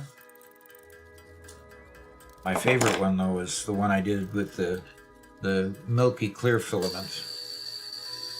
Mark So- says, "The best trebuchet I've ever seen was on a Top Gear episode where they attempted to throw a car over the English Channel and failed by hitting Jeremy Clarkson's farm garage." Oh, Why?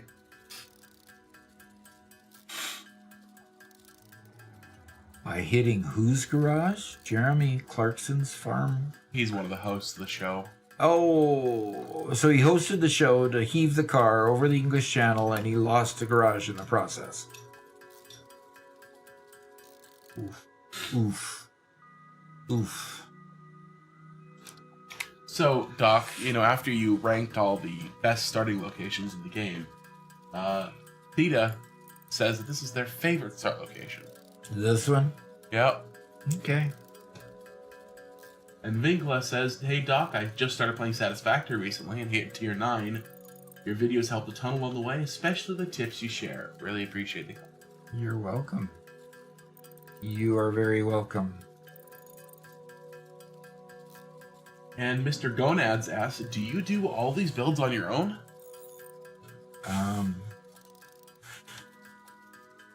No.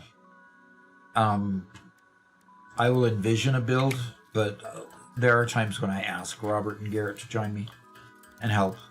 So I cannot say that I can't take credit for all of it. But nearly every time we feature in the episode, if we're there. Mhm.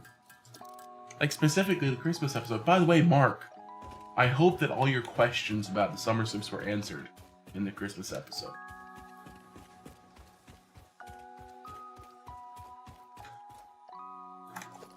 I'm waiting to hear that answer.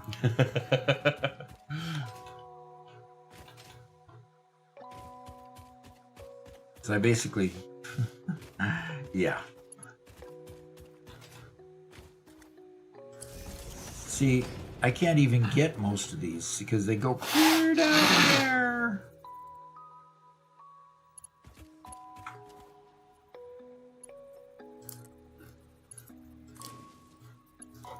And All right. Sam is pretty far away as well. Now I'm If you making got- wire. I am starting to make wire, folks. Automated wire. Uh-oh. And I blew a fuse in the process. Now, did I blow a fuse because they were out of fuel, or did I blow a fuse because... Nope, that one still had fuel. And that one still had fuel. So, maybe I just shouldn't have started up those things. Bound to build some generators. Yeah. Mark, I asked if you watched the Christmas episode, which gives the full explanation as to how we got those summer sloops for Doc's Christmas build. Mm-hmm. And by the way, I should ask in general what everybody thought of the Christmas episode if you guys watched it. Because it came out on Christmas Day, we expect it had a little bit lower than usual viewership, but we spent a lot of extra love and care on that episode. And hope you guys would enjoy it.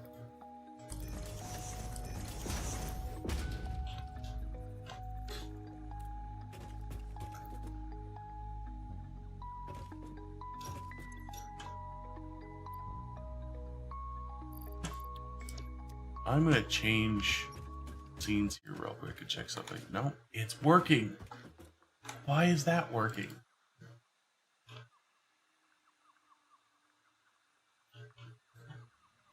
Grumble, grumble, grumble. Okay. Okay, grumble, grumble, grumble. What happens if I turn it off and on again? It works just fine. Exactly how it's supposed to work. Okay.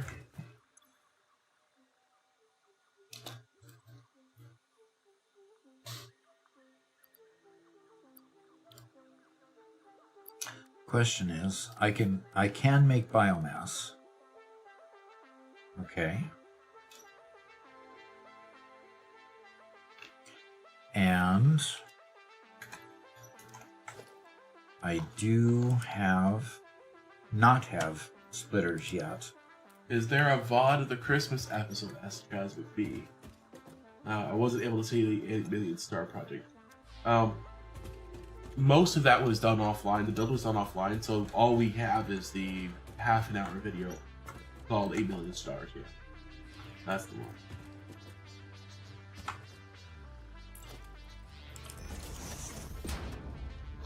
Lexi says, I feel cheated.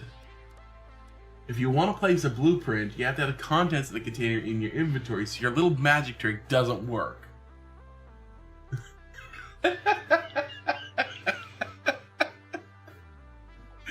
Which magic trick was she referring? Oh, the one that brought Garrett over to your world. Oh, interesting. Well, in the world we created, it works. Yeah, I mean, obviously, because Garrett appeared on the blueprinter. Just like Star Trek, Star Wars,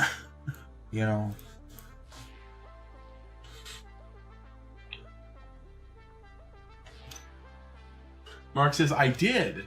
And now I have lots of summer sloops, Mercer spheres, and powered hard drives. Good.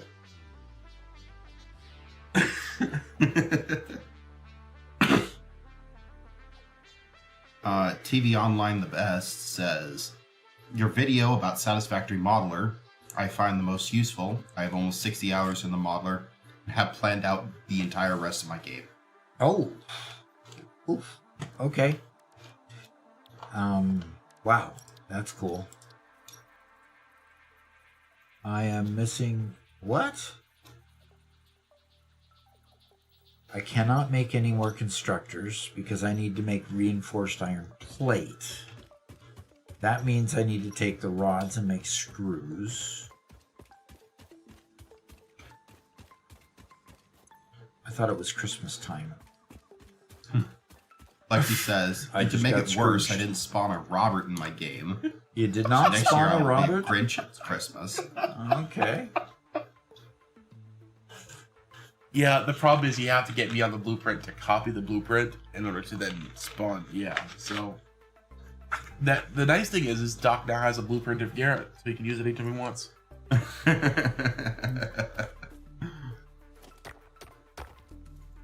Okay. Oh, it took me forever to finally look, but Cornman, dude. What? I'm gonna have to show this on stream, Doc. Cornman got a nice PC. Okay. It's ridiculous. We're gonna have a PC with a lot of lights on it? We'll take a look at it. Okay, well, we had already seen that out of Cornman before, didn't we? Yeah, but it was different color, and he didn't finish the internal build Okay. of his PC yet. Well, that is a cool looking PC. Yeah, So what? It's a PNY that's good. GeForce what? 5060. He's got himself a TI. 5060 Ti. Nice. Nice little AIO cooler there. That's some nice stuff. Good couple sticks of Corsair memory. He didn't give any specs on the rest of it, but ooh boy, that's a ripper. That computer deck could give you a run for your money. Yeah. What CPU did you put in it? 5060. That's spendy. Mm-hmm. Yeah, they are spending. He probably did. He probably went out and bought it to beat the memory crunch that's coming. Yeah, yeah.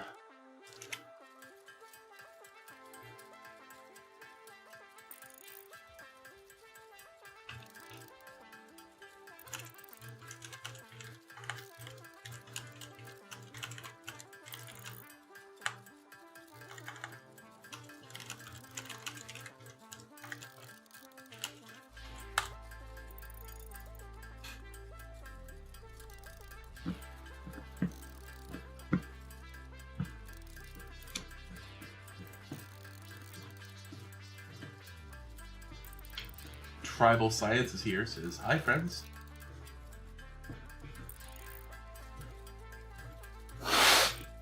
Hello, hello.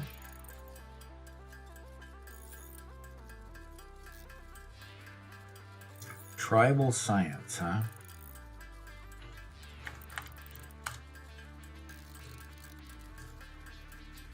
Mark says, your computer looks similar to Minecorn, man, except my RGB lights failed 2 days ago. Oh. And Zach says, I'm not surprised it's corn themed, to be honest. Oh, right, wait. Is it corn themed? Yup, it's corn themed. Not surprised it's corn themed.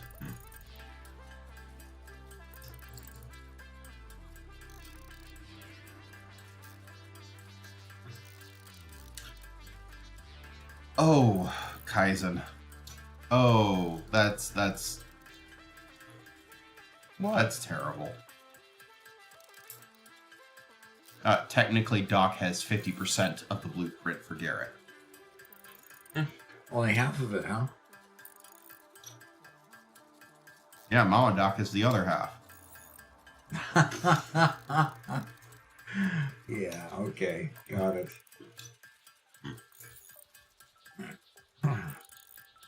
We have a good question for you, Doc. Well, we're Okay. waiting for this. Well, this is all craft. Start yourself manually crafting something, and then we'll All love right. the universe. I will start manually crafting the... I'm going to put a storage container here. John Ramsey said, been loving the tips on shorts. Figured I'd check out the stream. Fantastic. The stream is a lot like the shorts. So for new people, because we actually have 56 people watching on Twitch right now, and 42 on YouTube. That's pretty good numbers. Me, I'm the one talking. My name is Robert. Garrett's also here. Yeah. And we're all hanging out with Doc. We are his sons. And Yeah. we live stream with him, and he live streams every Monday and Thursday in Central US time. It's from 9 a.m. to 5 p.m. So we're hitting the halfway mark here. Unfortunately, we're all a little under the weather, so we'll see how long we last today.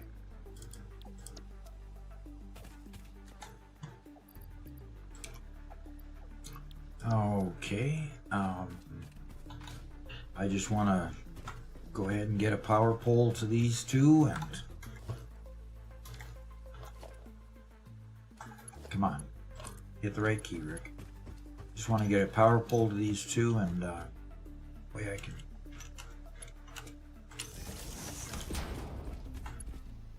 power them up and get them on the grid. And I've got... These should be enough to keep me going for a little while, and then I can build more platforms and get more stuff done. Okay, let's turn this on. See how my power grid looks now. Yeah, it raised it from that level up to that level, more than doubled, which is good. And you wanted me to start handcrafting something else, and I've got just the thing here. Gonna do the biomass out of the other wood. Okay, what do One we got? Metal Fist says, I'll also need to spend quite a bit of money once I start my studies. I'll need a computer powerful enough to run materials engineering software, handle complex calculations, Yeah. 3D modeling and animations, and simulate material behavior. And you don't want to rely on their computer centers to provide that for you. Nope. Good move. Those kinds of simulations and analyses require a lot of computing power. Yep, they do. Yep. And a lot of times they don't put that kind of money into the PCs at computer centers for colleges or universities. So, yeah, good move. Good move. So, Not when they could just tell you to buy it. Okay. To the university. okay, Vinkla has a question. For trains, do you usually build vertically up using foundations and run tracks on them, or just follow the natural train? Trying to figure out what works better long term. Excuse me. Basically, I like to build something under them. I go to the blueprinter and I build scaffolds up that are long, the full width of the blueprinter, with legs as tall as the blueprinter, so that I can go place them and nudge them in place. And then I push them down. I push them down into the ground until they're level with where I want to go. And I build my train up to the edge of it, and then build across it, and then up to the other edge of it. That way it allows me to build flatter, nicer moving trains. And not following the natural terrain allows the train not to have quite so many ups and downs or squiggles. And makes it a much smoother job. So yes, I tend to build up on platforms to move the trains around, and it works pretty well for me. All right, so back to the game. Let's go ahead and put this stuff in here. And Mark wants me to share some Butterfingers. Awesome. Mm-hmm. Shirt Brother says, Doc, the stash is looking proper today. Good. We are all somewhat saddened by the loss of the magnificent beard he grew over the Christmas season. Yep. I got tired of it itching constantly. But yes, the mustache is still nice and robust. You I'll get keep tired that. of it? Or Yeah. did Mama Doc get tired of it? Only that would have to be both. Oh, Robert's over here with his handout. Because I think what the handout means is he wants the Butterfinger Mark paid for. Uh-huh. Thank you, sir, and I will pass them along to Garrett. By the way, I will let everybody see that these are the Butterfingers that he gives us. Okay? These are the ones he gives us. These are the half-size ones. Now, Mark is going to... These are the ones I get for me. Mark is going to Respond? probably... Mark says Mama Doc gave Doc an ultimatum, lol. Yep. Kaizen Controller says that mustache will turn into a beautiful butterfly come spring. Okay.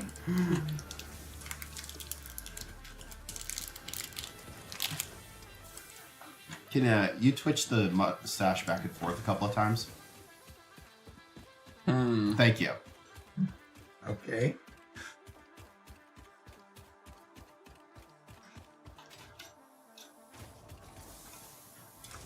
All right, got 131 there. Gosh, we got a lot more wire to make before I can unlock the next thing and get splitters. We do have another good question.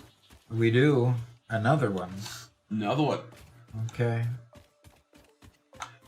All right. The Lost Newfie Gaming. The Lost Newbie Gaming. Okay. When you build your fuel-powered generators, do you run your oil pipes to your main factory, or do you build the plate close to the oil nodes? I'm having issues with oil pumps at a long distance. Yes, put them where you put the power plant where you find the oil. Okay, that's the best solution. Simply because yes, pipes are horrible, especially at long distance. You can't judge the ups and the downs and all of the stuff that you have to go through to bring pipes long distance. So generally, you find where there's nodes, like on the western shores or the north shores. You find where those oil nodes are and put the power plant right with those nodes. There's also some oil nodes right on the north of the northern forest, and kind of in between the northern forest and the dune desert. There's a few oil nodes in there. They're all clustered in certain places. You'll see them in the north, you'll see them on the west, and then you'll see this small cluster in the middle. But other than that, oil, there isn't a whole lot of oil. So put the power plant where it is, because it's a lot easier to string wire lines than it is to bring fuel or bring oil long distance to fuel up your power plants. So hope that helps. Because, yeah, it can be a real nasty experience to try to move fuel the way the pipes are so buggy over a long distance. So hope that helps. Let's go back to the game.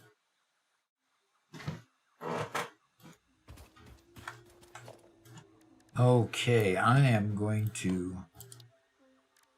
cannot build a constructor because I'm missing reinforced iron plate, and I need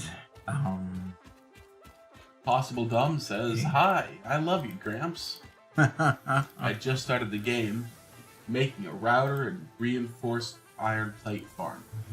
By the way, those of you who have not met Callie yet, this is my my calico cat, affectionately named Callie. She does not like getting picked up. She loves to lay on your lap and be petted, but she doesn't like being picked up to be put there, which is kind of interesting. But you'll see her walk into the camera fairly frequently. I need to handcraft some screws to make reinforced iron plate.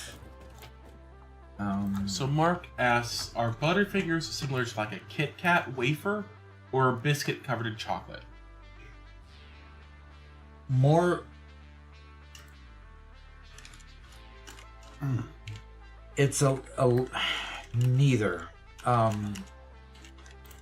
What they do, it's more like what's those buttercups? Those something cups? Reese's peanut butter. They're more like a Reese's peanut butter cup, but instead of the peanut butter being creamy, it's crispy. Well, so that's about the best description I can have for it. They have it's got a crispy toffee layers in the center. Okay, that's what the crunch is, along with a very, very sweetened peanut butter, along with the chocolate.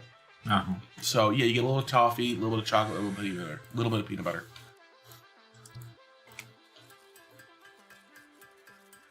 So handcrafting just kind of goes along with the territory at the beginning of these games. You just can't make enough stuff until you get splitters. Corbin Play says, I can't believe we both have calico cats named Callie. That's called being not very inventive when you figure a name for the cat. I mean, I got another cat along with Callie at the very beginning, and she was black and white, and the white was on her paws, so I called her Mittens. It's called being not very creative, I guess. Yeah. And Dark Design says, oh my gosh, you stream? Bro, I love you, man. Okay. Alrighty. It also seems like we need to get the word out about our streams a little bit better. You think so? That might be the case. There's a lot of people who come here that are just surprised and happy to find us. Yeah, exactly. I have started including it in the scripts for our shorts a little more often. Okay. Yeah.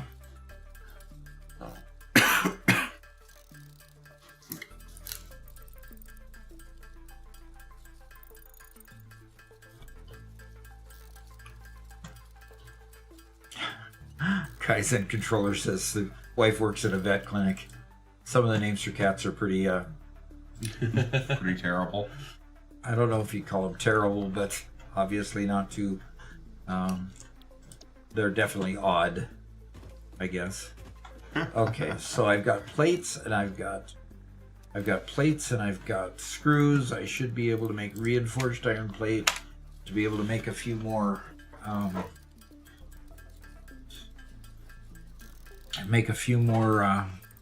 miners so that I can get some more good stuff being made. Wow. Doc, we had a number of people respond. So we have Makita Canada says didn't know that you streamed, got lucky. John Ramsey said also had no clue and just said you were streaming when he was watching a short. Okay, So cool. yeah, it's definitely something. So Yeah. Well, It definitely seems like we've got to do a little better about getting the word out. yeah.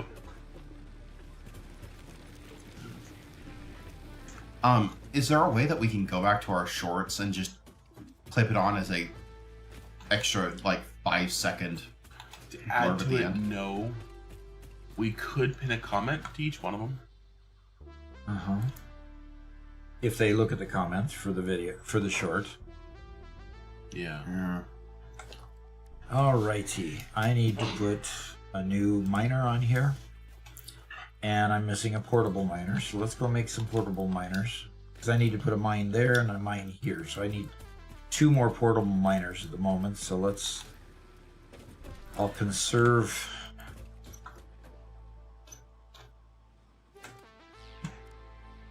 I need to put an equipment workshop here. Now let's see, I don't have the goods to make. So I'm going to put an equipment workshop, but I'm going to put it over here on the grass and I can deconstruct it easily later.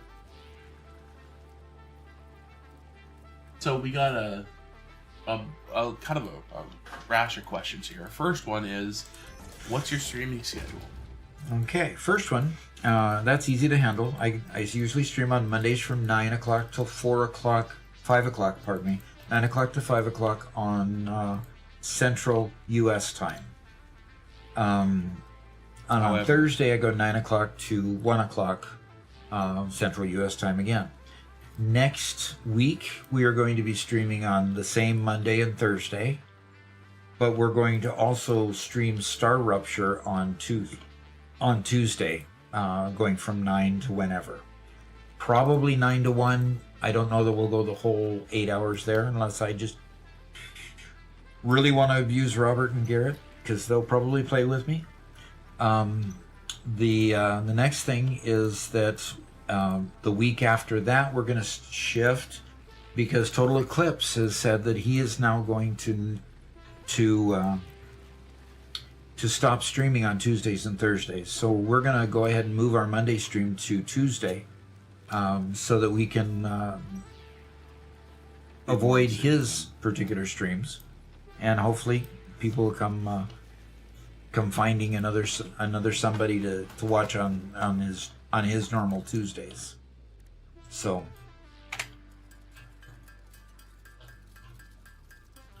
Okay. Well, now we have some good university questions for you here. okay. May I take a short break inside before we do that? If you must. I must. We must. Crazy Giraffe just says, hey. Yeah, I must, unfortunately. Okay. See ya. See Get ya in a out of moment. here. See if you can keep your streak going and get another perfect score on the. Oh gosh. Yeah. Let's see what we can do. Okay. Okay. This one, we saw this one earlier today. That's and I already forgot. Is it on this island or that island? That's too close. It's gotta be here. No, I'm wrong. Yeah, I'm wrong. It was on the northern island. Gosh darn it.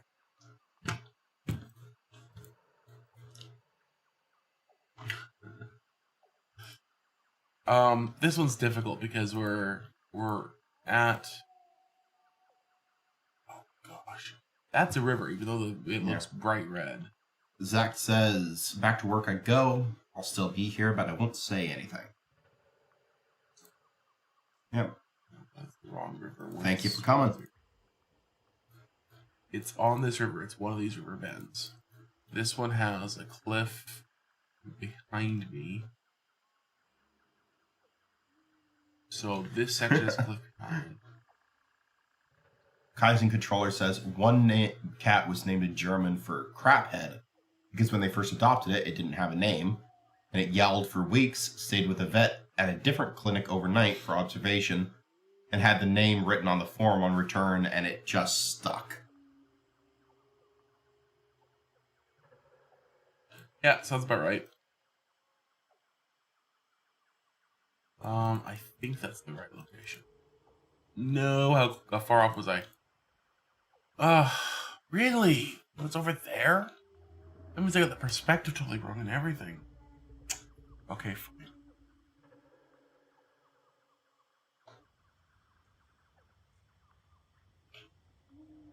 This one's easy.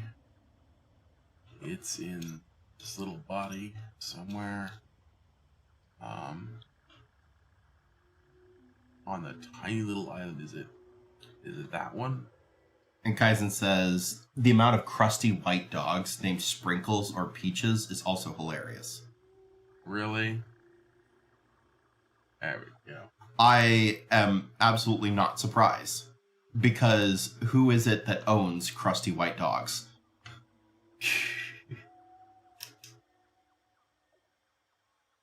I'm sorry, but those small crusty white dogs are not dogs that guys like for some reason. Not so It's- much, yeah. It's the chicks that buy them. And they all... And they like the little cutesy names, yeah. Generally. Okay, so we're talking purple forest. We have almost nothing to go off of except there is water down there. Because there's water down there, that means that we are somewhere around in this region. The landmass we're on. There's another one right there. So we might be on this landmass. Across the way. Things are two. I mean, there's obviously a bridge there and there. There's bridges across the way. I couldn't tell you. We could just as easily be here. I think that's more likely. Let's see what we got. Makita Canada says, it's crazy. Doc is the main Satisfactory guy, if you ask me. You can't not search Satisfactory without him showing up. Need to get the live schedule showing on screens. We'll do that. That sounds like a good idea. 23, 157. That's not bad. We gotta try. Crazy Draft Doc is a real doc. He has he's a doctor of philosophy in management of IT. Kaizen Controller says, a cat named Princess Prissy Bottom belongs to a tattooed biker. Clinic favorite. Nice. Actually, I could totally believe that as well.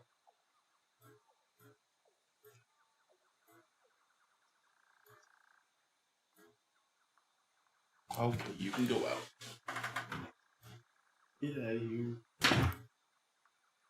Oh, okay. We're getting all the easy ones. Alright.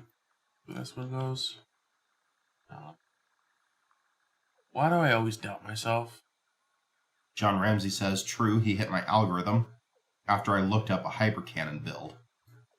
Yeah, I think that Total Eclipse did a lot of things before Satisfactory. Isn't that right? To be honest, I don't really know. Actually, those comments are coming from YouTube. Yeah. So, I don't think Total Eclipse is on... Is Total Eclipse on YouTube? Yeah.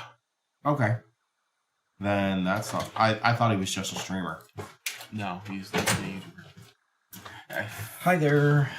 That can't be the explanation. You know, the first thing I smell when I walk in the door? Huh. Cat. What? Oh, inside the house? Inside this house.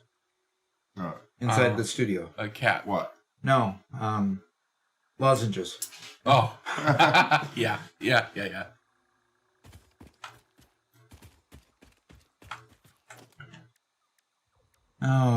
Okay. Need to put down a miner. Last one. And I need to go run and get some concrete. Finding the exact spot. I'm trying to get the very last one to get a perfect 5,000. Another perfect score, huh? Yeah, I'm trying to get another perfect score. And obviously we are... Oh no. Oh no. I'm dying.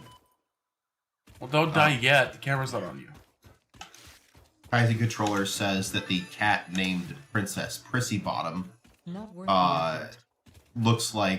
looks like Snowball from Stuart Little. And that is the only appropriate name for a cat like that.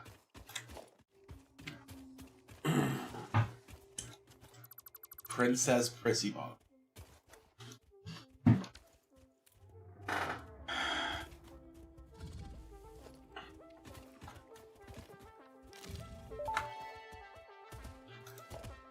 Potential edible collected. Eating it and surviving does not count as a valid field test and does not. You know, maybe that's generate part of the reason why I enough don't like data dogs, to like make an cats in informed general. decision. Why I prefer Store dogs. this potential resource for later use. I don't want to role play as a manservant. Don't want to what? Role play as a manservant? Yeah, that's like. Mm-hmm. One of the big things about cats is how they treat you, and quite often cats treat you with. I know Callie isn't like that, but a lot of cats treat their owners kind of like their servants. You know, they just demand things of you, and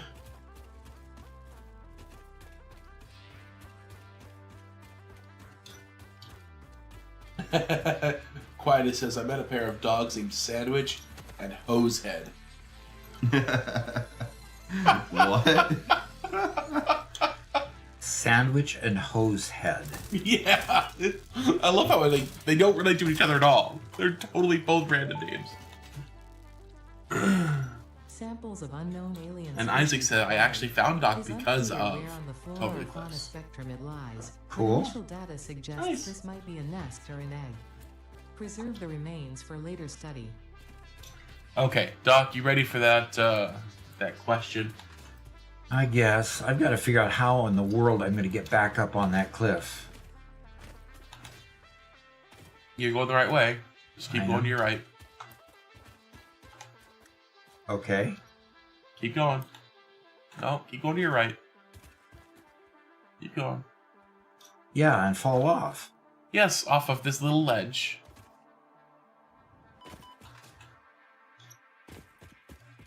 I have never gone this way before. Yeah. Is that a sulfur node? It is. Just keep going. You'll be able to take a left up here in a bit. Okay. So, as soon as you're ready, we have a question for you. All right. Crazy Giraffe says, gonna lurk in here for a bit. Got some studying to do. Okay. So we have a question from Darker Design. I've just entered phase 4. Cool. And I'm so stumped on what to do. It's like being freed from prison, but knowing nothing about the planet. Oh boy. Phase 4, it gets really crazy because you're starting to build things with definitely building things with manufacturers. You've experienced a manufacturer, but now you're going to get into the whole world of blenders and particle accelerators and, possibly even nuclear power plants come along at that point too. And you start thinking about actually needing them at this point, although you unlocked it just before you unlocked phase 4. So are you in the phase between 3 and 4, or have you already unlocked phase 4 and now you're looking at finishing the game at phase 5? Because, by the time you get up in those, you're getting into rather rare circumstances in the respect that all the machines get really, really complex, and the supply chains get really, really long. So at this point of the game, you need to have already built good, solid supply chains that are building all of the things that you built for all the other tiers. And those supply chains need to be such that you can transport those goods to where you need them for the more complex parts that are to come. So, strap in. It's going to get crazy, but if you just sit back and really apply the best things that you've learned up till now, you'll get through it just fine. It's just each part that you make now is just going to take longer to build up the manifold for that. But if with patience, you'll get all of them, and it'll be rewarding, and you'll win the game, and you'll see what happens at the very end of the game. So I hope that helps. Good luck to you. Okay, back to the game. And I can take a left up here eventually, you're saying?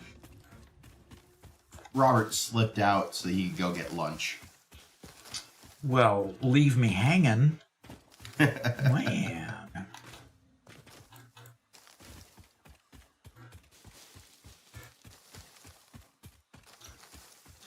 Yeah. Lexi says, I just finished my tiny Fixmas factory on my permanent build save. Okay.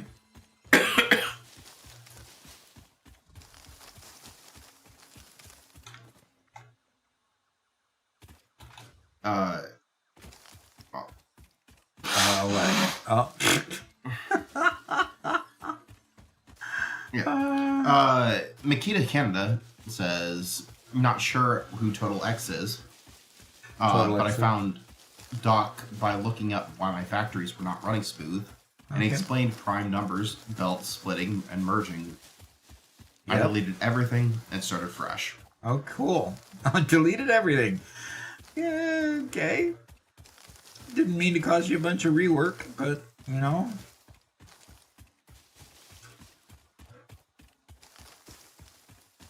Kaizen Controller says, man, talking about LLMs, I recently got reminded that the original version of Clippy used to be so good at guessing what you were about to do, users were made uncomfortable to the point of them dumbing it down and making it suggest multiple options for what it, quote-unquote, thought you were going to do. Okay. Interesting. Yeah, that is quite interesting.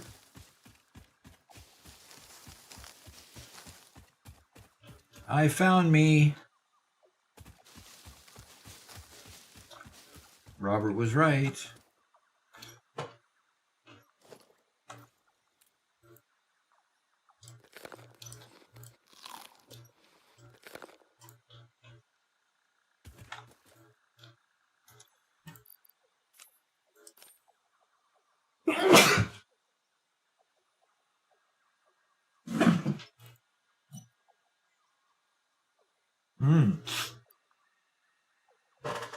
I didn't have my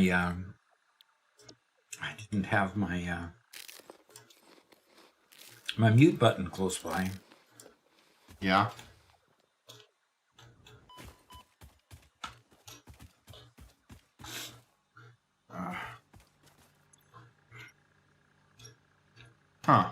Megalith is claiming that back then users were a lot more predictable. Is a user ever predictable? I don't know about that statement.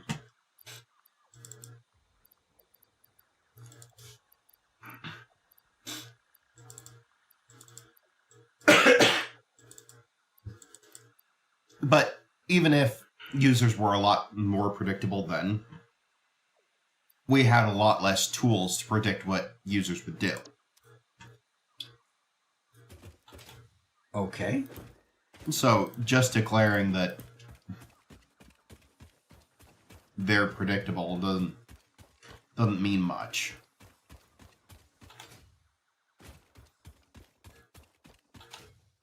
Kaizen Controller says yes and no, depending on the program. Your basic Office suite, most people have pretty standard use cases. Yeah, that's true.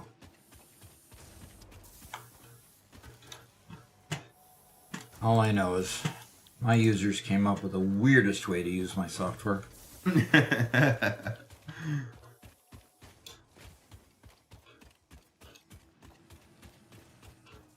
And the problem with that is because they were database systems, when they extracted data and started manipulating it in ways unexpected, you weren't able to make sure that the way that they're using it was valid.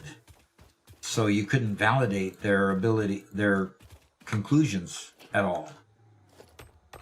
I don't want to mine it. I just want to build on it.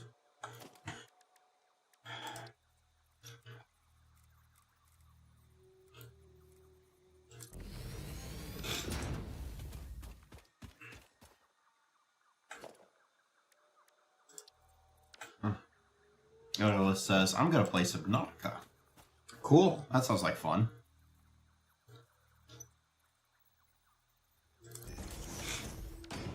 Subnautica does sound like a cool name, and I hope that all their legal troubles get resolved and they can actually, release the version that's in the can, ready to be released right now.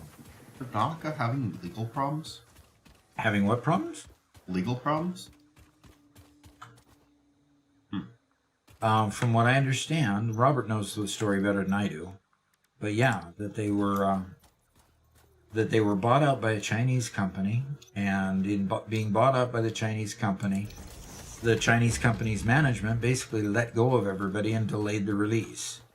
And they had huge bonuses that were tied to getting the release of it done on time. And so basically they negated their bonuses, because their bonuses were to be paid out to them even after they were no longer working for the company, if they were not released for cause. And of course, since none of them were released for cause, they were just released because they didn't want to keep funding the developers, and most of all didn't want to fund the bonuses. They're in court over it, and they still haven't released the next release that they were supposed to do. Vitus says, oh dang, I didn't know that about the Subnautica company. That's horrendous. Yeah. Yeah, that's pretty horrendous. Oh. Huh. Yeah, Makita asks, can we go back to full screen? Apparently you have been in Doc University for a while. Yeah, definitely go back to full screen. Okay. Thanks for the reminder. Yes, definitely.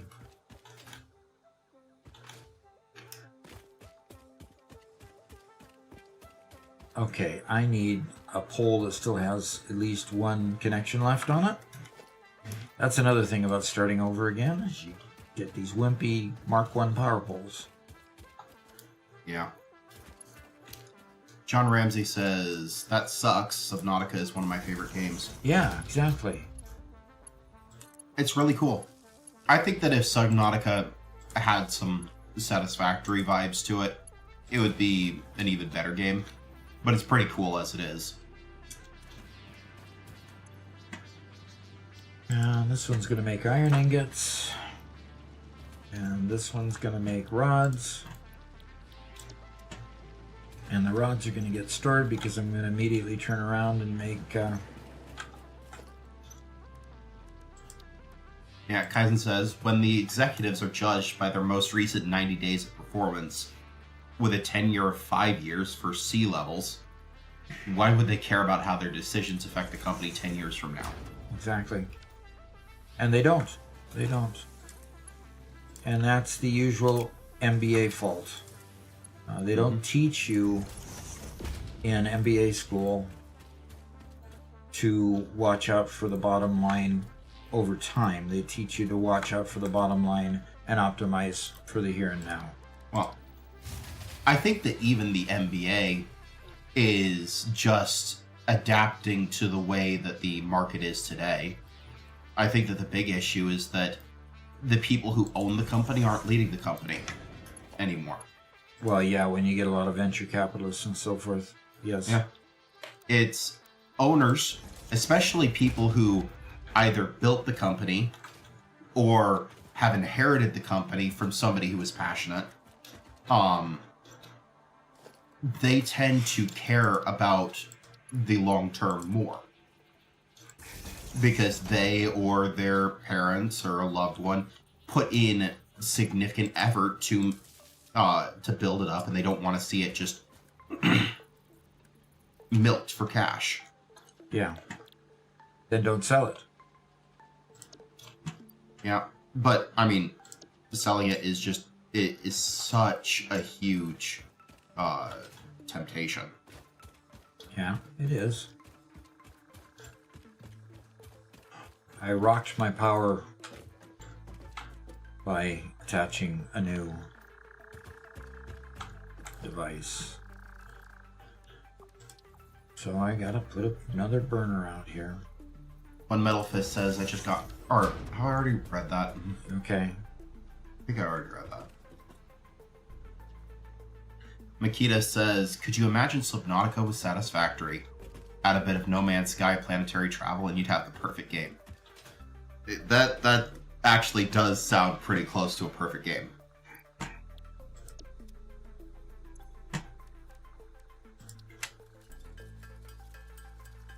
And Diamond Suker says, hello guys, why have you started a new game?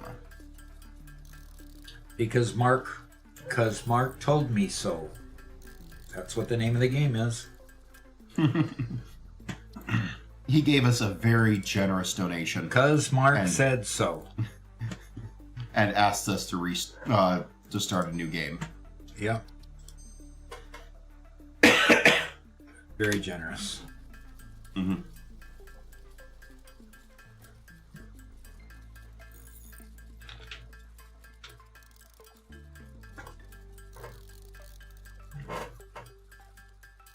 Okay, so I have enough.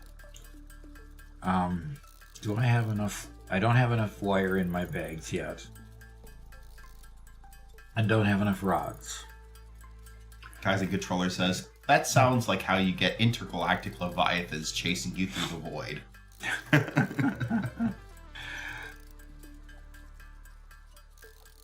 Yeah, honestly, I think that Satisfactory is sort of heading in that direction. I genuinely think that there's going to be a DLC in the future that are multiple DLCs that take us both underwater and into space. I might be wrong, but that's my genuine opinion. And I really hope that it's the case. You're talking about for Satisfactory? Yeah. Well, we'll see.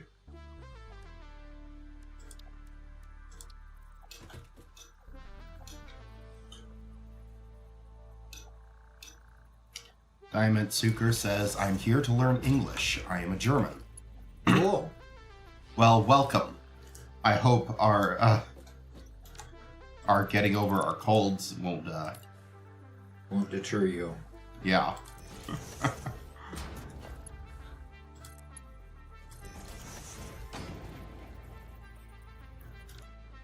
And we do believe in speaking proper English here on this channel. Mm-hmm. Not New Age slang.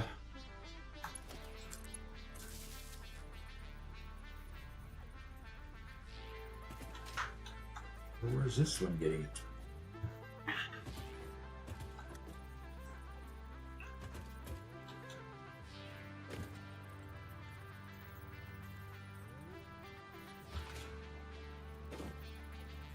Yeah, Mark says, I have a car, my own home, a decent pension, no woman, and so I tend to watch every stream, and I'm well cared for. Cool.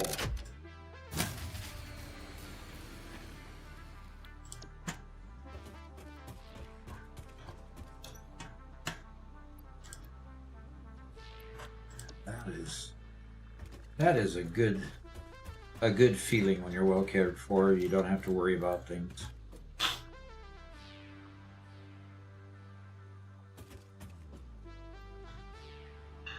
Okay, we should be able to start this up now. Okay. Hell Frozen Ova says, I know a lot of people like manifolds, but I like doing branching splits. I think he's talking about load balancers. Yep, load balancers versus... There's always a debate going on between load balancers to feed each machine exactly what it expects versus manifolds that wait till the front of the manifold gets filled up before it really goes to the next and the next and the next and finally fills up. When we have shorts that compete constantly, manifolds and load balancers, manifolds, load balancers, back and forth. They do about equally. People kind of look at the shorts and weigh their options, I guess. So it's pretty interesting to watch. Yeah. We generally default to manifolds because, well, manifolds are easier. As long as you have the right number coming in and you have the right number coming out, the manifold will do just fine. It'll balance itself. Yeah. But there is an elegance to having everything perfectly load balanced. Definitely an elegance to that.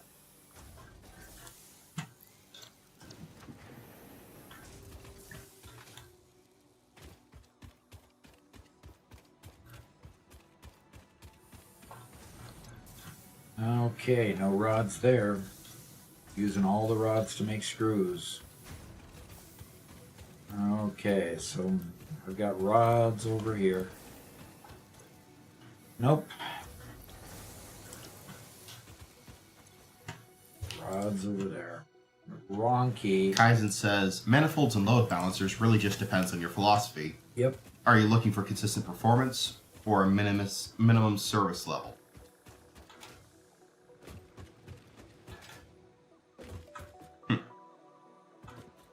All right. Do we have enough? Yes, we do. And we have unlocked splitters, folks. Milestone reached. Conveyor belts can now merge, split, and lift to save space and enhance the productivity of your factory. Fixit encourages you to consider investing in verticality when it comes to factory logistics.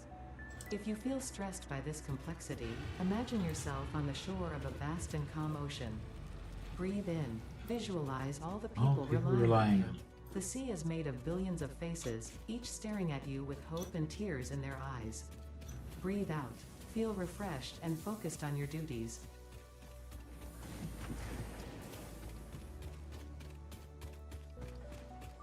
Nothing she just said there would make me call her at all. Exactly. She's not expecting to make you calm.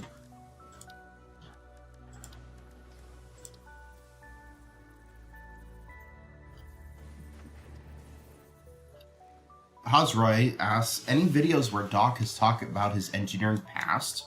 Although he's on to greener pastures, I'm still curious. Well, my engineering past is more of a supply chain management past. The supply chain management is really where I cut my teeth in building databases and building information system structures for people. So not really engineering, more the thing that really helps me to function properly here in this world is the ability to understand supply chains and all the products that start here and go into the next and go into the next and go into the next. Just have done it so long, it's just it's an easy thing for me. So, I'm looking at trying to accomplish a bit of a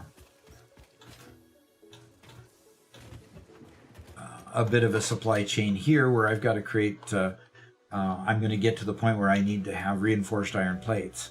And reinforced iron plates need screws and plates.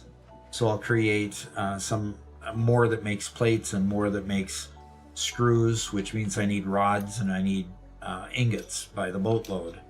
I don't know, is this a pure mine or yep, another pure mine. So I've got plenty of ore around here to build up a whole huge manufacturing plant for making plates, rods, screws, and putting the reinforced iron plates together, which is all I need to do at the moment. I also need to build the space elevator, which means I'm probably going to extend this platform up here and build my space elevator off into the distance there, which will be really cool looking. We got a first-time chat from Lord Tassadar. Did you unlock the Fixmas calendar in the hub? On this world, I have not yet unlocked it. What about the previous world?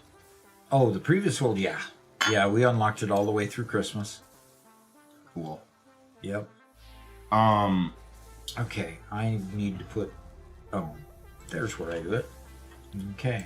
This will make sure that I can put the space elevator over there so I can see that I need more iron plate and I need more wire to build that space elevator. Go ahead, Garrett. Diamond Suker says, would you say Satisfactory is better with mods? I like playing with mods. Specifically, some mods like what they call infinite nudge and infinite zoop. Those two things. I need to select that milestone so I know what I'm saving for there. Infinite nudge and infinite zoop are incredible. So I like both of those. Yep. They absolutely are. So in this case, we're just using quality of life mods for Satisfactory. So nothing that alters the actual game loop, really. Just things that patch over little annoyances and gives a little extra capability. Yeah, exactly.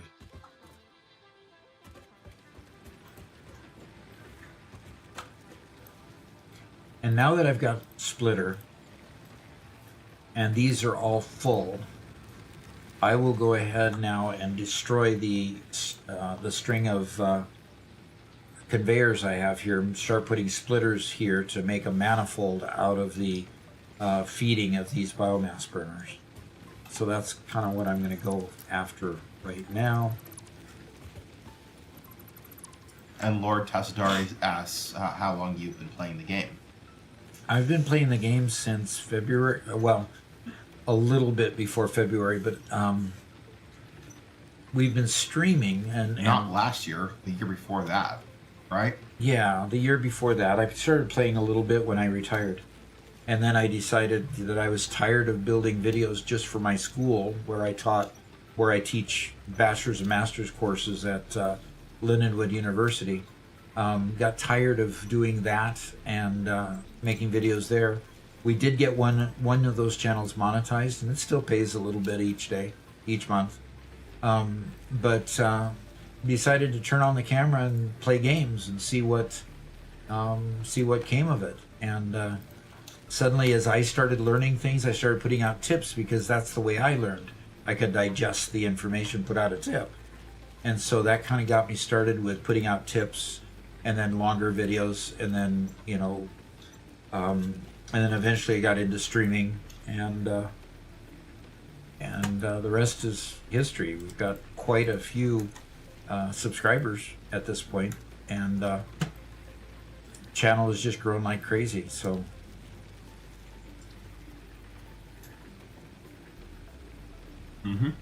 all right, I need it. Lexi says, Doc, why not use the structural solution foundations? You're using the same mods this time, right? I am using the same mods as we use for Pax Prosperitas, yes. That's gonna frustrate Robert eventually.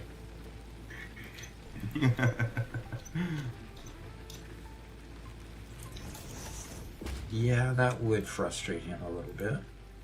Robert is a little high strung. You're talking about him as though he's a dog or something. People can be high strung.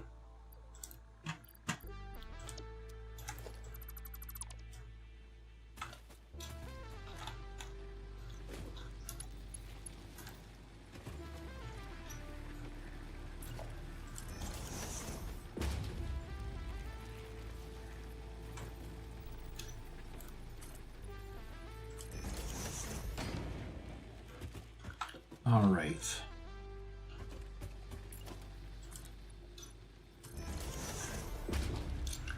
Okay, so I'm going to move my storage container back over to here. And basically hook it up to the beginning of the manifold here. And let's get these feeding again. What? It's not lined up. How dare I not line it up?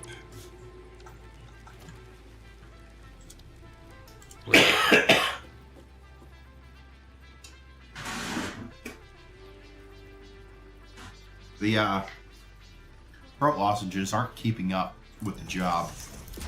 I'm sorry to hear that.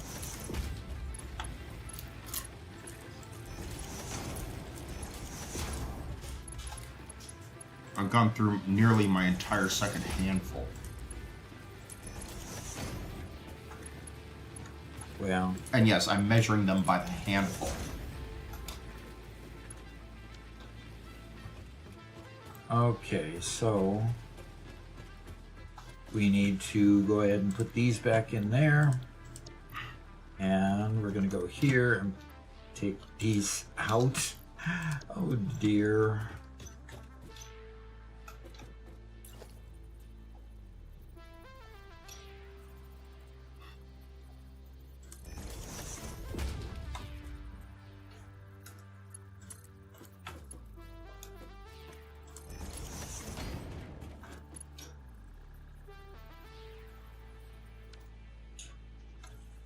All right, put all those in there. And Diamond Sucre asks, how can I download the Satisfactory mods? Use Satisfactory Mod Manager. And he's probably wondering how do I get Satisfactory Mod Manager? And Robert knows the answer to that question, because you don't get it off of Steam. I think you just have to look it up and download it online. You do have to download it online, and I think it's at a satisfactory.net or something like that. I don't think it's an official program of Satisfactory. You don't think it's an official program of Satisfactory? It's endorsed by the makers of Satisfactory, but I don't think it was made by them. Okay.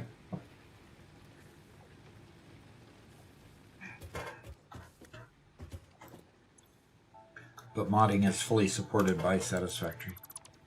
Yeah. Mark says, Garrett, go ask Mama Doc for the winter fuel remedy of man flu. I'm certain she will have the best recipe that will cure your perishable disease. Well, she already gave me something this morning. Yep. Well, actually, by this point, the cold medicine, might have worn off. So Yeah. I should... You should probably get another It's dose. been about 6 hours, so yeah. I should probably go get some more. I'll go and get it when Robert comes back. Yep. Okay, I don't think I have the recipe yet for solid biofuel. Nope, I do not. Okay, I can make biomass at this point. And that's fine, I guess. Okay. Lexi posted the link in Twitch, and I transferred it over to YouTube. For the mod manager? Yeah. Yep. Satisfactory Modding is the website. Kaizen says, worst case scenario, you could take a handful of Benadryl and meet the Hat Man. And Oh, who? no. Meet who? The Hat Man.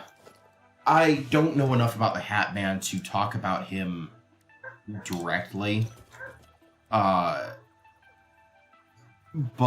the closest I could say he's a sleep paralysis demon.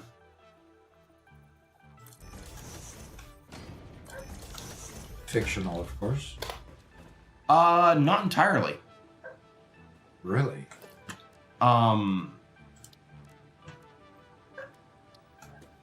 It's, well, okay, so obviously the Hat Man himself doesn't exist, but he is genuinely seen. The Hat Man is a shadow-like entity reported by individuals across the world. Phenomenon is associated with sleep paralysis occurring during the transition between sleep and wakefulness, where individuals experience a sensation of being paralyzed and perceive a dark humanoid figure in their room. Interesting. Yeah. It's entirely an illusion, but it's one that is shared quite commonly. And why, it's hard to say, but... Alright. Well, I've just about got my manifold built, and I need to go get some more iron plate in order to keep building. And there's a bunch of iron plate there, so I can merrily keep building on my way.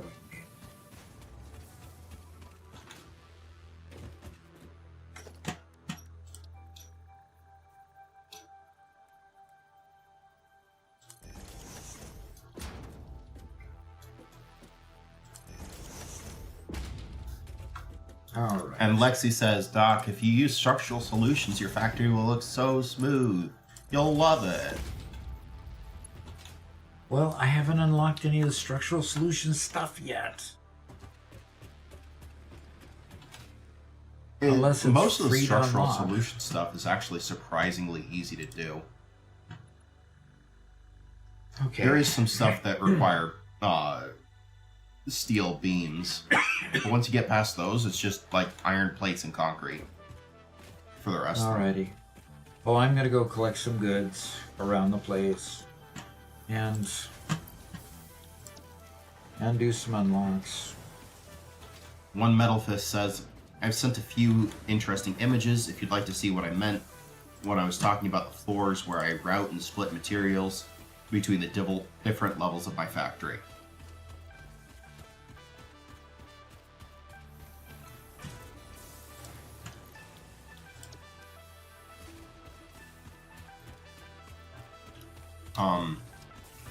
Yeah.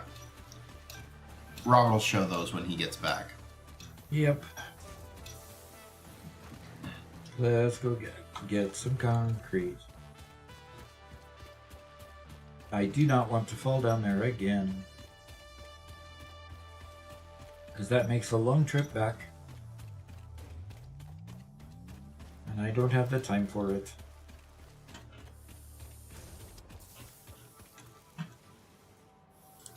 Wow. Need a whole lot more wire in order to build the And Kaizen says, I'll be back. I have a meeting to jump into. Alrighty. See you when you get there. When you get back.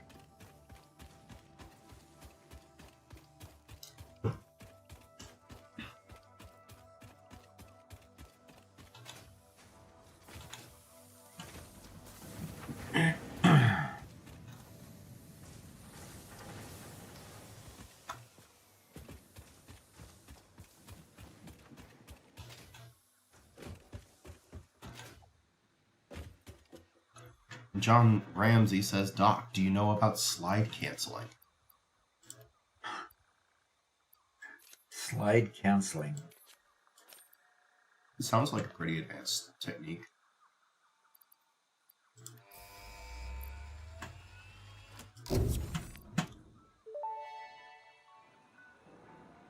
Milestone reached. Supply the molecular analysis. Is that machine, where you referred jump to as the out of a Memo, slide local resources to to get more research and speed? develop new technologies.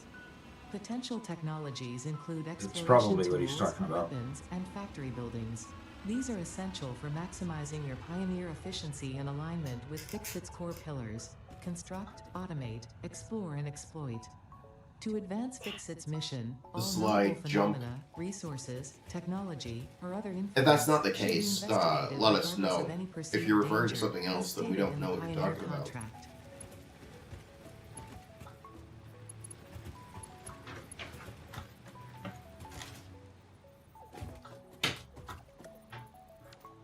Okay, I want to configure this one for biomass wood.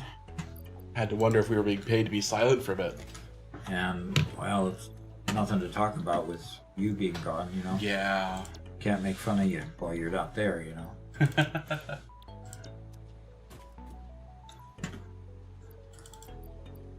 Yeah, John, you're talking about sprint running. Or sprint jumping. And yeah, I do know about it, you know, basically... But it takes quite a bit of coordination. And,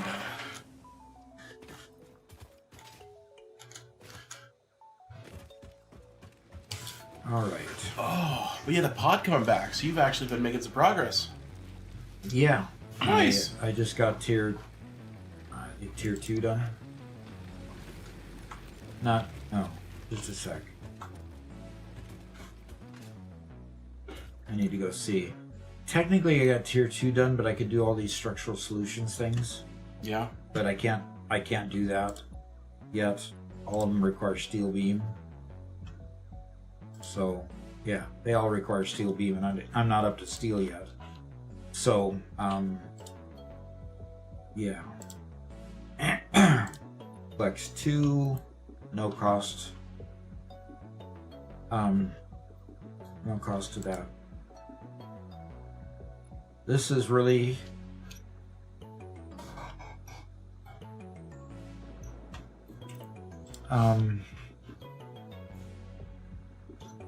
which should I don't need obstacle clearing. I'm going to select that milestone for now.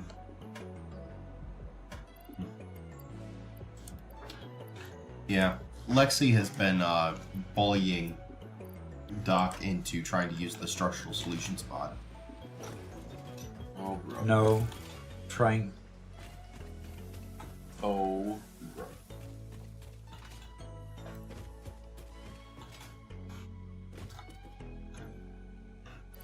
Alright, I can go ahead and put this in here. Alright, all I need to do is make some cable, folks. Let's go see how much wire.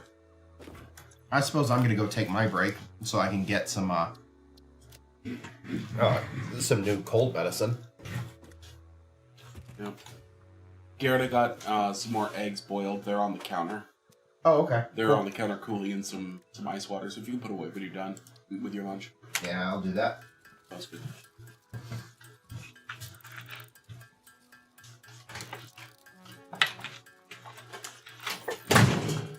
Alright, I just need 200 of this. And now that I've got foundations and I've got concrete being made, I'll start building more foundations and spiffing up my factory here.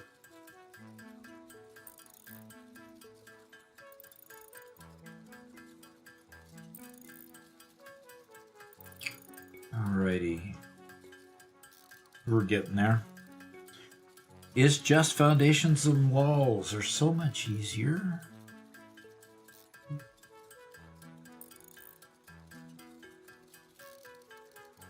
What makes them easier?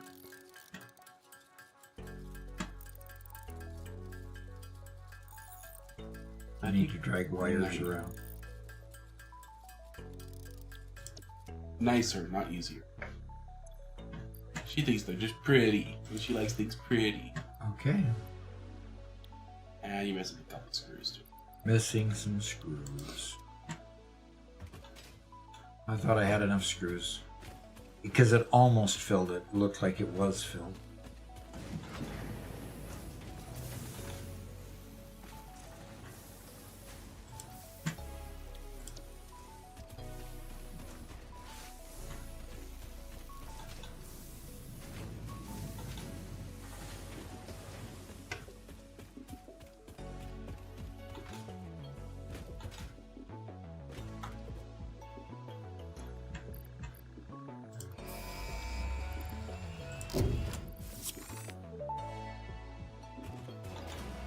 Milestone reached.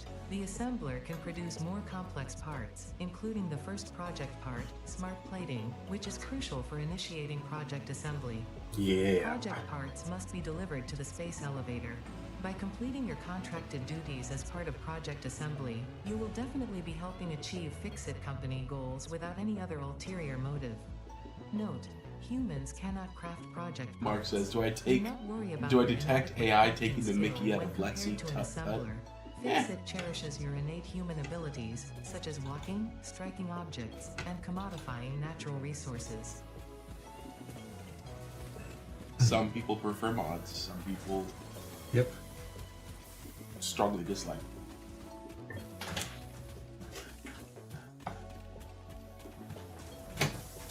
Mods of Ice Spice.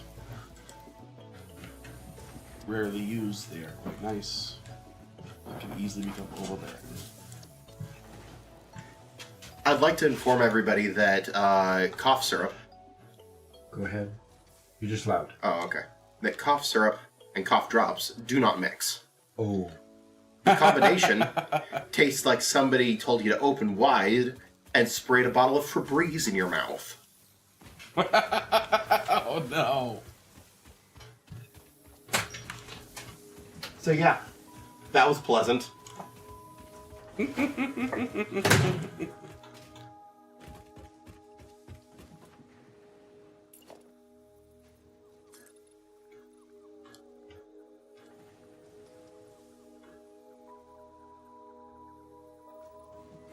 Poor dear. That doesn't sound. No, that did not sound very nice at all.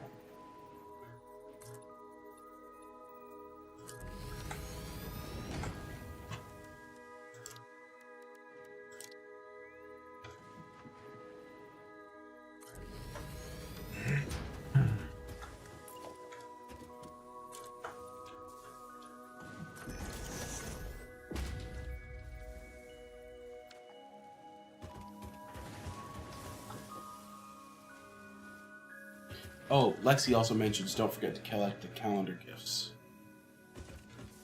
Not Well, sure if we they're gonna could be go useful in do this that. world. What? Not sure if they're useful in this world.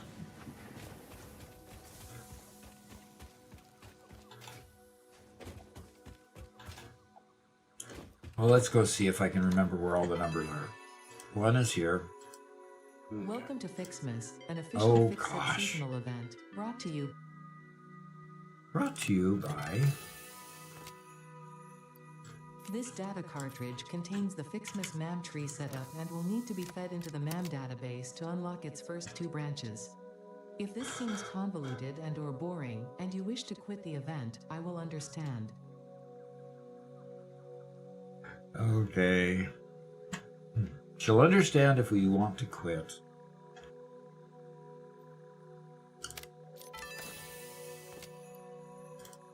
Ah, yes, how thoughtful.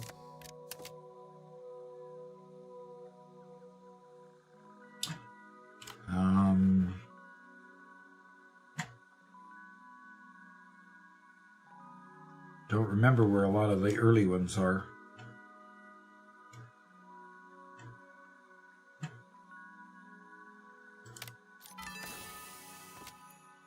Are you trying to do them in What's order? this? I was, but obviously I don't have to. Because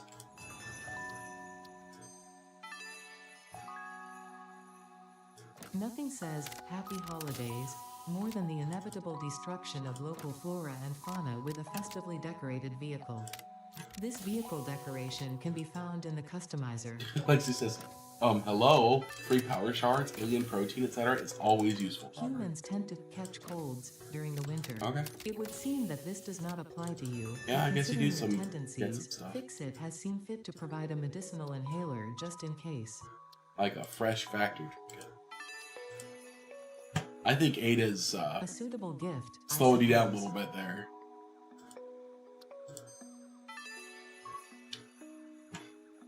Since the human olfactory system is closely linked to memory, Fixit created scented build gun trinkets to remind pioneers of specific concepts. This scent is the concept of caring about your family on Earth, which I'm sure will have no effect on you.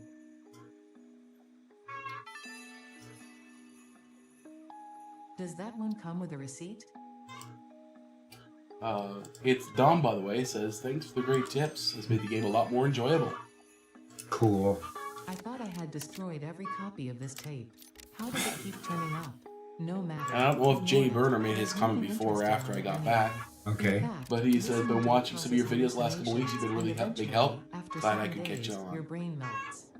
For your own sake, I Oh, advise shut up, avoiding you it darn at all bird. costs.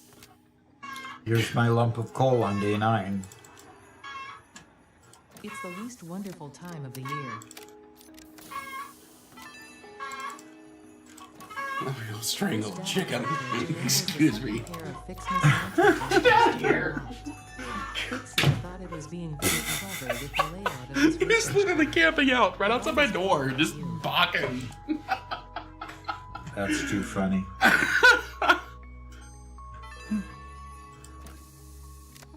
Turning explosives It's like, into just a recreational move away activity somewhere, anywhere. is exactly the kind of attitude that led humanity to its doom. We don't actually live on a Please, farm. have We just fun. I live out in the see country. you We have a will. few Now that chickens. we're Look at this so one. Close to the end of this event.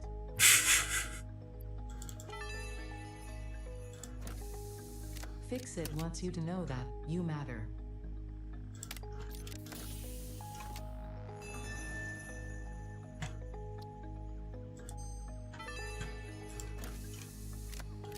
A reminder that human creativity does have its limits, considering their obsessive insistence on continuing to make slightly different versions of every Fixmas song ever imagined.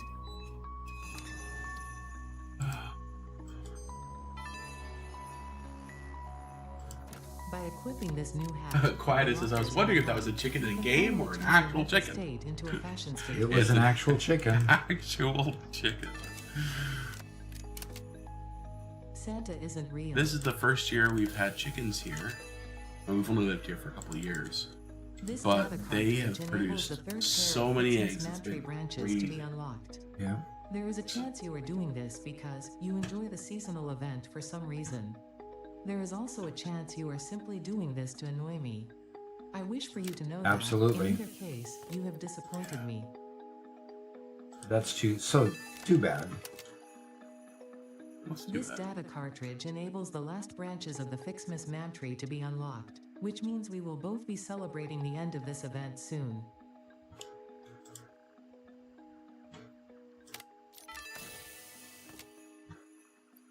What a thrill. All right, so we did 1, 2. I still haven't found 3 yet. Anybody remember where 3 is?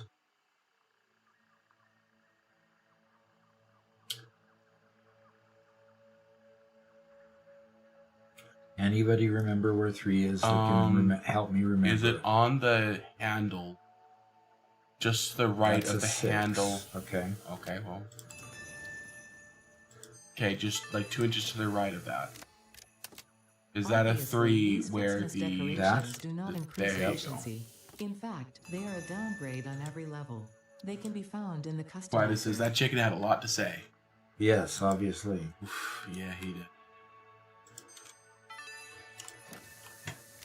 And There is no 4, escaping the Fixmas spirit with this 5, red ornament build 6, gun trinket. 7, It can be equipped at 8, the lockers in the hub. 9, 10, 11, 12, 13, 14, 15. All right, looks like, and 16, 17, 18, 19. Did we do 20? Lexi says the 20 is next to the handle of 5.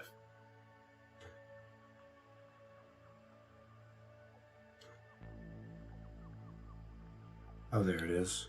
There's 20. That's just poetic. I appreciate a good joke.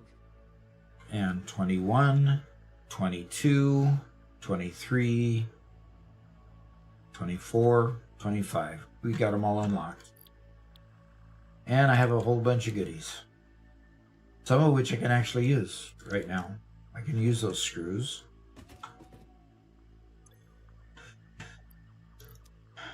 Okay.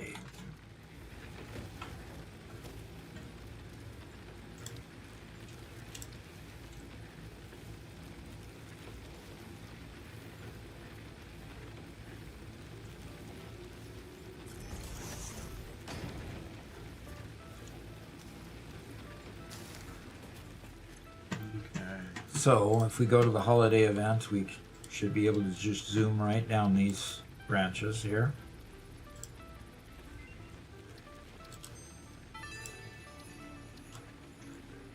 The purpose of Fixmas is to Oh, build and gosh. decorate a giant Fixmas tree with stuff. I'm not gonna. The Fixmas category has been added to your build menu. Gifts are the basic resource from which many other festive parts are made. Like Fixmas branches, which can be crafted in the constructor. In an effort to make this event meet the bare minimum efficiency quotas, I have disabled the ability to craft these resources by hand. Trust me, that glitter got everywhere. You're welcome. That glitter got everywhere. You're welcome.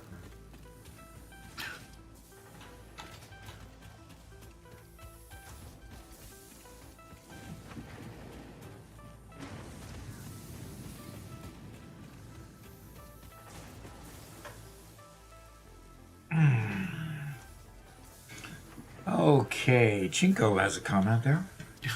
I was just reading it. Oh, really? He says, oh, if we do the thing where we decide to give Doc specific alternate recipes to use, we have to remember not to allow him to have one for screws. He needs to build all the screws needed.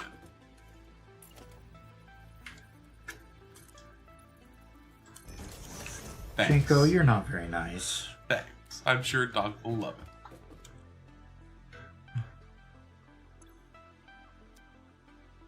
Okay, what am I going to do next? I am going to go to tier 2. Obviously, I've already done part assembly. Obstacle clearing. Yes, I need to unlock solar biofuel. So yes, I will... So, Makita, the way the calendar works is there are a lot of fixed days that give you certain upgrades. The ones that pertain to progression. And then the other days pick from a certain pool depending on what you've unlocked. All right, I've got plenty of concrete. I need more cable and I need more screws. So, which means I need more wire.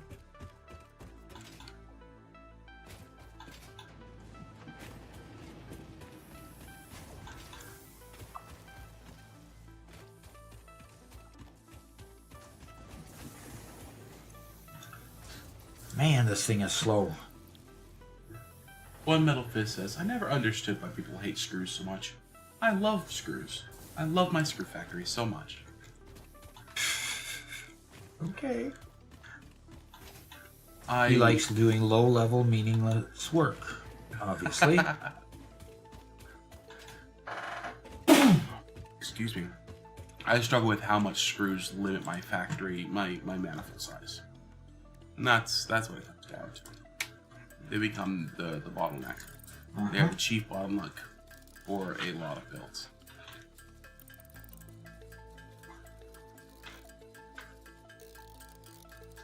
That's all.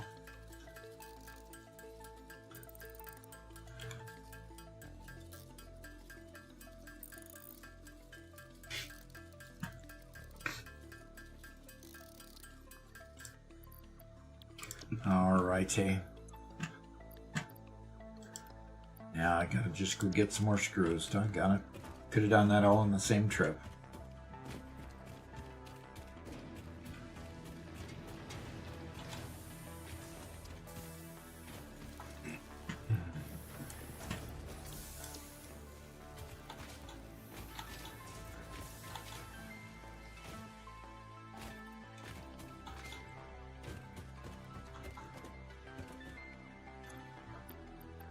All right, let's send you back up.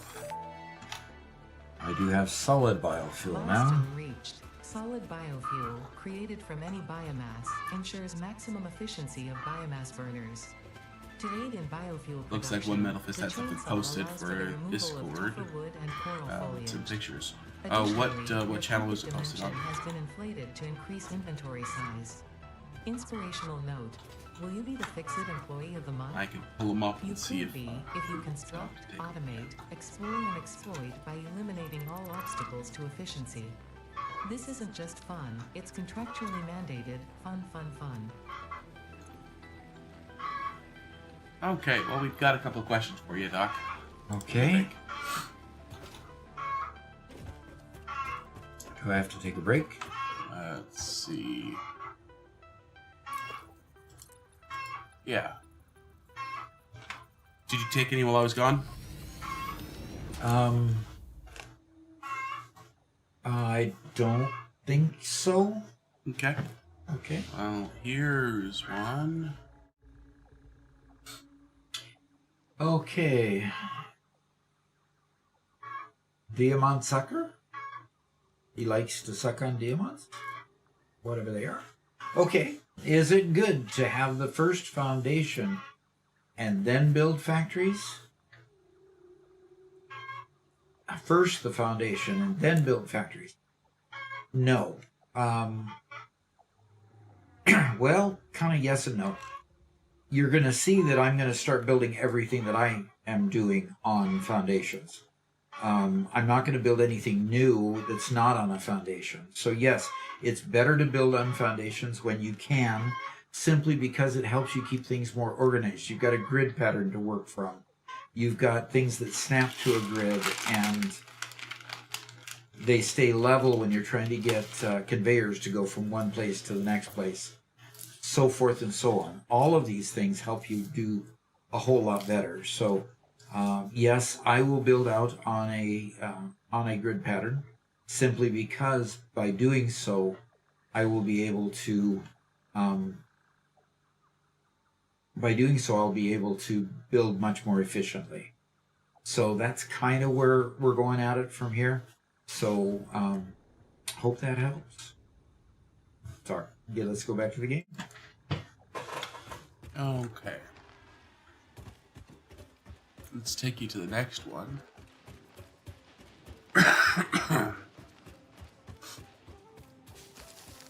Okay, here's the next one. Okay. I'm just cleaning up my platform here. Yep. Okay, John Ramsey has a question. He says, how many storage units should you have for screws before sinking? Okay. I don't think I'd be sinking screws until I get to the point where I know I have a massive overabundance. If you get to the point of having a smart splitter available, I would use the smart splitter to sink my extra screws after you think you've got maybe 2 or 3 containers full. And if you don't have a smart splitter, there's ways of doing a smart splitter without having a smart splitter. In other words, you can put a splitter in line and then just split it and have it go into the dimensional depot or the sink, either one, and then have the other line go straight into your container. So if the container gets full, the rest of the line is still going to go to the sink or the dimensional depot or whatever. But the main line continues to fill up the container if the container gets starts getting emptied. So if you want to sink earlier, just make sure you've got 2 or 3 containers full, and then start, realizing where you need more screws, and possibly remove the sink later if you've got a good line that can keep filling it up. So, hope that helps. Let's go back to the game. Okay. Unless you found yet another one. No, but I just realized a way to make a early game overflow smart splitter. You just realized that? Just figured out how. And it was what I described, right? Sorta. Okay.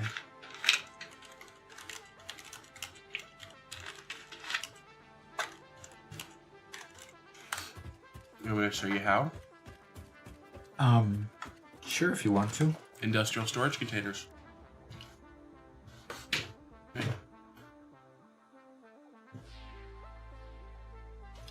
In other words, make a primary outlet and then make a secondary outlet when it starts getting full.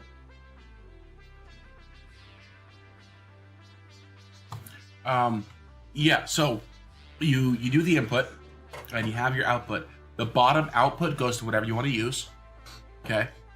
And as long as the bottom output is taking all of them, they will all go to the bottom output. Remember, it only starts sending them to the top output if there's extras in the storage container. Right? So if the input and output match, it'll all go to the bottom output. It'll all go to your destination. If there's ever a backup, then it will start splitting up to the top output, which you send to your sink. Okay. That is one way to do it.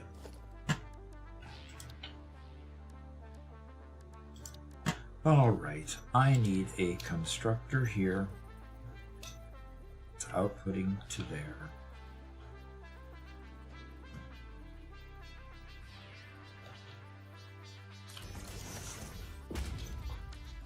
And realistically, I don't need this container anymore. I don't need this. And one Metal Fist says, I wish they added water animals to the game like whales. So you can see like splashing and spraying water in the distance. You like whale watching, I gather.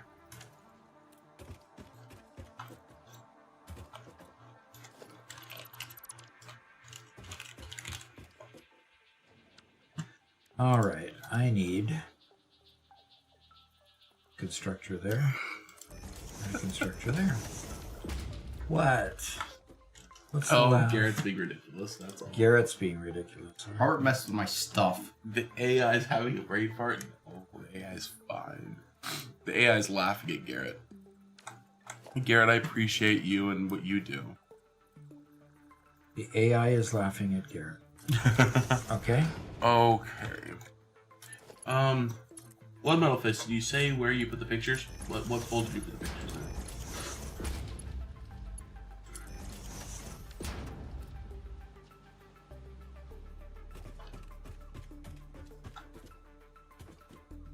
It's supposed to be a living world. Don't think there won't be some kind of aquatic life. Yeah, I agree. Oh dear. I did not leave enough room. I don't need this much room up here, so I'm going to take away some. Okay, merger time. Merger. Put merger up close.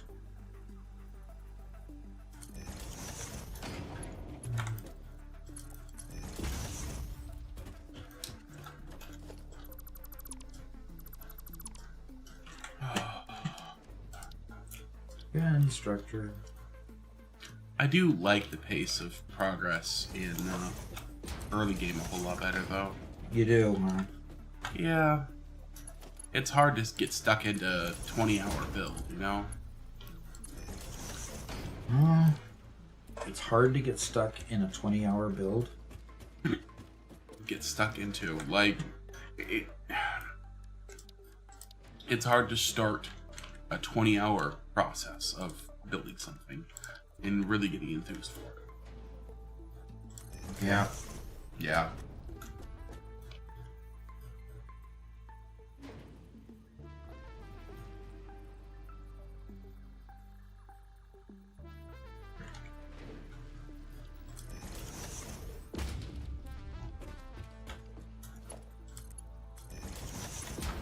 Makita Canada says, it's been a while since I've seen the base color. Doc, what's your go-to color palette? Oh, I've had several that I like. I generally tend to like kind of a powder blue, but I really like the Dr. Pepper colors. Can't remember what the palette looks like for that, but the Dr. Pepper colors. So, you know, I hadn't even thought of changing my base color yet. Okay. Okay, biomass leaves there. Lexi says, why not go for cyan and red this time? Okay. Dig me up those colors, submit them to the chat, and I'll do that cyan and red this time.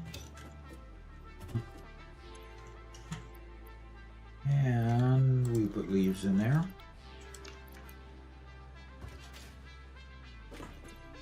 I have to say, Lexi, I'm sorry, I'm just not seeing the vision of this cyan and red. Because it sounds pretty horrible to me. It will have to be to prove itself. Yes, quite. Okay, Doc, they are there in chat for you to copy and paste.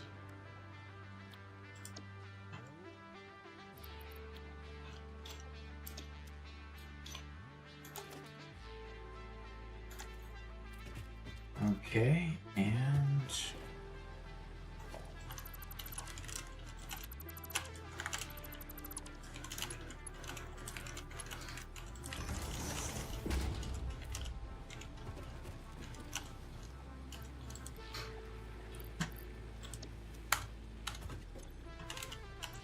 oh my goodness.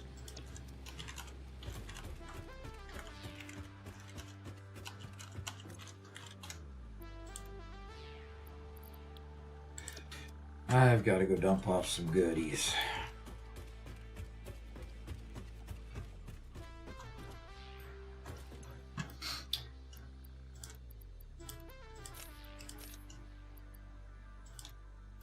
We got a first time chat from Zrox. Who says, I'm one of those guys that says, you know, I'm just going to leave the room just in case. Then I look at my factory 30 hours later and it has giant gaps that indeed have nothing there. That is better than running out of space. Okay. I have to say that seemed like a... Wow, okay. I wouldn't mind having that problem sometimes.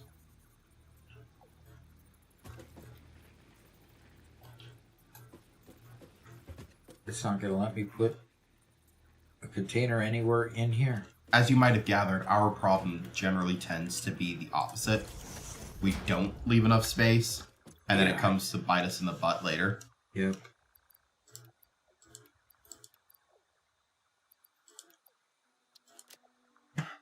Okay. Oh. Maybe I ought to equip that parachute.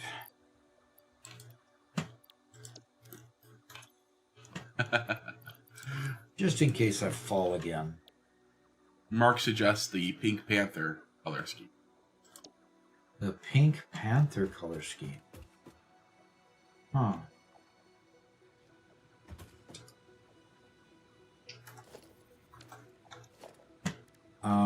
I can't do color palettes yet.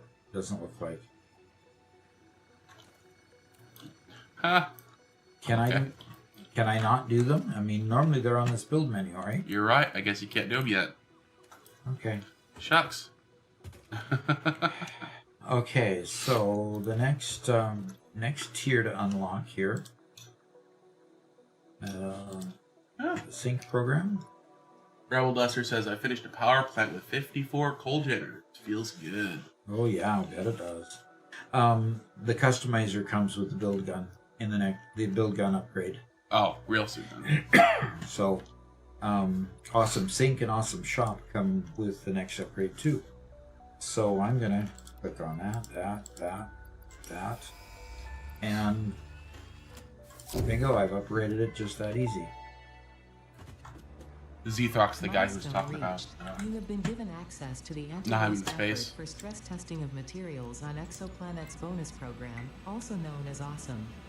Your awesome input allows Fixit to comprehend our amazing universe Edit the more factory clearly. switch. In appreciation of rewards and currency. Directing parts of varying quantity and complex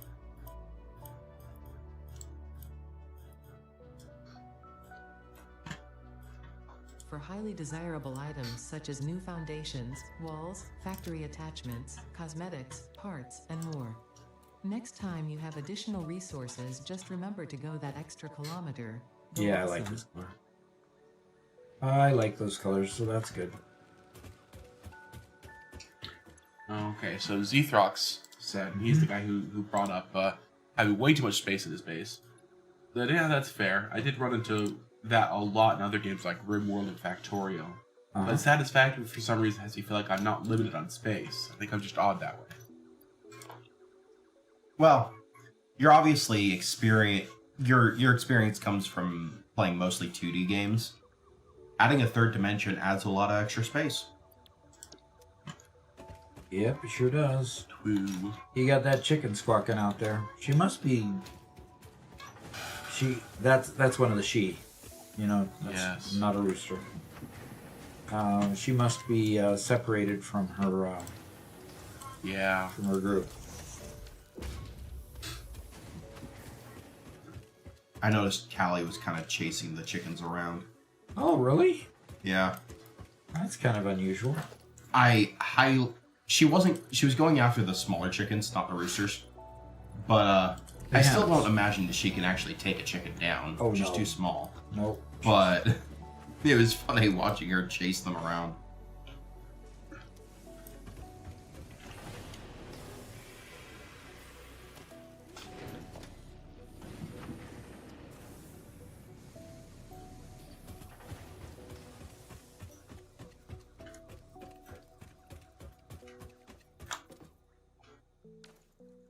Yeah, that cat was meant to be a cheetah. Or a panther. Something like that. Okay, that's interesting comment. She's a big cat. Or she hunts like a big cat. Yeah. You know? She's quite. Yeah.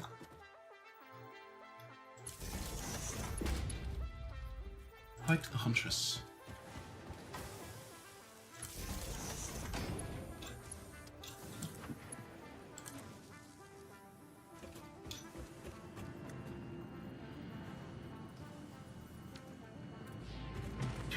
Max Murphy's here, says, "Did you miss me?" Yes, we missed you. Aww. We missed your humor.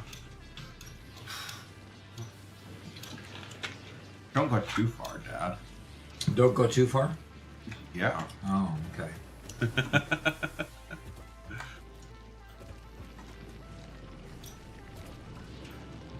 Okay, so the output of this is 120 per minute. I only have conveyors that can do 60, but I'm going to have conveyors that shortly after this that will do 120. So I'm going to build as though it was 120, although I've got a big issue.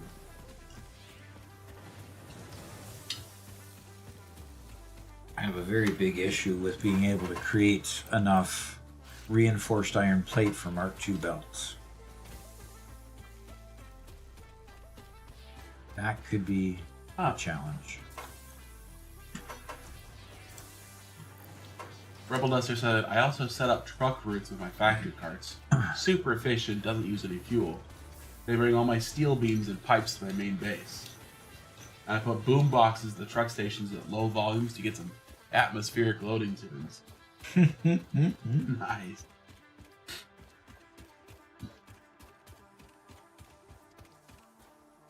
I wonder if you still get to play the Christmas music throughout the year on the boombox once you've unlocked the tapes. You'd have to, right? You would think so.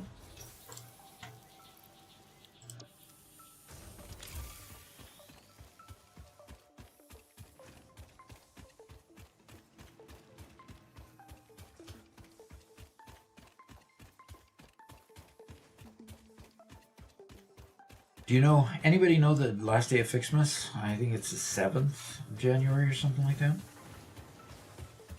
Or 17th or something like that. I can't remember exactly. That's a long time after Christmas for it to stay open. Yeah. It is a bit of time after Christmas, yes.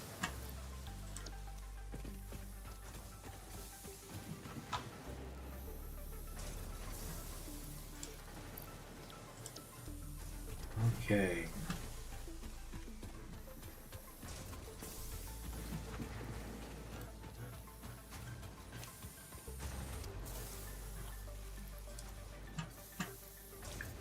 Definitely not getting plenty of screws. I'm getting screws, but I'm not getting plenty of them. So, is the, yep, it's back.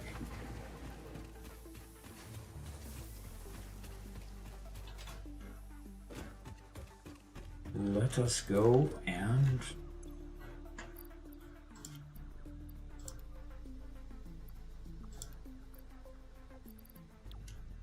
see what we can do to make some reinforced iron plate. Max Murphy asks, can we please have one Robert and Reverend stream only? Robert and who? Reverend? Stream only? Oh, why would you want... Are you firing me? And Lacey says, we get Fixmas till January 18th? That's awesome! That'll give me some time to make some good fireworks. See, Lexi has a proper attitude towards Fixmas. But, you know, with Mark around, I've got to play this new build, so I can't get my fireworks factory up and running. So I'm going to have to spend some quality time with myself to build my fireworks factory.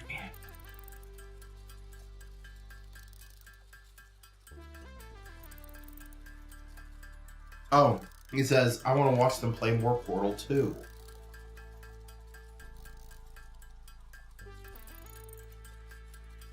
Well, we might have to do some bonus streams then at some point. Might have to. And we have 55 and 39. Yeah, good number of people here. Yep. We're super glad you guys are all here. Hanging out, having fun. Kind of low key, you know, half sick, recovering from the holidays, you know. Enjoying an extra little bit of vacation before we got to All right, I have marked 2 belts now. Milestone reached. The problem with Mark II belts is you have to have reinforced iron plates. Towards efficiency. And at this point, Use of belt. in the game, generally you haven't made a reinforced iron plate factory yet. It would be the first assembler manifold that you've built, and generally you haven't done that yet. So it's going to need to. I'm going to need to put down one of those and get some good iron plate built, reinforced iron plate built.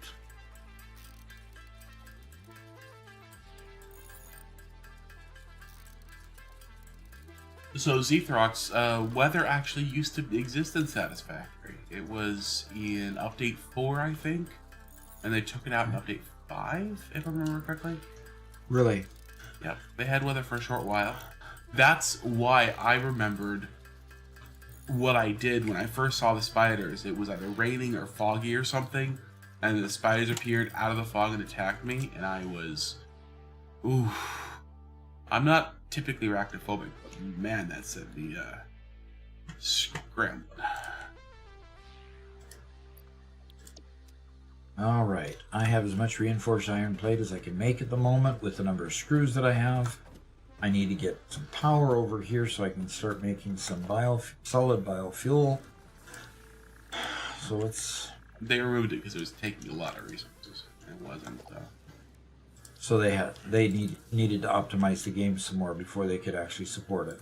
Yeah, and it sounded like it really got backburned because of other things. Yeah. Yeah, it's as much as I like the idea of weather being in the game, it's not really central to the play. Yep. It's the kind of luxury you expect from every AAA game.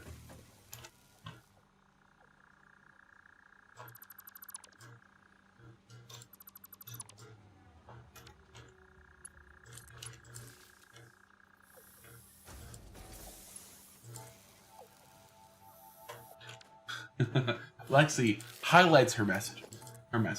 Mr. PhD, why haven't you unlocked Structural Solutions Concrete for 100 concrete and Structural Solutions Frames and Structural Solutions Expansion for a total of like 500 concrete? Harumph. Robert added that part in. The harumph. I just could tell what she was saying while she was typing.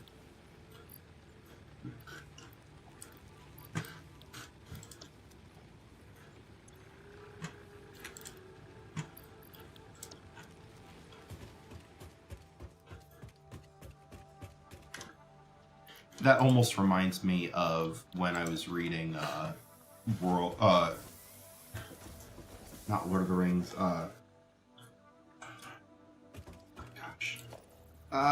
remember, Garrett, let your brain work for once in your life. Wheel of Time.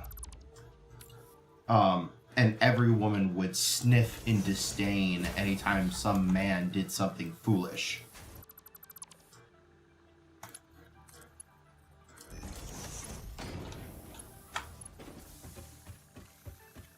Oh, One Metal Fist. This is you showing off how you're doing the large factory, how they're keeping the logistics floor clean and spaghetti free. Okay.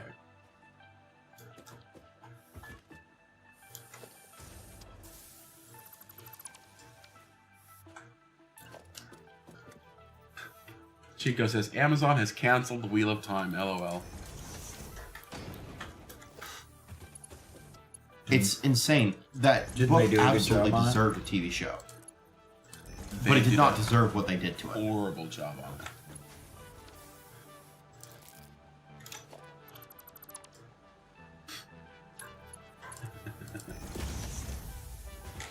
it. Okay, first off, it was an Amazon production, which would save tons of money.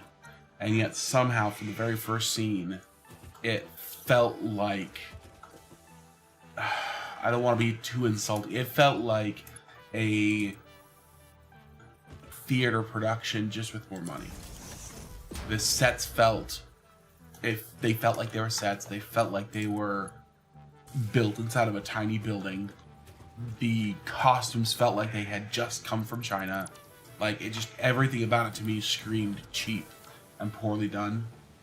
And the entire story they built in the first episode, because that's all I ever watched. I haven't read the books either. It felt super generic fantasy. Oh, hey, look, it's a fantasy world with bad guys and they're coming to kill you. Oh no.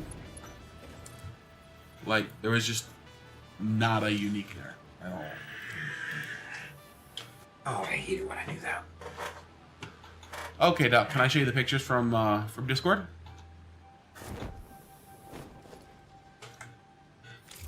Just a sec. Sure. Gotta fix my problem here.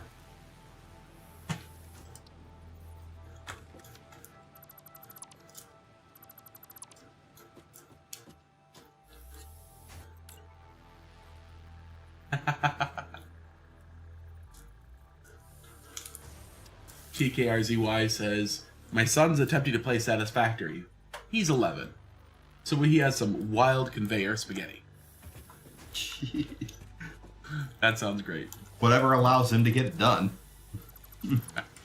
I doubt he's getting much done, but I'm sure he's having a blast.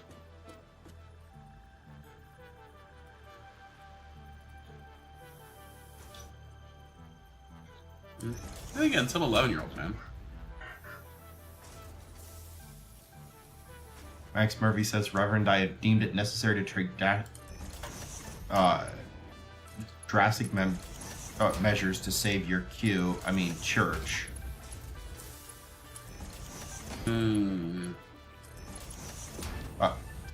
Cult. That's what he was trying to say.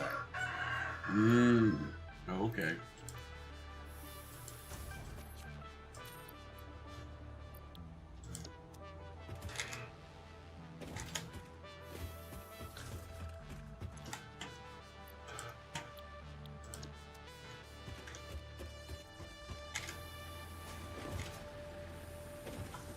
Yeah, Max, I got the man flu.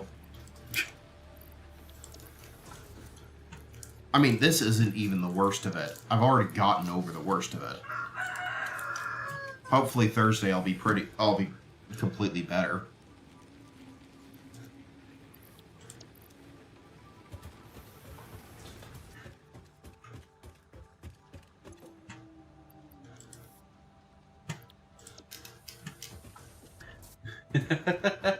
Zthrox, you know what isn't a cult? Big part of Geico and saving 15% or more on your car insurance.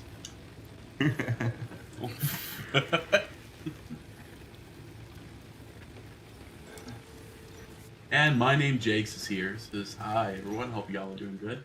Yeah. We are doing good. As soon as I can figure out why I'm not getting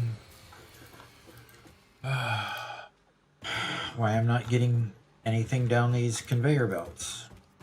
Because of that. I like it when you can find the solution, you know? Yeah, exactly.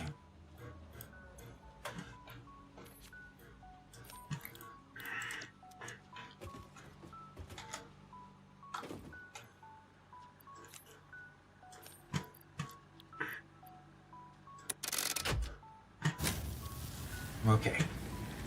We're running again. Now we're running on solid biofuel. And put the rest Jason of Bird it- says, hi.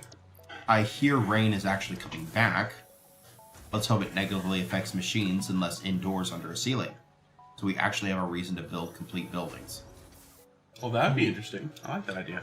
And if they're going to give us rain, they ought to give us a rain capture system so that we can also augment our water pumps and everything There you too. go. I like that. Well, I mean, okay, if that's a thing, then man, actually, you can have a lot of fun with that. Okay. All right. So, got the biofuel running. Now we're working on solid biomass, solid biofuel. They still only do 30 megawatts each, right? They don't change megawatts. They just change how long it burns. Correct. Okay. All right. So, got that production line all working.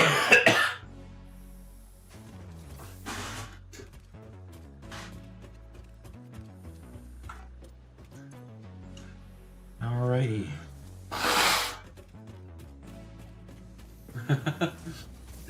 Chinko says, no, that's way too much forethought to that. We can't be doing that. That's not allowed.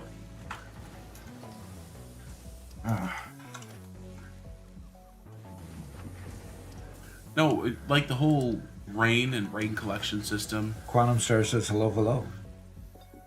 You could have some flooding systems. Yeah. You know, you have to prevent some sort of flooding system, some, drainage or something like that. Play paired along with being able to dump water back into lakes. Thank you very much. No kidding. Yes.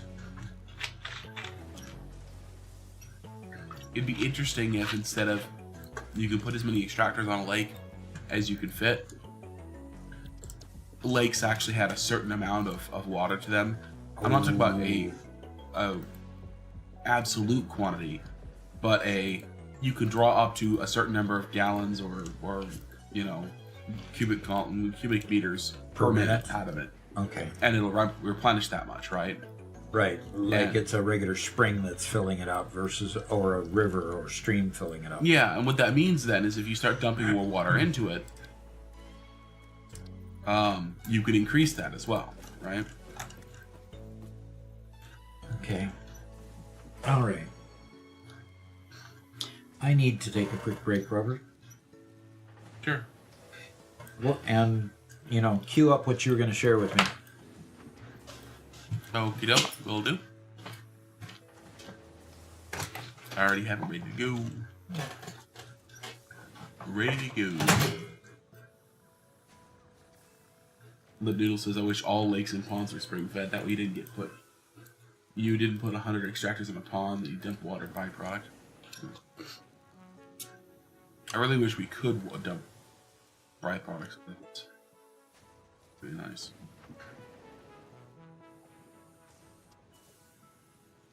Oh, here comes Callie. They said they didn't want to add breakdowns or fix machine malfunctions. It's just not what they're aiming for. Yeah. Yep, I completely understand that. I also don't think that they're gonna do what I was suggesting either. Yeah. I really imagine they're just aiming for different recipes, different machines, different functions. Because the core gameplay loop is: here's item you need to do. Figure out which set of recipes and/or alt recipes you need to build a line to make that thing. I don't think they want to branch into other full game loops. Although, I generally think that's what expansions are made for, is adding whole new game loops. So, Callie, no, I do not want you here. There's the kids.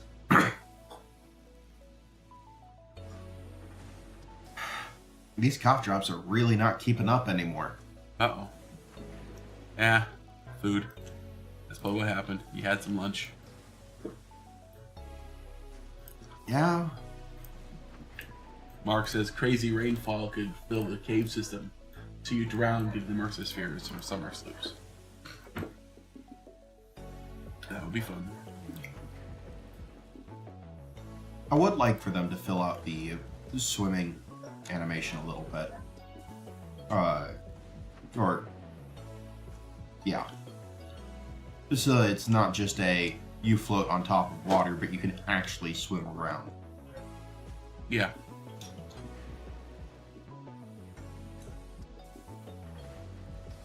Yeah, Satisfactory occupies kind of an odd space. I don't know if they're considered a double or AAA publisher, but it really feels like they're right in the middle.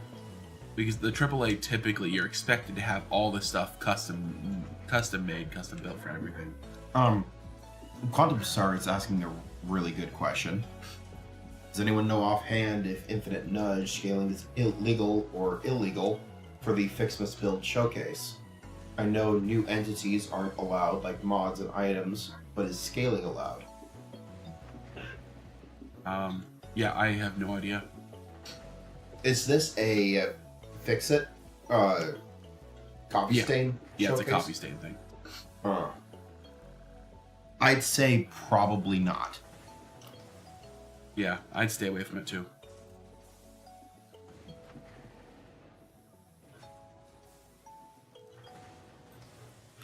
If it was our thing, well, you do whatever the heck you want. If it looks cool, it looks cool. But especially if they're doing any sort of competition on it,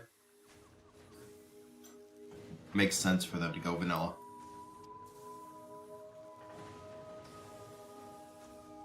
Yeah. Would water byproduct line just be more water? I'm Not back. sure exactly what I mean by that. Hello, back. Welcome.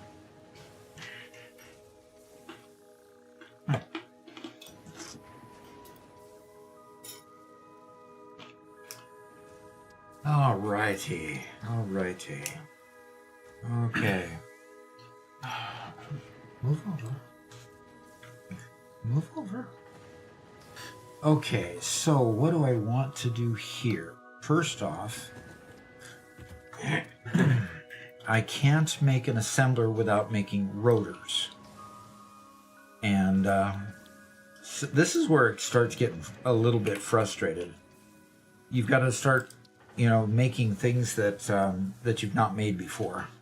So I need an assembler to make a rotor, but I need a rotor to make an assembler. And here's where it starts getting a little bit challenging, because you've got to go handcraft a bunch of rotors in order to make the assembler. So I'm going to have to go do that. I'll collect some screws and I'll collect some rods, and I'll go begin to do that. So in the meantime, I'm going to go ahead and get a smelter or two set up and working, because that will allow me to get. Do I have enough? Yeah, I have enough room in the back. And I put the output to the back. That's good. Yes, Quantum Star, this is a new save Yep. for today.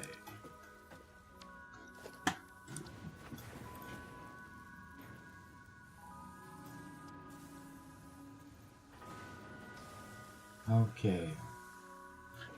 Dock, just east of you is a crash site that has rotors in it, according to Mark. Just east of me Yep. is a crash site.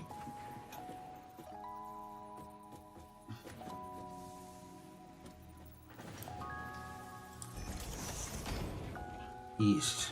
Just this direction of me?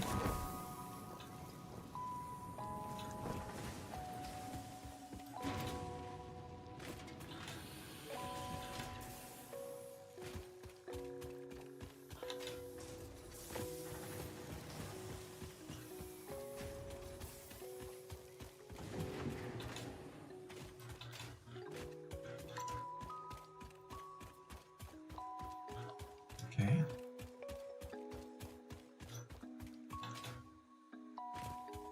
Oh, and there's another copper mine up here too. Copper.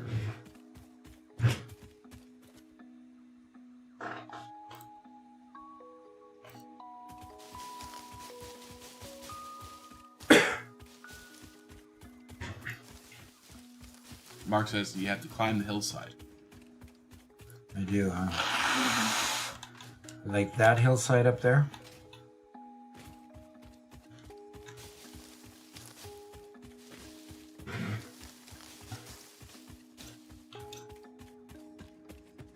Ooh.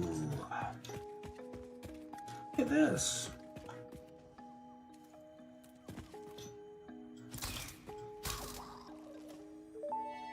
Sorry, Doc, you aren't supposed to. Samples You aren't of allowed to alien look surprised. species That's what acquired. you plead the Initial game. data suggests these are predators, but This is notably old. they do not You see have a it. traditional I said ooh here because there's a Mercer There sphere. are, however, And I don't remember numerous where all the other Mercer heads spheres which are in the fulfill world. similar functions. Not allowed. Research the remains Not of the allowed to map be surprised, establish huh? classification and potential countermeasures. It's all done now. The astrobiologist Dr. D.M. Mercer was the first to recognize the presence and probable nature of these alien artifacts. These chain-melted state spheres are named in his honor. Each sphere emits a unique signal. Research it in the MAM to establish locally appropriate classification. Kaizen says, and "Okay, brothers. application." Can you make a redeem for I must ask you a question?" Highlighted message. Unknown metal collected. This metallic element is showing properties similar So to just those highlight of the question. lead-11 So we just change highlighted such as message high to conductivity and I must ask you a malleability. question. Research it in the MAM to establish classification and potential application. Yeah, he says you find on the cliff edge, just past the poison. Okay.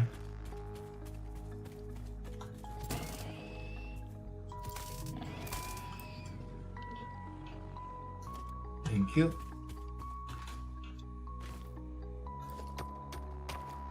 On the cliff's edge, just past the poison.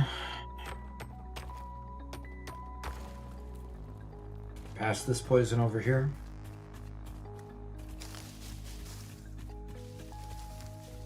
Alright, well let's figure out how to get up there.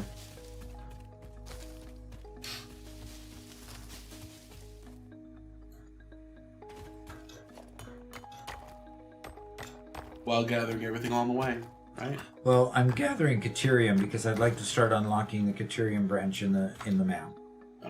So I'm not picking on every single node. I'm just picking on those.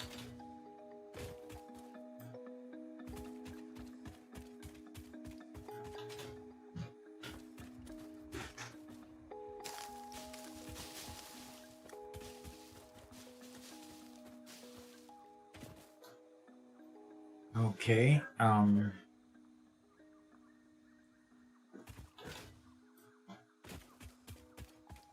We've got to climb up here, but I sure don't know how I'm going to climb up there.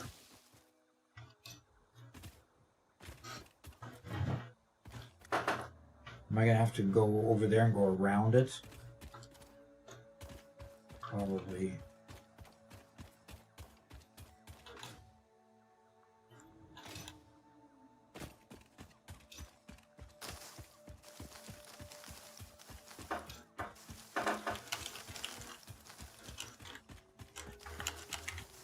Oh, there's one.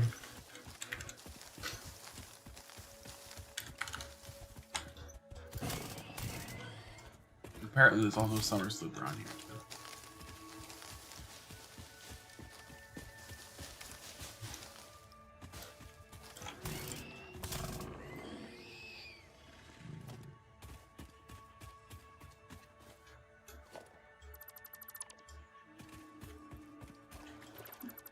Well, I'm not seeing a way to customize the name of highlight my message, and I'm not seeing a way to force any other reward to be highlighted. A rumph. A rumph is right. Great idea.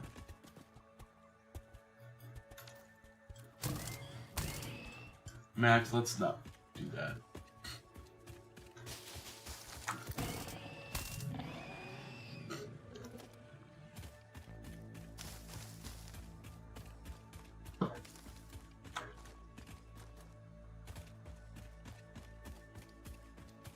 Where did I lose the wreck? Lip Mule says, just use your jetpack. Oh, wait. A baby could have found this. Okay, where did I lose my wreck?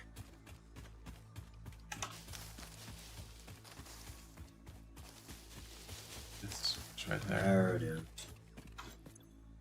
And operational.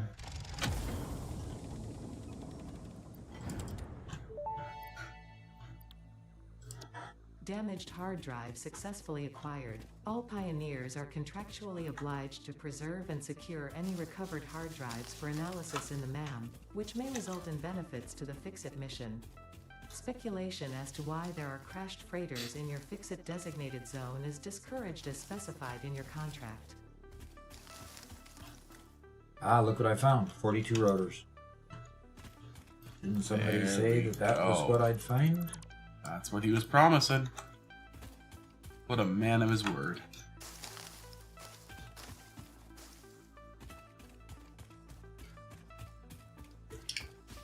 The gentleman knows what he's talking about. Yeah. Kaizen says, yeah, bad play on words. I'm loaded with them today. Yeah, he didn't catch the joke about Doc not having a whatever it's called yet. Jetpack yet.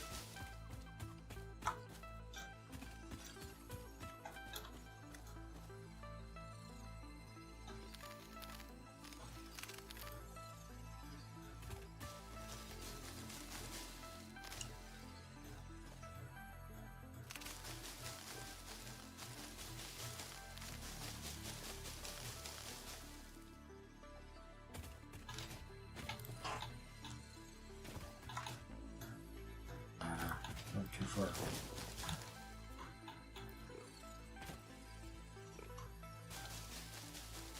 Okay.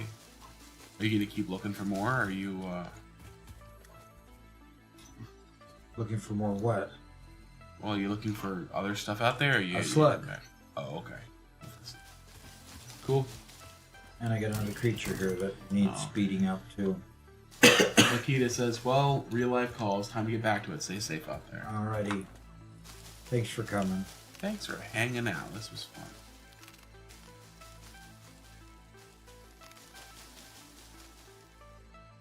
Now I was able to jump up here.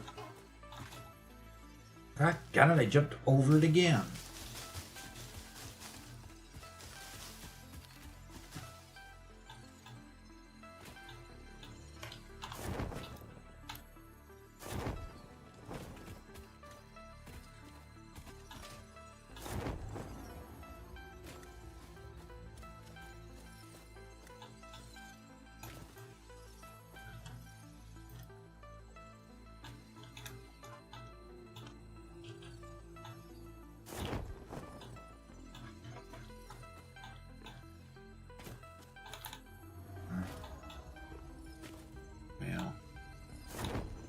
Man.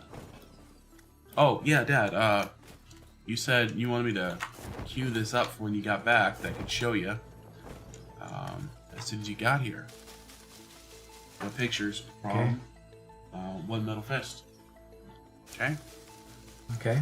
So these are from One Metal Fist Factory showing off how they did a logistics floor. Mm-hmm. Okay? So from each one of their machines, they go up together. Okay. And then each one of them combines in a manifold, all of them together. Okay. And yep, there's one manifold laying in another. There's them coming up from this end. Okay. And they all get set down all together to the next manifold where they get split and sent up to the next machine. Okay. So yeah, fairly orderly. And this is fine until you find that you didn't plan things perfectly and something has to cross over this. And then you have instant spaghetti out of this whole thing. Yeah. So, this is pretty cool. Okay. Makita says, can't wait to see how the live schedule posted. I will be at most of your lives. See you there. All right. Awesome. Good to have you here, Cool. Makita. Yeah, it's nice to have another regular come. Yeah. As you guys all see, we're pretty laid back. Especially the week after Christmas. Double especially when we're all half sick. Yeah. We'll get a little more rowdy normally. Poke fun at each other and have a good time. Yeah. Garrett will try to bully me, all the rumors. And Robert will get bullied.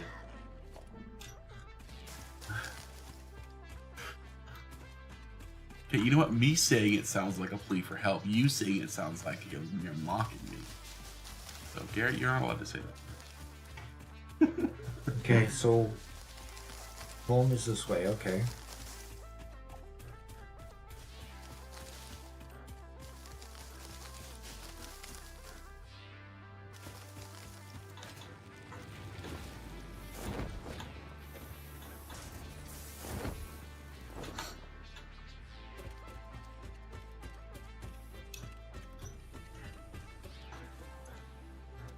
Oh, wow.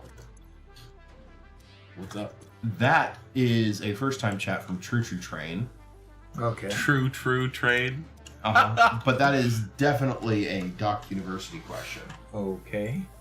So let me get rid of the wood in here. Okay. There's the rotors, 44 of them. Okay. All right, let's go talk to it. True Train, interesting name.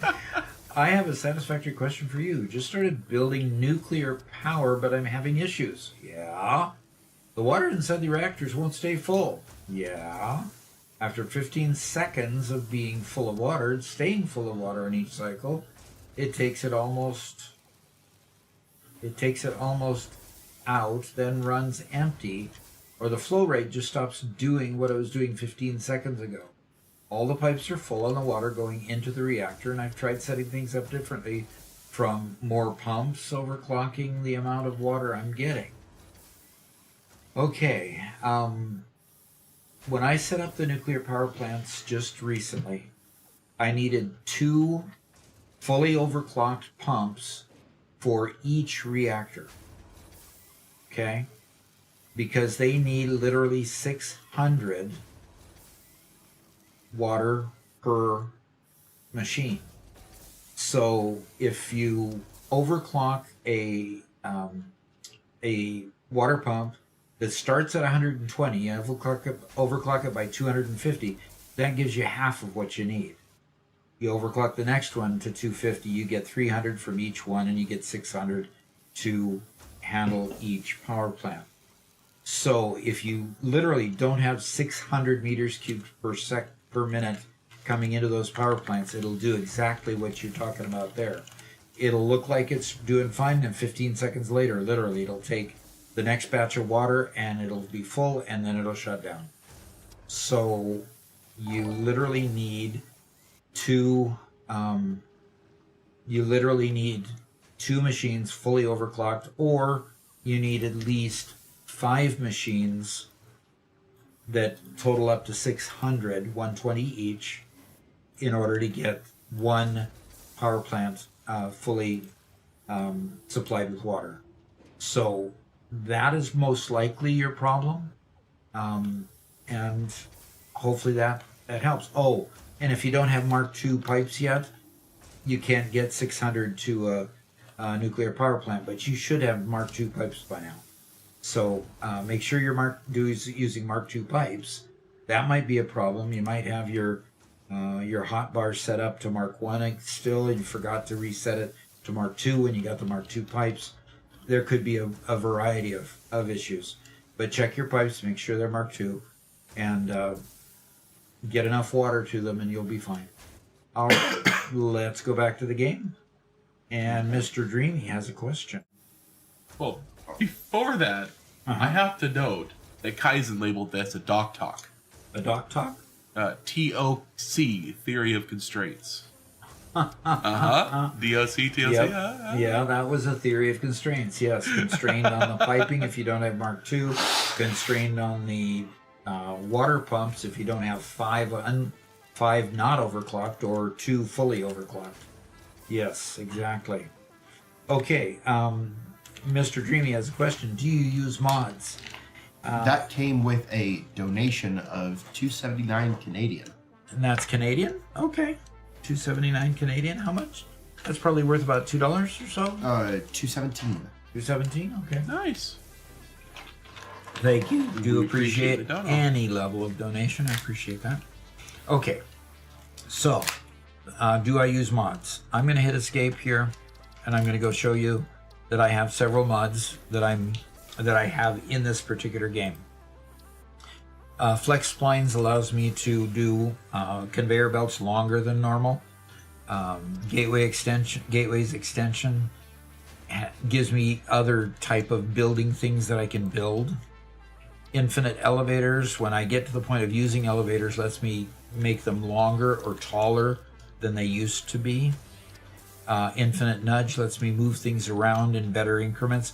Allows me to grow machines or shrink machines too, which is also very interesting, especially if you run over to Mega Meaty Bacon Man's YouTube site and see what he does with Infinite Nudge. It'll blow your mind.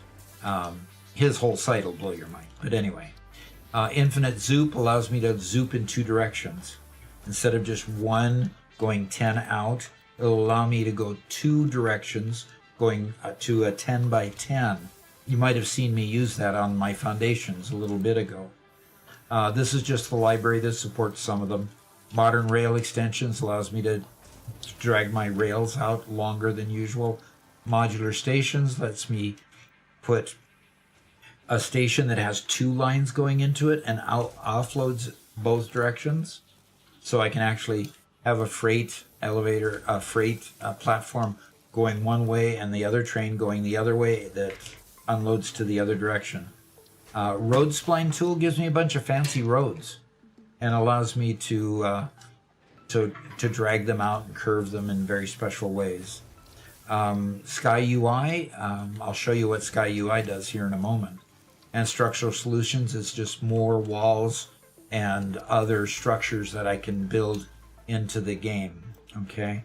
because I'm still at such a low level, I can't show you a bunch of the structural solution stuff or the gateways extension stuff because I haven't got them unlocked. But I can show you Sky UI because I've been thinking that I need to bring it up. I press Control L on my keyboard, and Sky UI lets me go ahead and let's say I want to make it noon, and I want to pause it and leave it at noon, and then I want to save that setting and oh no, I don't want to sync because that syncs with the time of day here. So I'll go ahead and leave it paused right there at 11:57. I could put it, 12:00.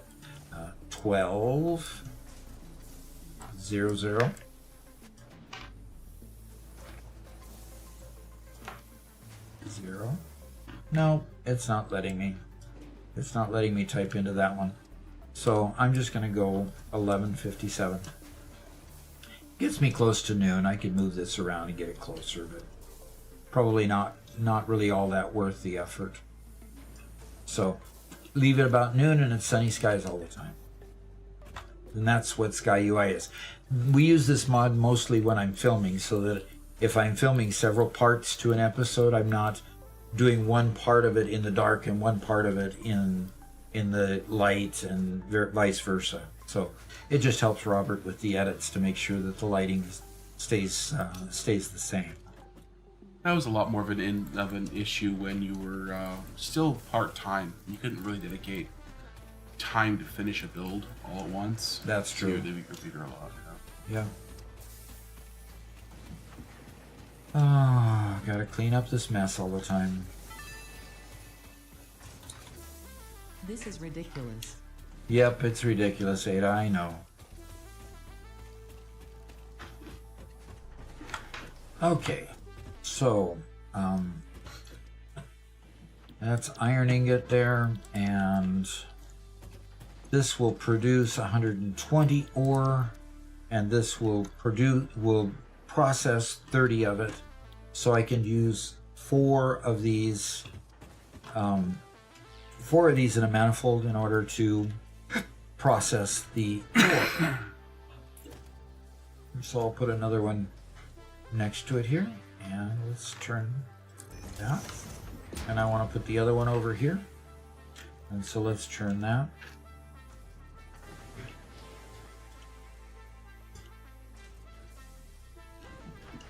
I'm not getting it to align with that, so I'm gonna help it along a little bit. I'm gonna put it.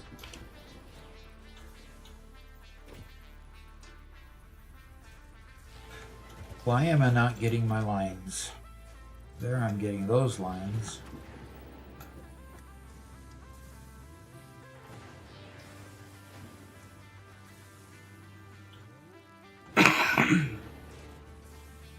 Okay, Robert, what is going on here?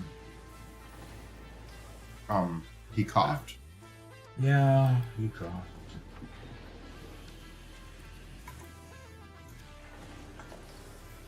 I want a splitter. Yeah, I had a splitter before.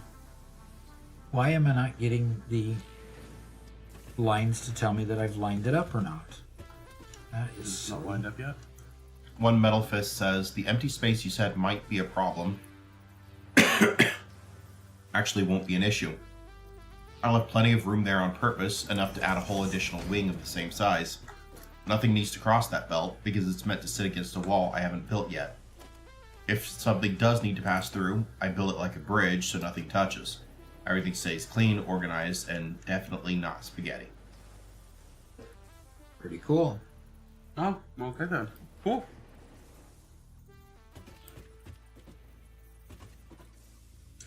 Sounds very well planned.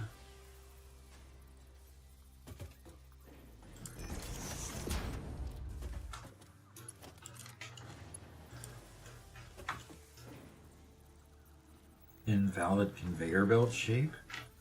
Is this one also not lined up?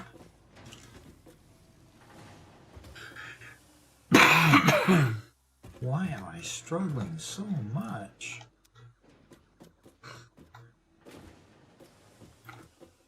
That looks lined up to me.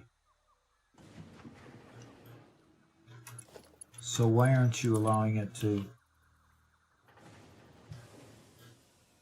Take it off straight. Yeah, I'll do that. Oh, yeah, it's definitely not lined up. Well, it must be just so minuscule of a problem. Well, that might simply be the case that... Quantum Star says the smelter's not on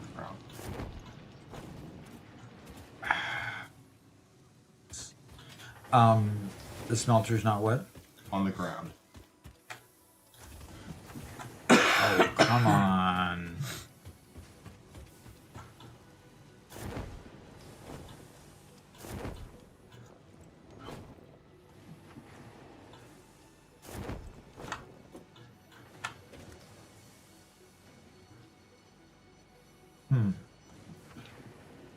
I think what happened is that the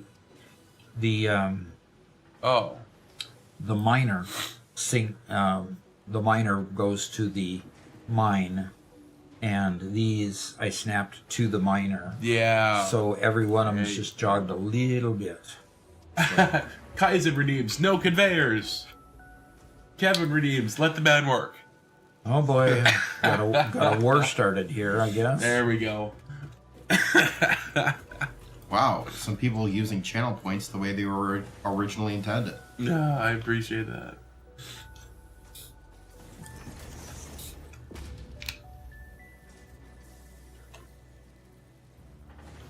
And Max Murphy says, "Hey Doc, I got a question. When is the direct donate site?" We're still working on that. Yeah. One of the many things we haven't quite got working. The direct donate site? Yeah.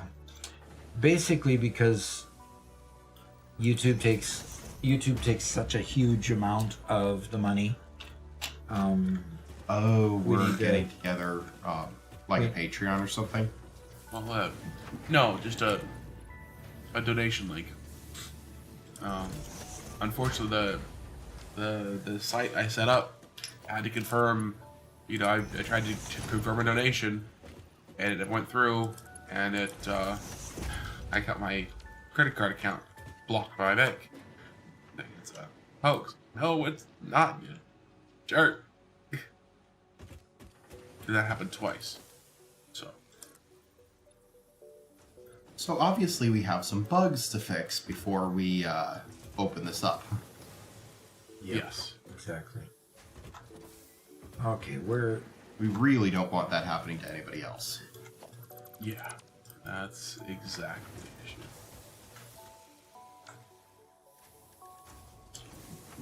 Oh. I much more enjoy building late game stuff.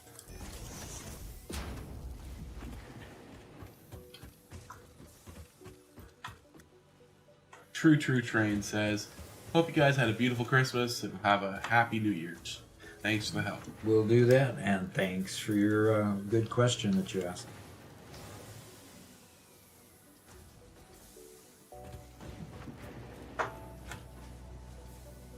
Okay, where's that hole? Yeah, Lexi says, I never thought Doc would say he couldn't show structural solutions when all it would take was 300 concrete. She really wants you to unlock that structural solution stuff. Yeah, I guess so. Yeah, there's the power pole right there. Billy Alpaca, first time chat, says, hi, have you tried using Ko-Fi for donations? Nope, we haven't yet. We were using... Oh, now I can't remember. I looked at like a half dozen big name streamers for their donation links and used the most popular one. I can't remember what it's called now, but it was whatever the most popular one is, and I was super surprised when I had any issues whatsoever.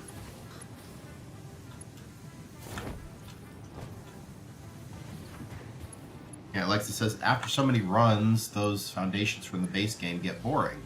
I mean, I would be more than okay with using the plastic ones, but he didn't unlock those yet. Okay, I'll unlock them.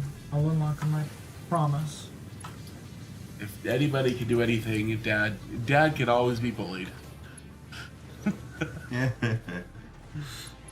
Oh, gosh.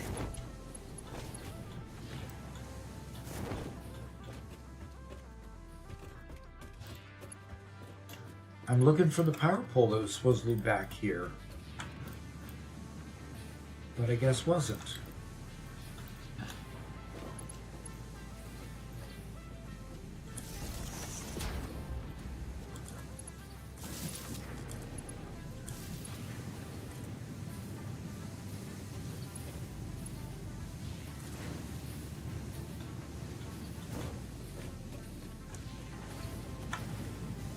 Kaizen says, I feel a shift in the sun I donate to AI meter. Aw. Okay.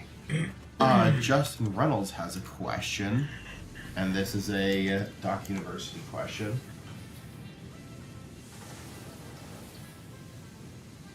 He does. All right. Justin Reynolds asks, for oil productions products and power generators, when and where do you need to utilize fluid buffers and moreover the industrial fluid buffer? I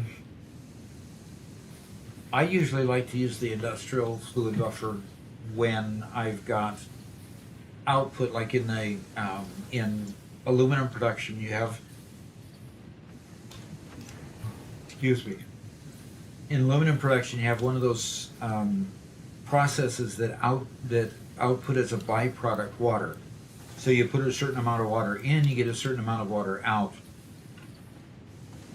Sometimes if you try to balance that and put the water back into the system, and reroute it back in, it causes, let's say, issues with trying to get it fully balanced correct, especially since you have to put more water into the system than what you get out as waste or a byproduct.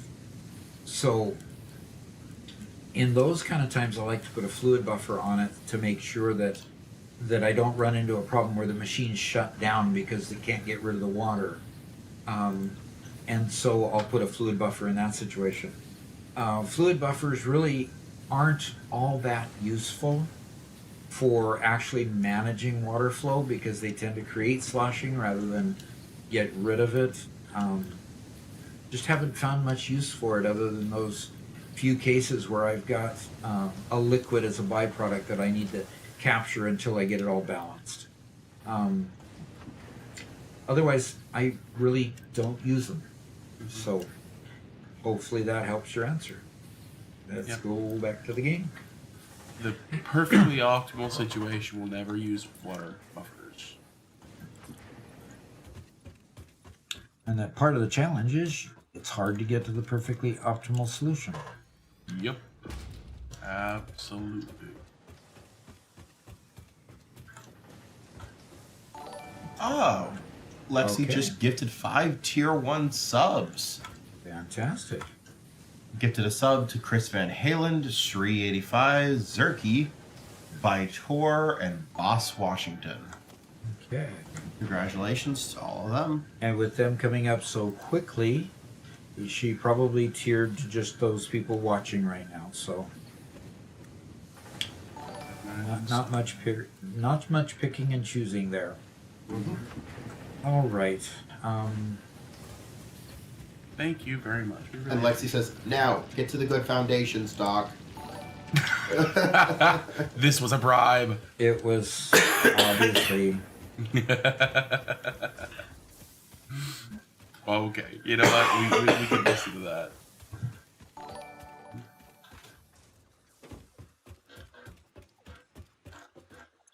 So I assume that you go to the structural solutions, one of these.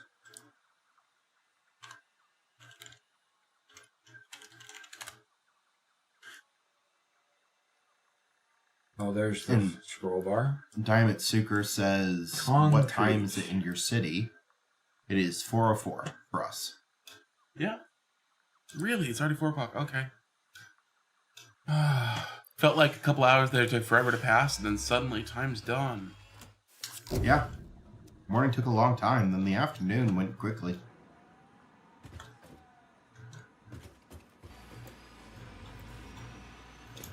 It's actually going to go away for a while.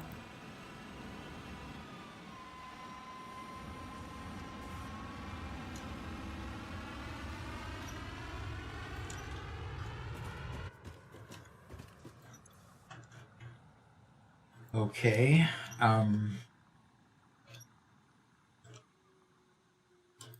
So that did structural solutions concrete. Okay. Oh, Garrett, can you take him off the scene? Oh, yeah. Yeah, Garrett forgot to do that earlier. Yeah? That's fine. You guys just will know the truth that Dad's playing this game at a computer instead of, Yeah. He's not really the pioneer, guys, just to let you know.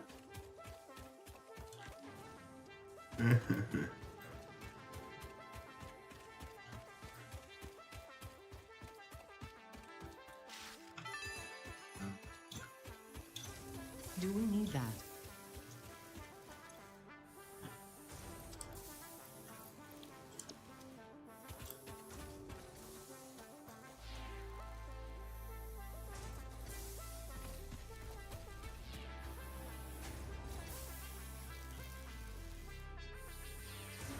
All right. This will produce 120. This will process 45. That means it can use 3 machines to process the limestone that is currently coming out. So I need to...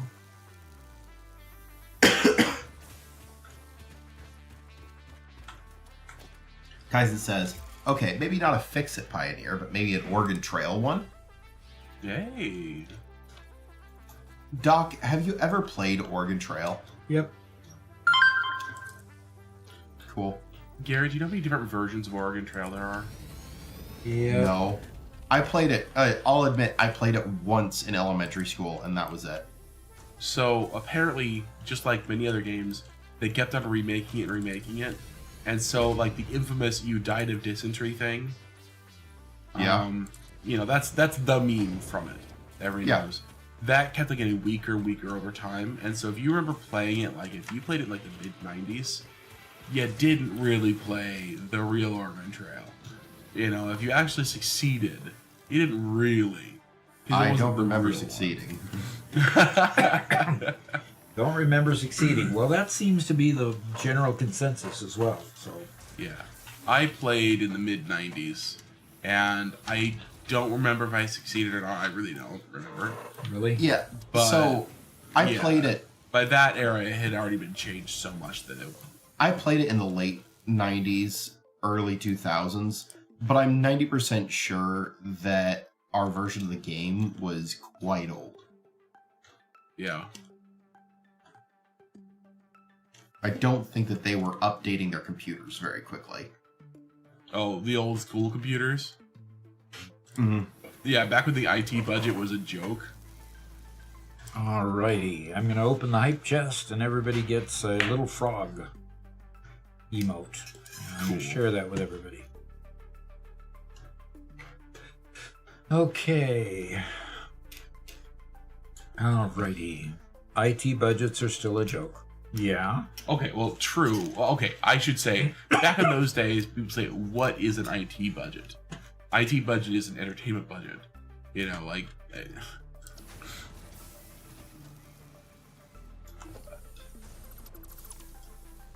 I don't know. When I was in California, like in the mid-2000s, I went to, and I guess it's even more common now, they had 3D printers in there, in their libraries and stuff. It's like, excuse me? 3D printers in a library? What is this? Yeah, well, I was also similarly kind of annoyed when they started putting computers in libraries too, because like, libraries are for books. You don't put anything else in a library if it's not Really? a book. Oh, gee. Yeah, You were well, a purist, huh? Look, At the same I'm time, a dumb kid. they Please really forgive. need to transform their offerings if they're going to stay at all relevant. Oh yeah.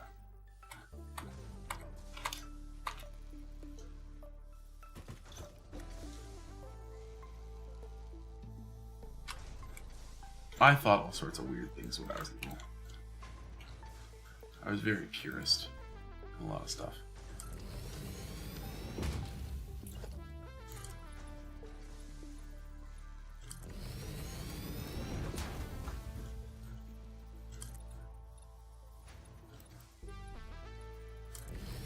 Oh. I should be going to foundations here. And okay, so They're not under foundations. They're under the new categories. Yeah. So like it's the blocks. Scroll back up. Get past them. Stop there. It's the bottom of that section.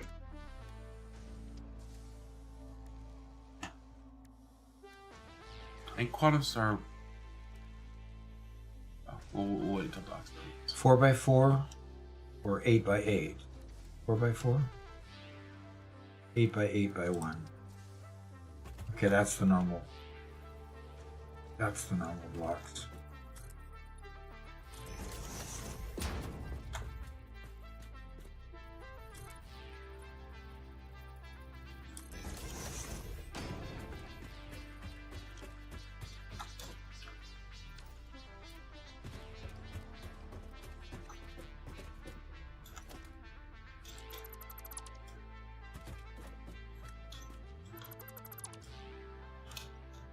Quantum Star was hoping to get the name of the train mod again that you use. Ah, okay. Train mod, modular stations, and modern rail extension. Those two. Oh, wait a minute. Railing extension is the rails that go outside. Yeah, I think it's just the modular stations. Modular stations. Is that it? Yep, I think so. Is okay. They look really, really cool when you actually start using them. Oh yeah. There you go. And and Quantum Star typed it in chat so we'd remember it. Cool.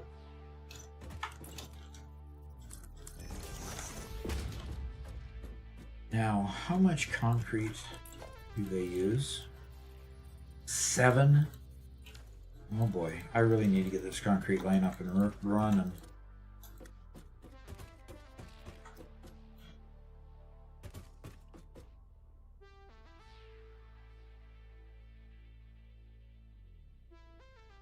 Mark All asks, right. what time are you quitting today, Doc? Oh, I'm in about an hour and 45 minutes. No. In about 45 minutes. Yes. You know, wishful thinking. Wishful. Yep. Well, yeah. I offered Dad, I said, look, Doc, I'll let you play more. You got to keep the beard. And really, he chose the getting rid of the beard over you guys, which I thought was an interesting choice, but that's what he did. Yeah, we thought he loved you more, but turns out.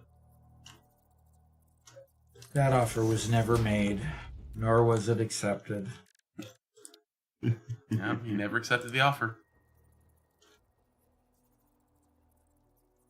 Because it was never made. Would you have accepted the offer had it been made? No. Well, okay. I'd rather be able to have my wife be happy with me. If that's the way you can say that.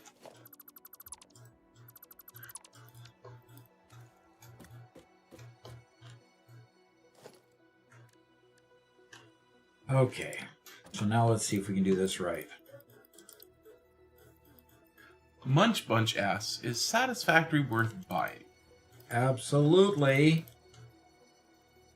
You're asking the wrong person. You're asking a very, very biased crowd.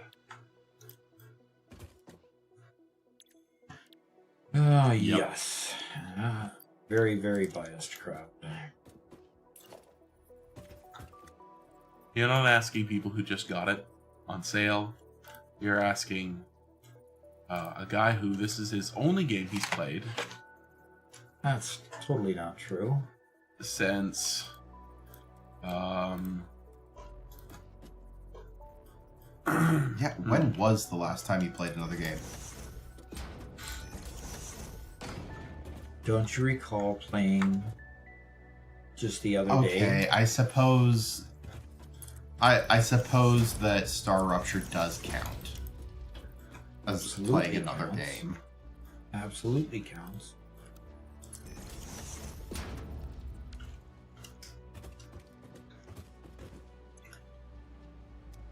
Bottom Star said Minecraft with friends. Yep. Yeah, he did play that for a bit. Still And have the he's- Minecraft server. And when Spencer joins us, we'll probably do a lot more Minecraft. Yeah, he's promised to bring it back, which I'm super excited about. Mhm. I'm not great at Minecraft. I don't have a ton of experience with Minecraft, but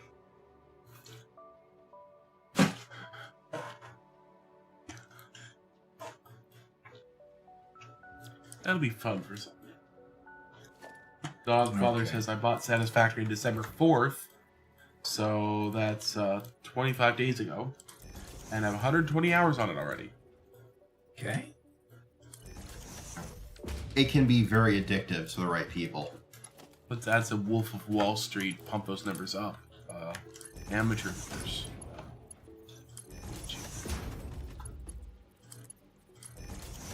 Yeah.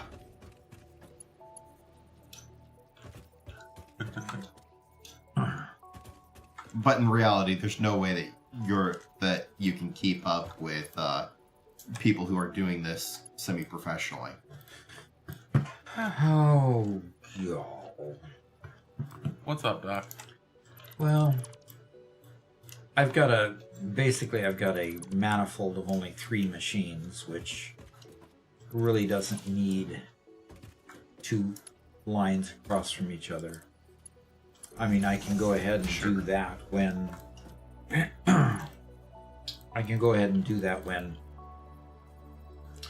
I can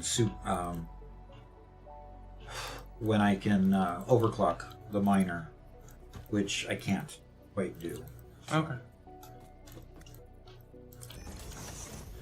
Gotta unlock a few more things before I can do overclocking.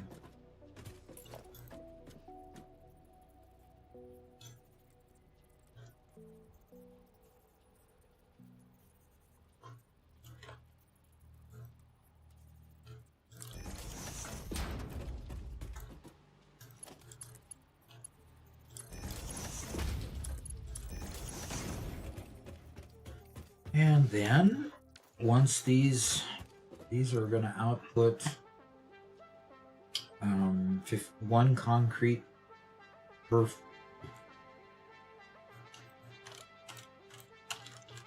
15 per minute. For some reason, all of a sudden, I read this as 1 concrete per 15 minutes. Oh, Oops, that's not quite what it said.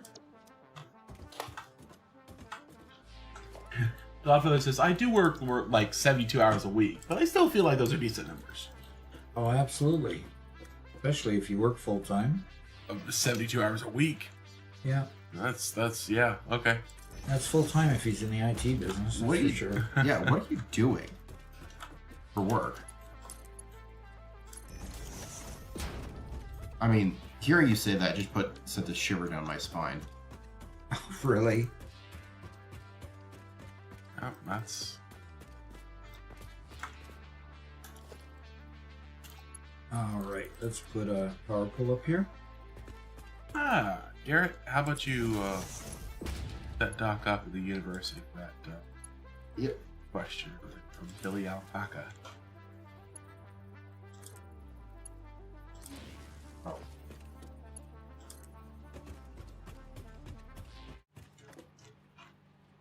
Okay, it's up.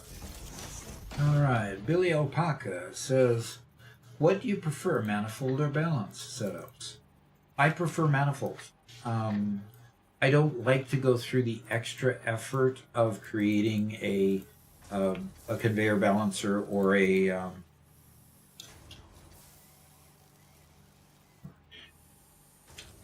hi, I'm escaping the other term there, Robert. Load balancer. Load balancer, yes. A load balancer. I just don't like using them simply because what ends up happening is that everything gets more complex. And so when you get to assemblers, you're putting 2 ports in there. And you might want to try to balance both of those ports. But if you have a load balancer balancing maybe a run of 8 machines, it's going to take a bit of effort to balance both materials. Well, you get to the manufacturer and you've got 4 different products to go in each manufacturer. Load balancing all 4 of those creates an awful lot of extra work outside of the manifold just to get the right amount of product in each one, when a manifold will tend to do it a lot more elegantly. And let me just show you. Of course I can't go around it that way. Like this manifold right here, when I get this built, it'll feed into this one. When that machine is full, it'll feed into the next one. When that machine is full, it'll feed more into the next one. What happens is none of these machines use all of what's on this belt. In fact, because this machine is already full, you can see that the belt is stopping between loads that it takes. Okay, so this is outputting 120. The belt can carry 120, but this machine only takes 45. And because it only takes 45 and it's being fed 120, its buffer is full. It'll carry a full stack in its buffer. So the situation then becomes, once that is full, it feeds most of everything into this one until this one gets full and then feeds the rest to this machine. It balances it for you. You don't have to use a load balancer at this point. So basically my preference is to just build a manifold and let it feed. As long as you do your numbers, like this having 120 output and these machines each needing 45, which is actually going to be 135 input total. This last machine will be a little starved. It'll cycle on and off a bit, but these 2 front machines will run full time. And you don't have the overhead of doing all the balancing up front. And that's what I say. Well, let's go back to the game.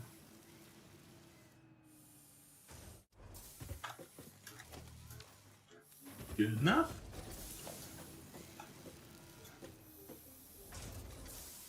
I need cables to do another.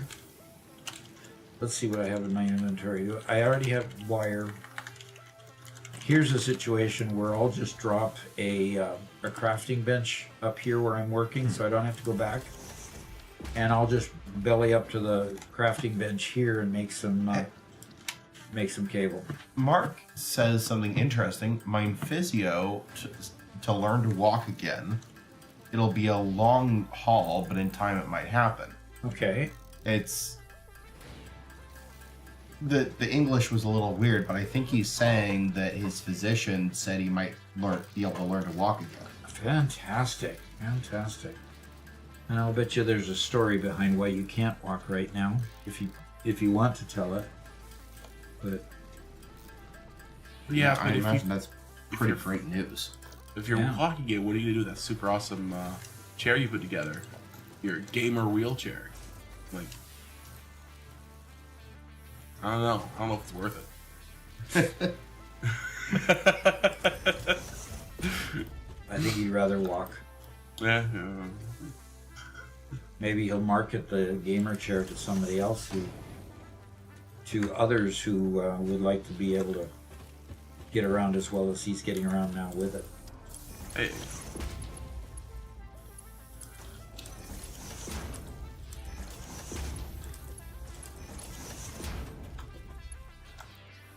All right. So getting back to that load balancer question, these two need power.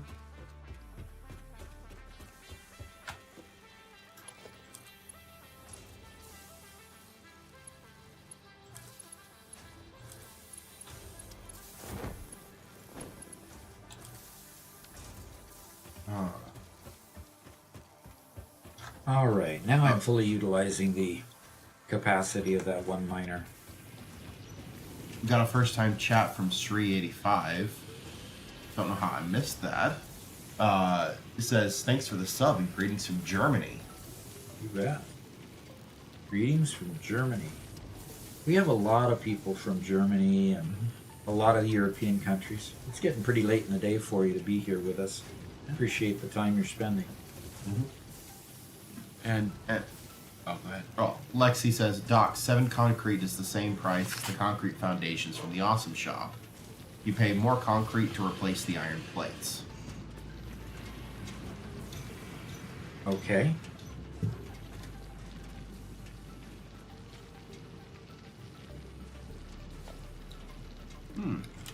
Mark says, my Secret Labs wheelchair will become a child's chair at the local hospital if I don't have to use it anymore. Oh, that'll be nice. There you go. That's the way to do it. Okay. Secret Labs does real comfy chairs.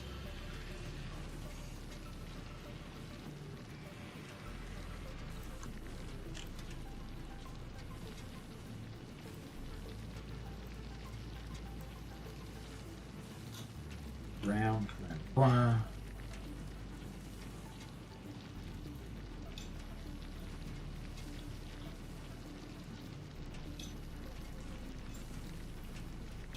Boy, these are really cool, but I'm looking for ramps. Looking for regular 1 meter ramps. That's an 8 meter ramp. Woo! And that's a 4 meter ramp. Okay. That's a 2 meter ramp. Okay, I'm getting it. There's the 1 meter ramp. And one Metal Fist just subscribed. Okay. Awesome. Tier 1. Thank you very Fantastic. much. And Godfather explained his really long working hours. Says he's an EMS, critical care transport emergency medical technician. There you go. That definitely explains the long hours. Yep. That will definitely explain that. It's noble. Not a job I'd ever be able to do. Have to make a lot of sacrifice to do that job.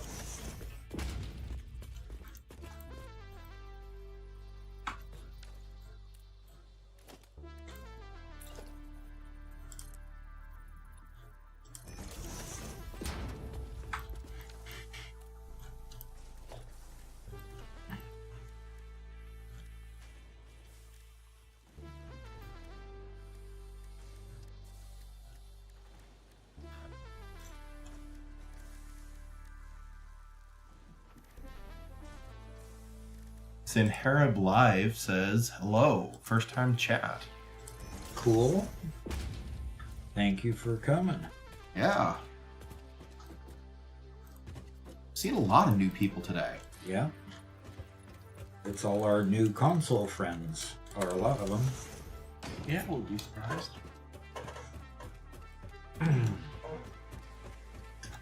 Yeah, and Sid Harrop says, yeah, I just joined. I'm German. It's 11:30 p.m. over here. Yeah. Hey. Yeah. Which means we actually conclude at midnight in Germany. Yep.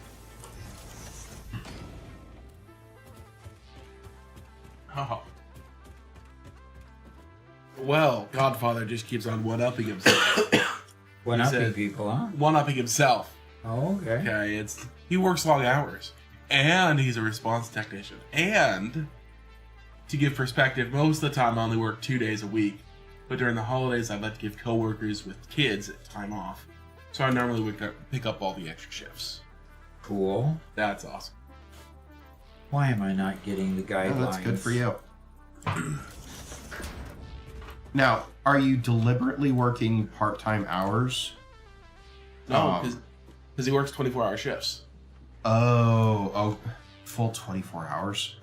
Yeah, That's that crazy. EMTs and a lot of the professions like that tend to work. Now, 24 when you hours. say full 24-hour shifts, does that just mean 24 hours where you're strictly on call and you can nap as long as you wake up immediately? Or is that 24 hours of straight of just going? It can be straight going, from what I understand. But generally it's not, don't think. And holding control is given to you? Yeah, this is the funky side where it's just not Oh, you still work on the same thing where you start with a embedded mine? and I lined it up with the miner that's on the mine. Yeah, So I'm just gonna have to match it up as best I can.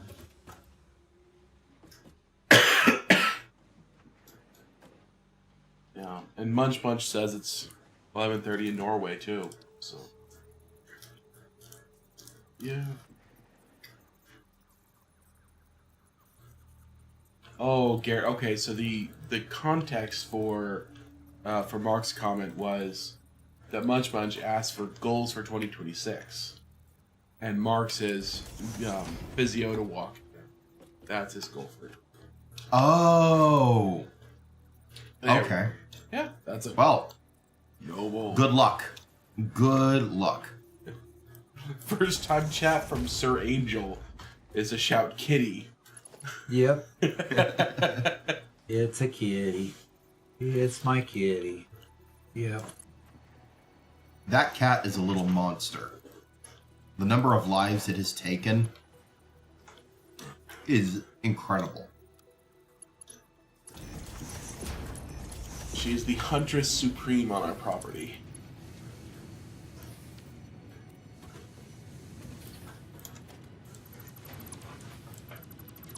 The most successful mouser I have ever seen. Yep. I was, to some degree, beginning to doubt the cultish fame of cats as being excellent mousers, because I just wasn't seeing cats doing it. But then this cat shows up. It's like, oh, okay. Yep, we go around the property and pick up dead mice. All the time now. Yep.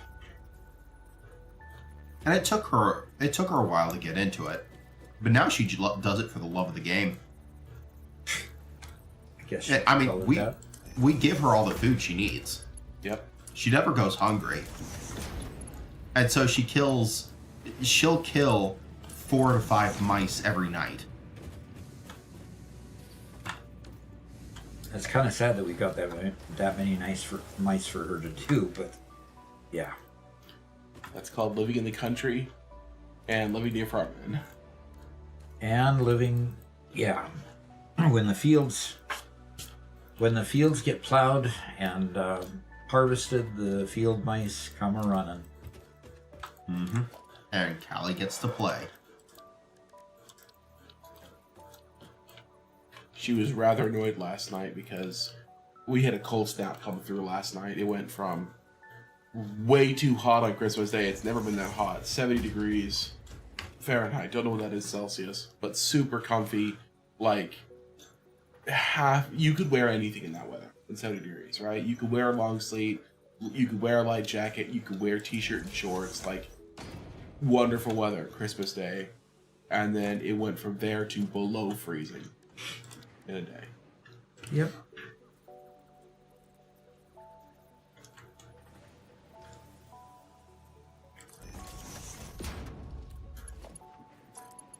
Lexi says, I prefer dogs, but my friend has a dog who would let people rob the entire house empty and not move an inch, but come near her and, well, he'd best have a quick last prayer.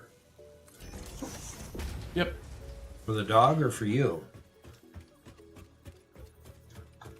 Probably for you. So while Spencer was here, he has 2 big old fluffy golden retrievers. And it's funny because one, of course, is the friendliest dog on earth, sees a brand new person, and immediately goes forward and says, yes, it's just one more person to pay attention to me, right? One more person to give me all the pets. And the other one is younger, so it's a mother and son duo. The younger one plays at being upset at people. Will just kind of growl just because. And then, as soon as the mother runs over to get pets, immediately gets jealous and comes running over to get pets as well. It's just like, oh, okay. You weren't serious about this whole get away from me. Protect my owner. Nope. Not in the least. Not in the least serious, no?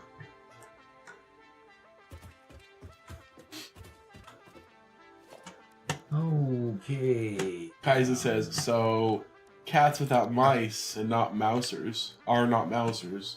So how about writers without books, Yeah. Teasing aside, he's excited to purchase when it's published. Yeah. It's just the administrative side of things that's left.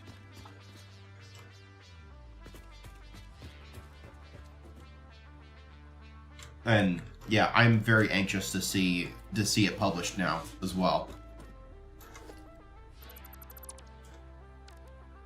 So yeah, I'm very hopeful that it will do well. Ruh-roh. Ruh-roh. I didn't have room in my bags. Oh. That wasn't a ruh-roh about the book being published. No. What happened is I had a full container on the hub, and I disassembled the hub. Oh.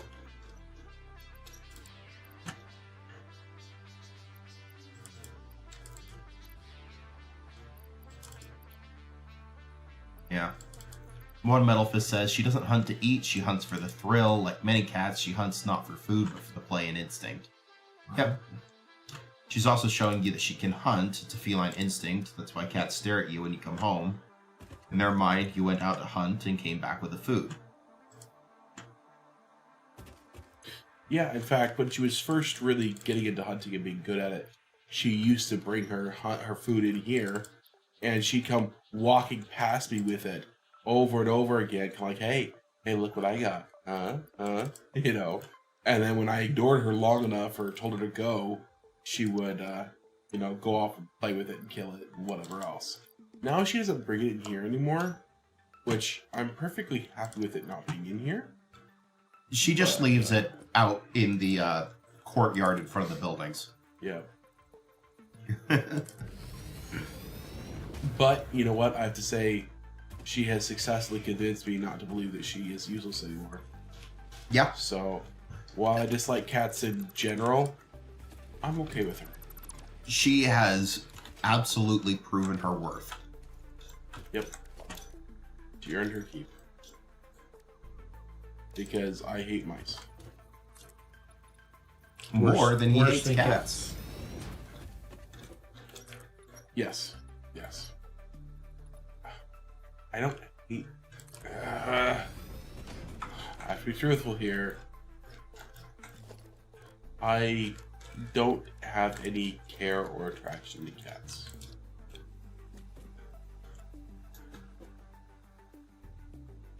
That's... Missing materials. Really? Maybe that's because the mice aren't very fond of you either. That would be true. We do everything in our power to deny them food. Of course they don't like us.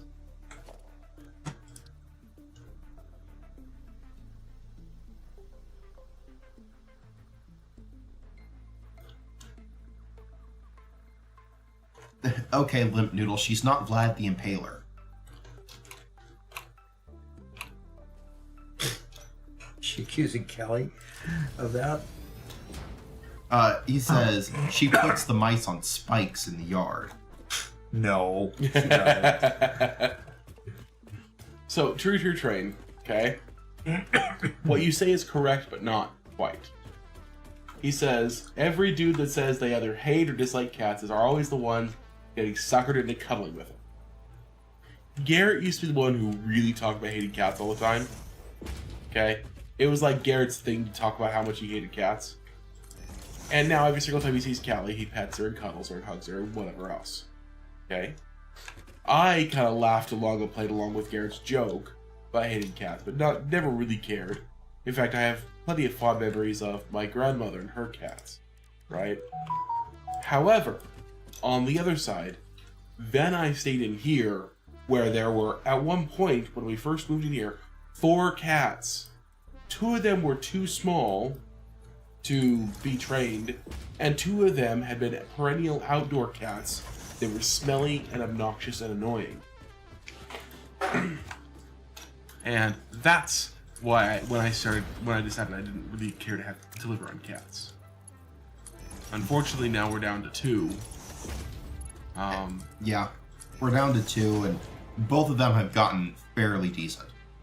Callie, 100% earns her keep. The other one doesn't. He's also grown very fat, very lazy. But he's also not very bothersome either. Not overly bothersome.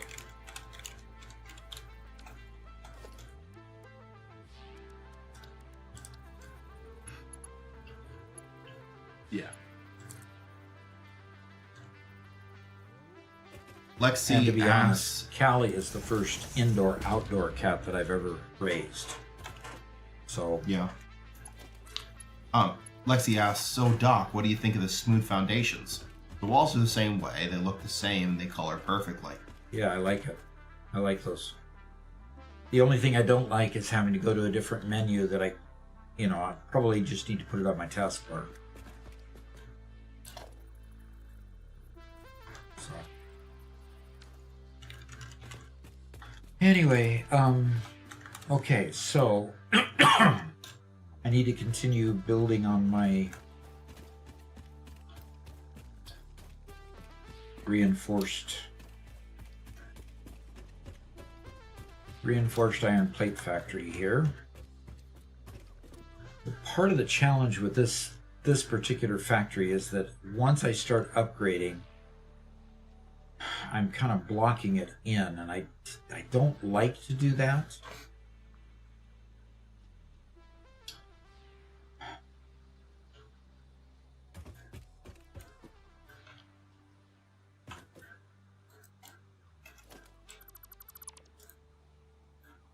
Does anybody else have goals for the new year?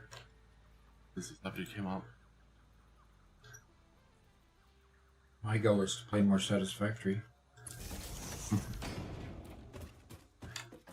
My goal is to get Doc to play anything else.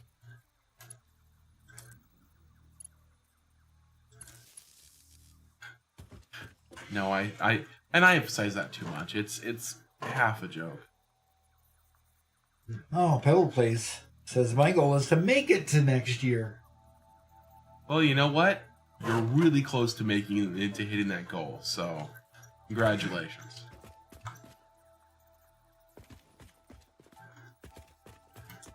It's kind of the way it is with birthdays, you know.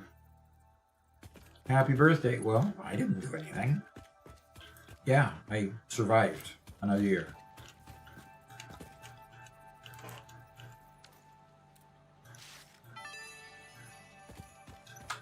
Okay, so did I not turn on the power? No. Forgot to turn the power back on. Okay.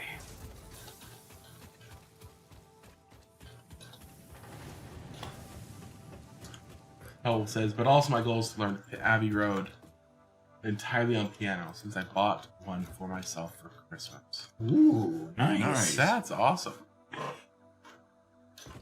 Yeah, my transcript for going to college when I was a music major says that I learned how to play piano. Yeah?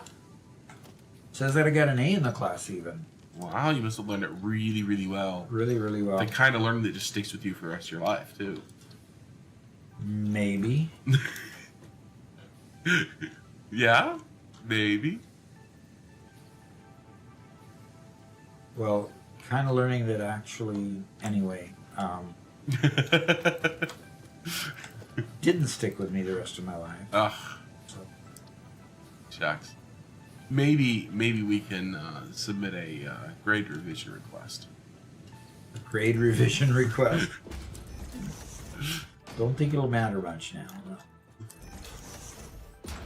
I know, but it's kind of about the integrity of it. Look, guys, I know you gave me a good grade. I don't remember it before. So I'm glad grades don't work like that for real. Yeah, no kidding. Yeah, they'd have to take back my calculus class grades too, probably.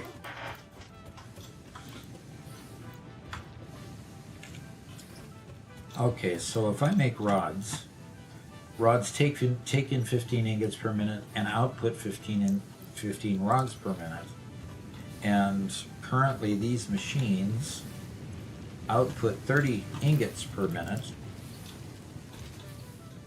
And there are 3 of those machines, no? Oh gosh, I wish I could jump up here. There are 1, 2, 3, 4 of those machines, right? 1, 2. Okay, there's 4 of those machines. So they're each outputting 120 total. Okay. And frankly, 120. So I need a total of 8 of these to use up the 120. So let's place 1 more right here. All right, I'll move the telephone pole. They're not called telephone poles anymore, are they? They're called power poles nowadays because they don't actually put telephone stuff on them anymore. And Godfather says, I need to go to college, lol. I got my AMT from the army. And Santero, first time chat, says, hey there, greetings from Germany. Another one of our German buddies. Mm-hmm. good to see you. Pretty late for you guys. Pebble Plays says, school grades didn't matter. I thought that the physical accomplishment of creating something mattered more to me. Yeah. It's the way a lot of people feel about school. You gotta have a balance of both, Yeah.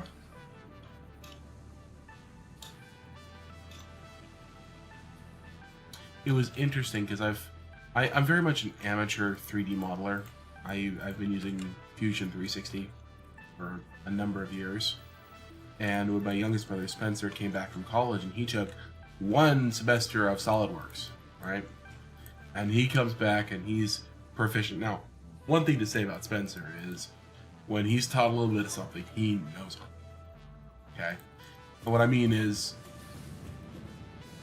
he has full 100% confidence in himself that he knows it. Until anything happens that proves it wrong. Right? And until he's actually proven wrong. But what was interesting is when the two of us compared notes, and it's like, for me, when I want to do something, I think all around through every single tool out there and then figure something out. He either has the direct answer because it's something that's been taught to him, or he has no clue. For me, it's I can always figure out like 3 or 4 or 5 different ways to do it. Most of them are not the correct way, and most of them would take longer than his one way. But I could make it happen, And to me, that's always kind of stuck in my head as the description for, or the example of why you need both learning and practice.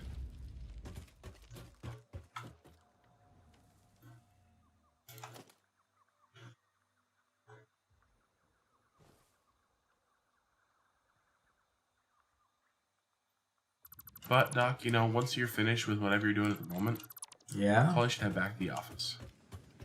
Yeah, probably should. It's I'm about just, that time. I'm just gonna go back to the office now.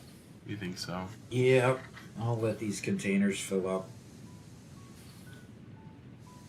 So, all right. Well, we've had a great stream. And we just hit 260,000, Robert. Really? Yes. So views are continuing to climb. Really, it continues Hot to climb. dog. 260,000. So, yeah, all of you guys are doing that for us. And I really, really appreciate it. Now, Pink Players isn't currently sponsoring us, but they are expected to come back as our sponsor on January 6th. So next week we'll start communicating with them again and getting re-hooked up with them. But the server that kept all of our events and stuff going during the year, during the last part of the year last year, this year has been Pink Players. And so they've been really good to us. So Godfather says, I still have a landline, but I live in Wyoming, so they're still telephone poles. Thank you. Okay. Thank you. Does that make you feel better, Dad? Yeah, it makes me feel a lot better. I mean, come on. When you grow up and basically telephones only exist on the wall of your house, and AT&T is the only provider because they were given a monopoly by the government, and they want to charge you per handset that you have inside your house, and at the same time you're on a party line with your neighbor, meaning if they pick up the phone, you hear their conversation and you just politely let them have their conversation by quietly hanging up and waiting till they're done. So that was a party line. So you shared it with your neighbor, to a time where now, I pick up this little device and I carry it with me, and it does a whole lot more than just make phone calls. That's been a huge bunch of change that I've seen in life. And the fact that all your kids and many of your grandkids each have one in their own pockets at any time. Exactly. Yeah. And wow, it's just amazing. So you call them power poles today, but they're telephone poles. They used to carry the telephone lines, and they still do in some cases. When they're not buried, they'll still carry a telephone line, or a DSL line if you're going to hook up your computer to it, or cable TV. There's still some cable TV out there, and so, but now they're mostly just power poles, and thank goodness they're starting to bury a lot of that stuff, so that it was good. And Random Karok says, how was Christmas? Well, Christmas was fantastic. My youngest son, who we hadn't seen in 7 years, came to visit and stayed with us a couple days. And we're really, really grateful to get back in touch with him and have his time. Mm-hmm. On the other hand, everybody started getting sick before Christmas. And so we didn't get a Christmas get-together dinner like we had planned, because everybody was just too sick to care. So we're all kind of surviving and getting over that. Garrett, of course, has been coughing and hacking over there. And Robert's feeling a whole lot better than he is at this point. And Mama Doc's been sitting in her lounging chair all day long, hasn't moved. Her strength is still, waning and wanting to come back. So is Mom the last one to get the illness? Then? To get over it? Oh yeah, she got it after I did. Yep. Because I was one of the last people to get it. That's why I'm still still in such a bad condition. Pebble Plays says, my last proud creation was a pine box derby car. Hey. I had shaped the front end similar to a Formula One vehicle, a pen-tipped shape weight near the cockpit with a rolled rear end. I got all the way to the provincials. Oh, good. But for whatever reason at the last minute, they decided that I did not meet regulation. Oh. Despite being cut out of a regulated pine block. They decided to turn it around and let it race in reverse. What? Oh. Turning my precious arrow into a brick wall, but it still got third. Interesting. Interesting. Wow. Okay. Corruption. Do we call that a Pinewood Derby car here? So, I think we call those Pinewood Derby cars. Because you wouldn't be able, if it was a, what do they call those other ones that you actually get in? And Soapbox derbies. Soapbox Derby cars. Yeah. So we got a kind of a combination of words. Pinewood Derby car, they call it here, and he called it a Pine Box Derby car, which, you know, kind of intimates Soapbox Derby car. So, if they turned it around and ran it down the track backwards, That'd be crazy. that would seem more to illustrate that it was a Pinewood Derby car, which was small and ran down a track and didn't have to steer it from looking backwards. That would have been awful trying to race it that way. Yeah. It that way. So, okay. All right. First time here to the channel for Santero 2008. That I watch short videos. Yes, you're doing a great job. Thanks for your advice. Sorry, I use a translator. That's okay. That is great. Thank you for coming in and saying thanks for the videos. Lexi says 10-year-olds.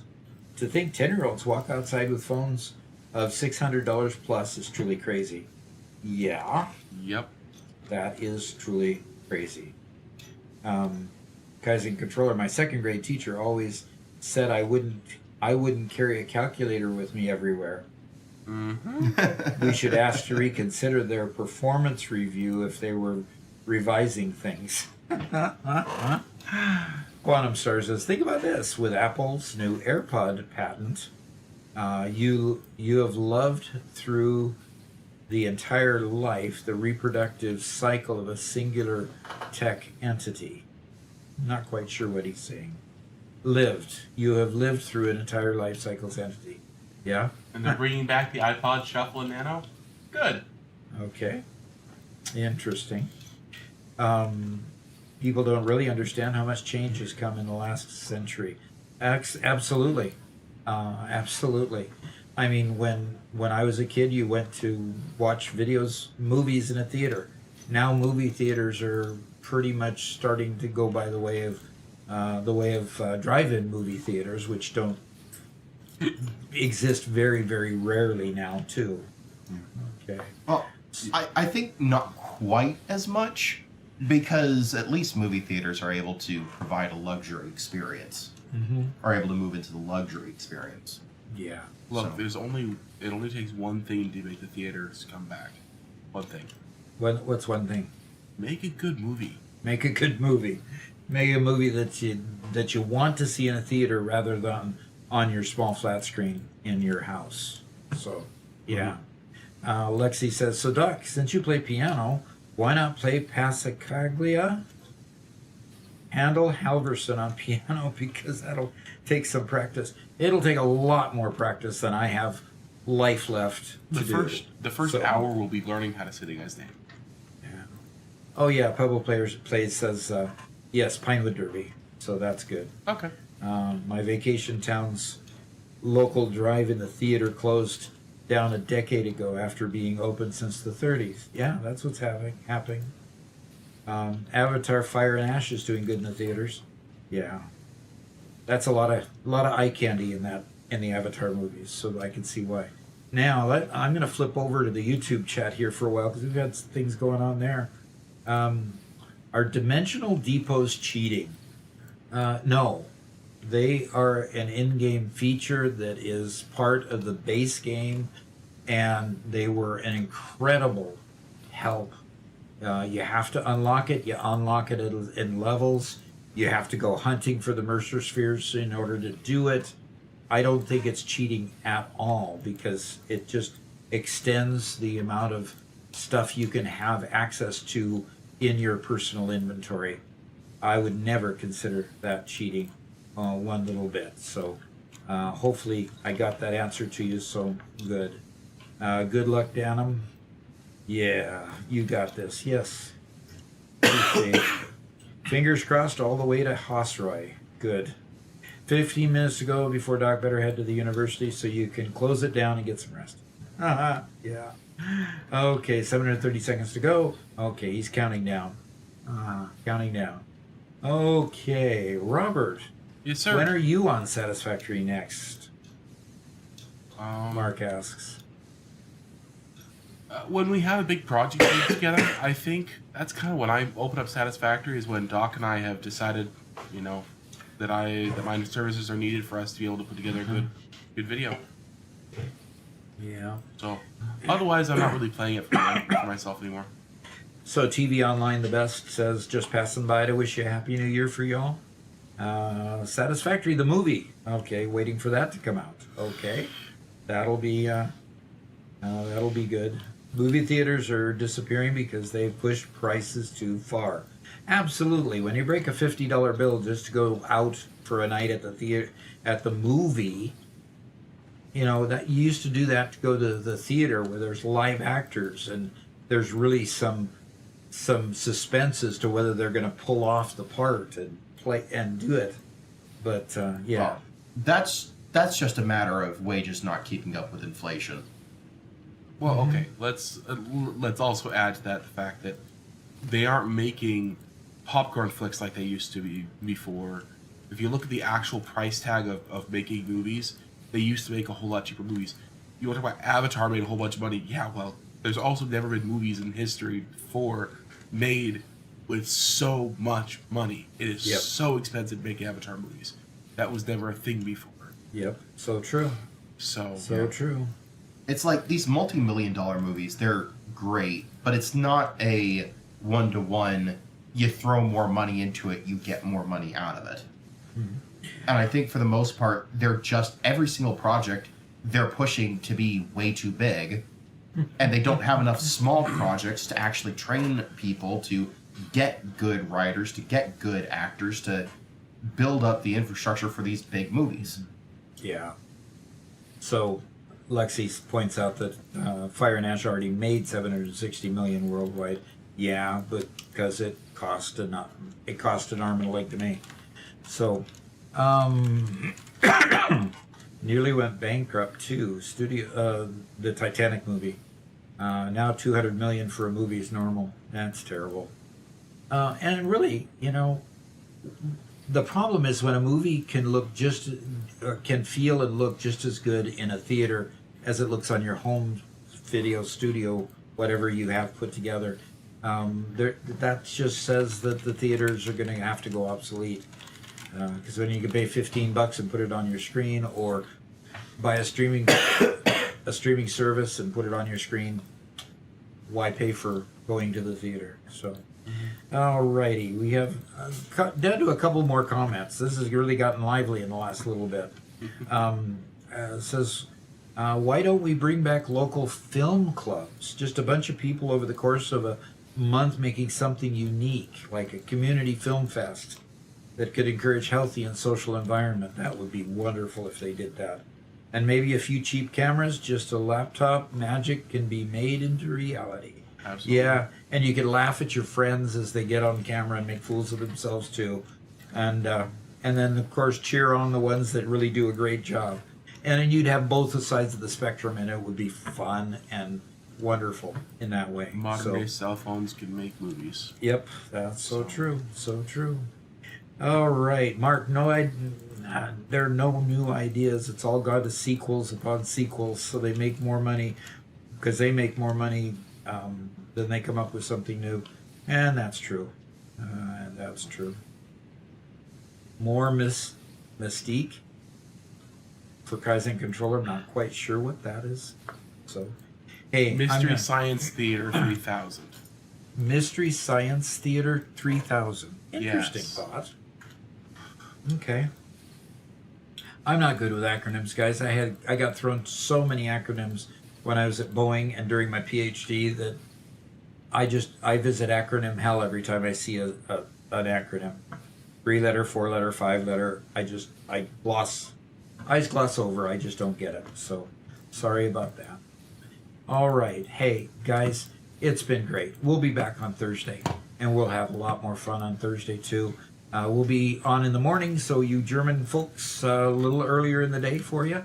I'll be in 9 o'clock Central Time to 1 o'clock Central Time in the U.S., whatever that translates to. We've got the times posted on Discord. I think the Discord translates those times for you if you want to get a verification as to what time I come on in yours. Also, visit the store. If you, I've got a lot of doc memorabilia in the store, and if that pleases you, hey, go take a look there and see about it. And we'll look forward to seeing you Thursday. So, oh, do I have nuclear power? Yeah, I do have nuclear power in the save that I was on just before coming into this new world. So yeah, I love nuclear power. So hey, we'll see y'all on Thursday, and have a great week until then. Goodbye.